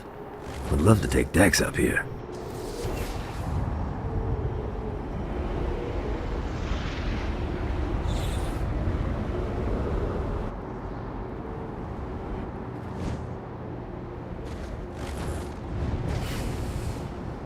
I know your best friend is trapped in Hell, and that sucks and all, but I really could use your expertise over here in the Forge.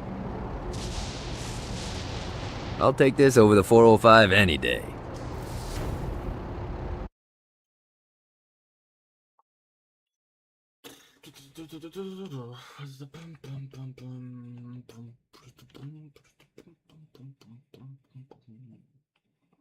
Okay. What we doing? What we doing? What we doing? What we doing? We could do the torment fraud. It's called torment fraud here, not insurance fraud. This one's difficult to do, I guess. I don't know. Sure.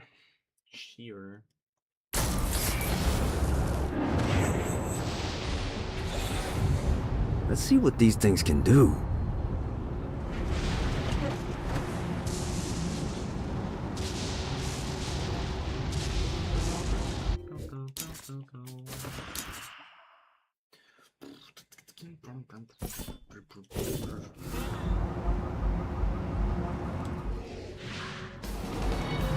Luz was a woman with impeccable taste in shoes, but horrible judgment when it came to men. Once the girlfriend of Stillwater drug kingpin Angelo Lopez, Luz found herself bouncing from one Colombian drug czar to the next. She knew what she was doing was wrong, but let's be honest, who can really afford red sole stilettos without a little drug money? But here in the fiery pit, with her possessions stripped bare, she had time to reflect on her past choices and realize her mistakes. Legal Lee saw a penitent woman and was compelled to help her. Of course, she could have been totally unrepentant and Legal Lee would still have taken her as a client, but at least a lesson was learned.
Oh, there's that. This should be the last time I get to... You hate me working for...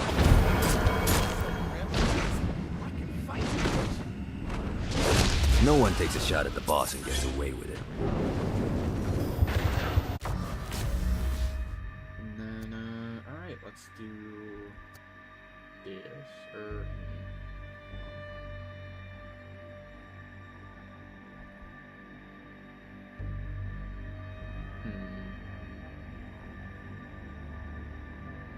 I'm gonna save flying challenges for something else.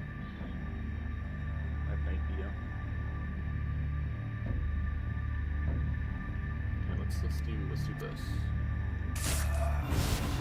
This is difficult, so I shouldn't be getting attacked during this, but it's just a challenge that I'm getting rid of sometimes. Gotta pick it up.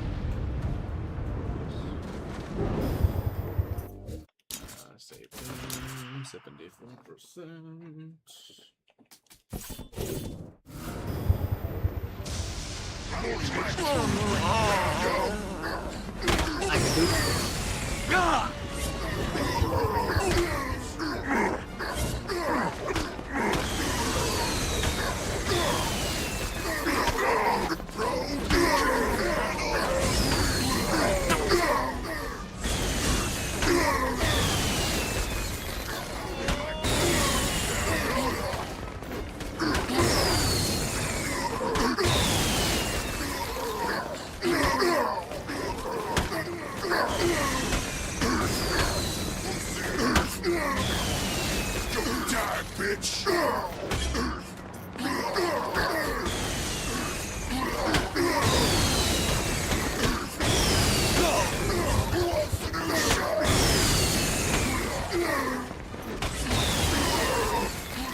Better run.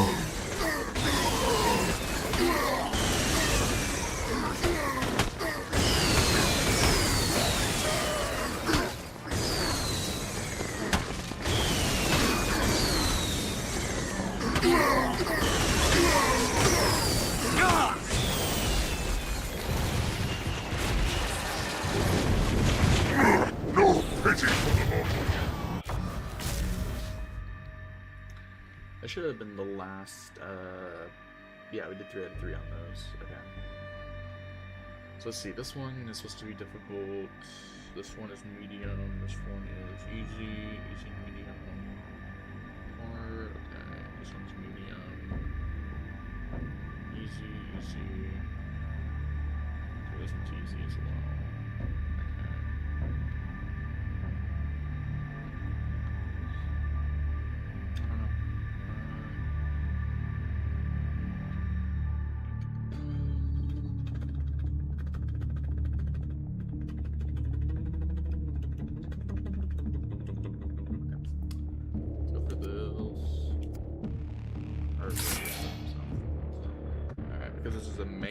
Mission, I don't want to die during this, so we're gonna just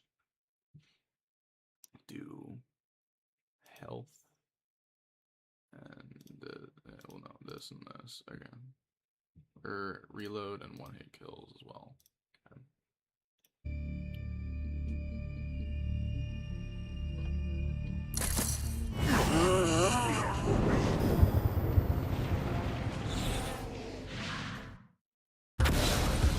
Okay, I have a thought on how we can get the attention of Satan, and I really think you're gonna like this one. Blow the shit out of everything, and I mean everything! Demons, cards, fences are real popular. Just tear this place apart.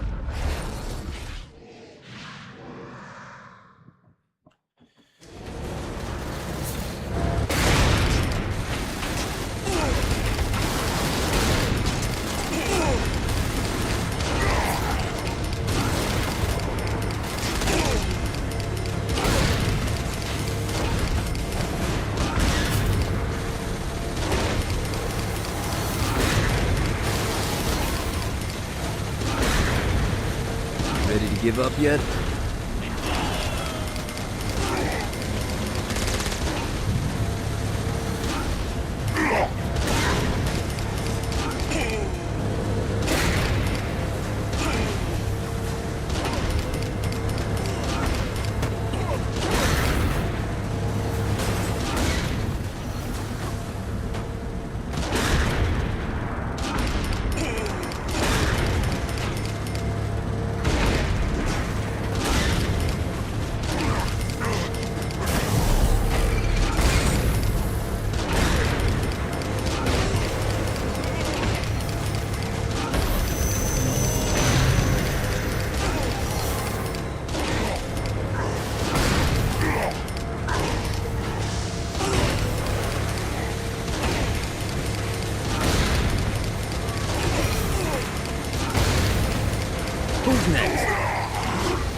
Let's go to the next mayhem, which is like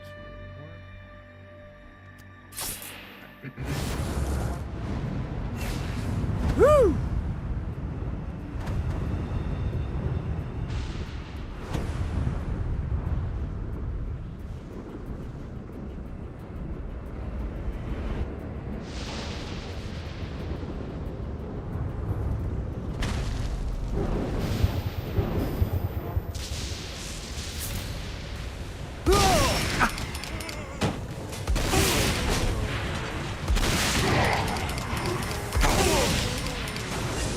That all you got?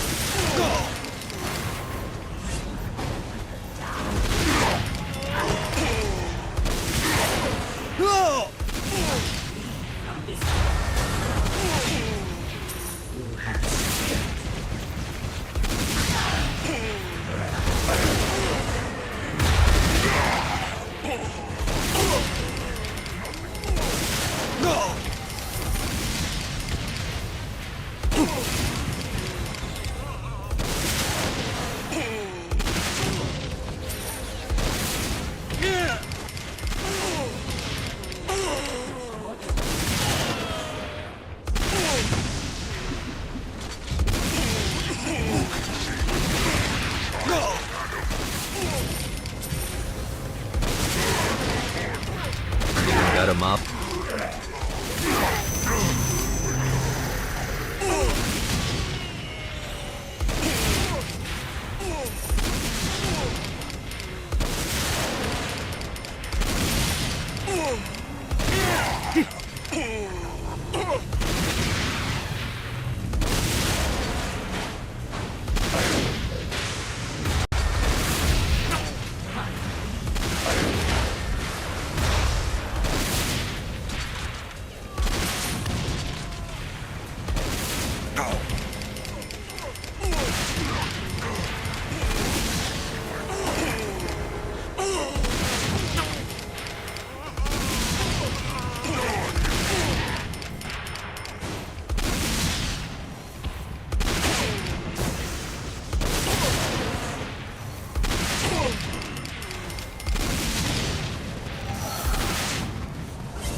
Yeah!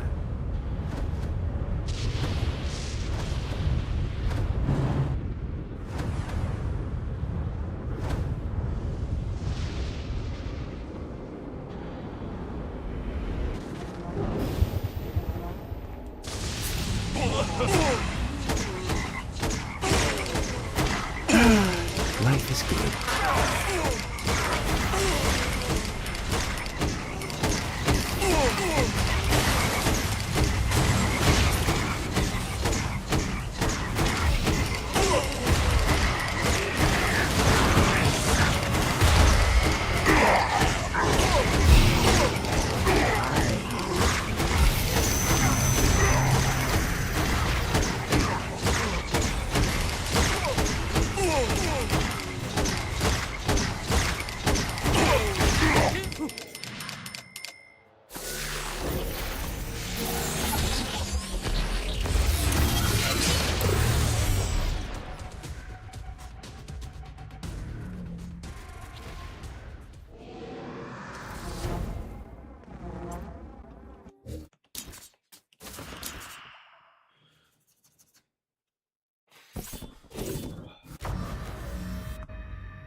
$10 so far has been used up. Okay. It's not terrible.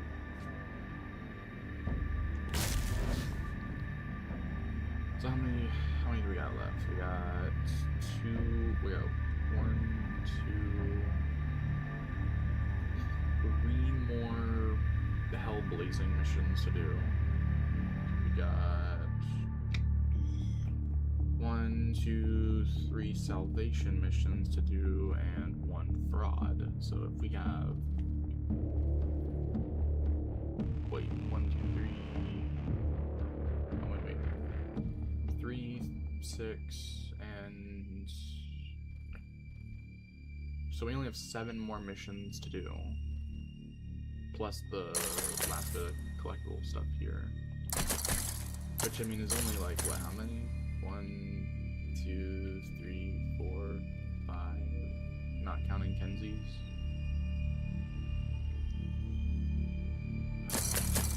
I mean, yeah, we could just knock that out later.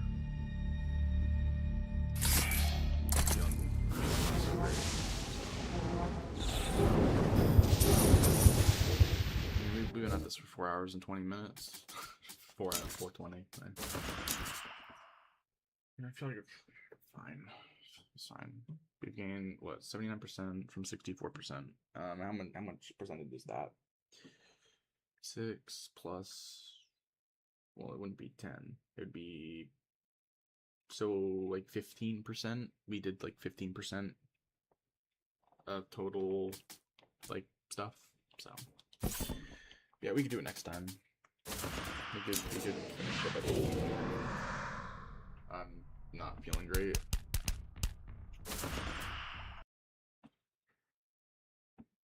It's already 2:09 anyways, I don't know. But okie dokie, I'm gonna go. Bye bye.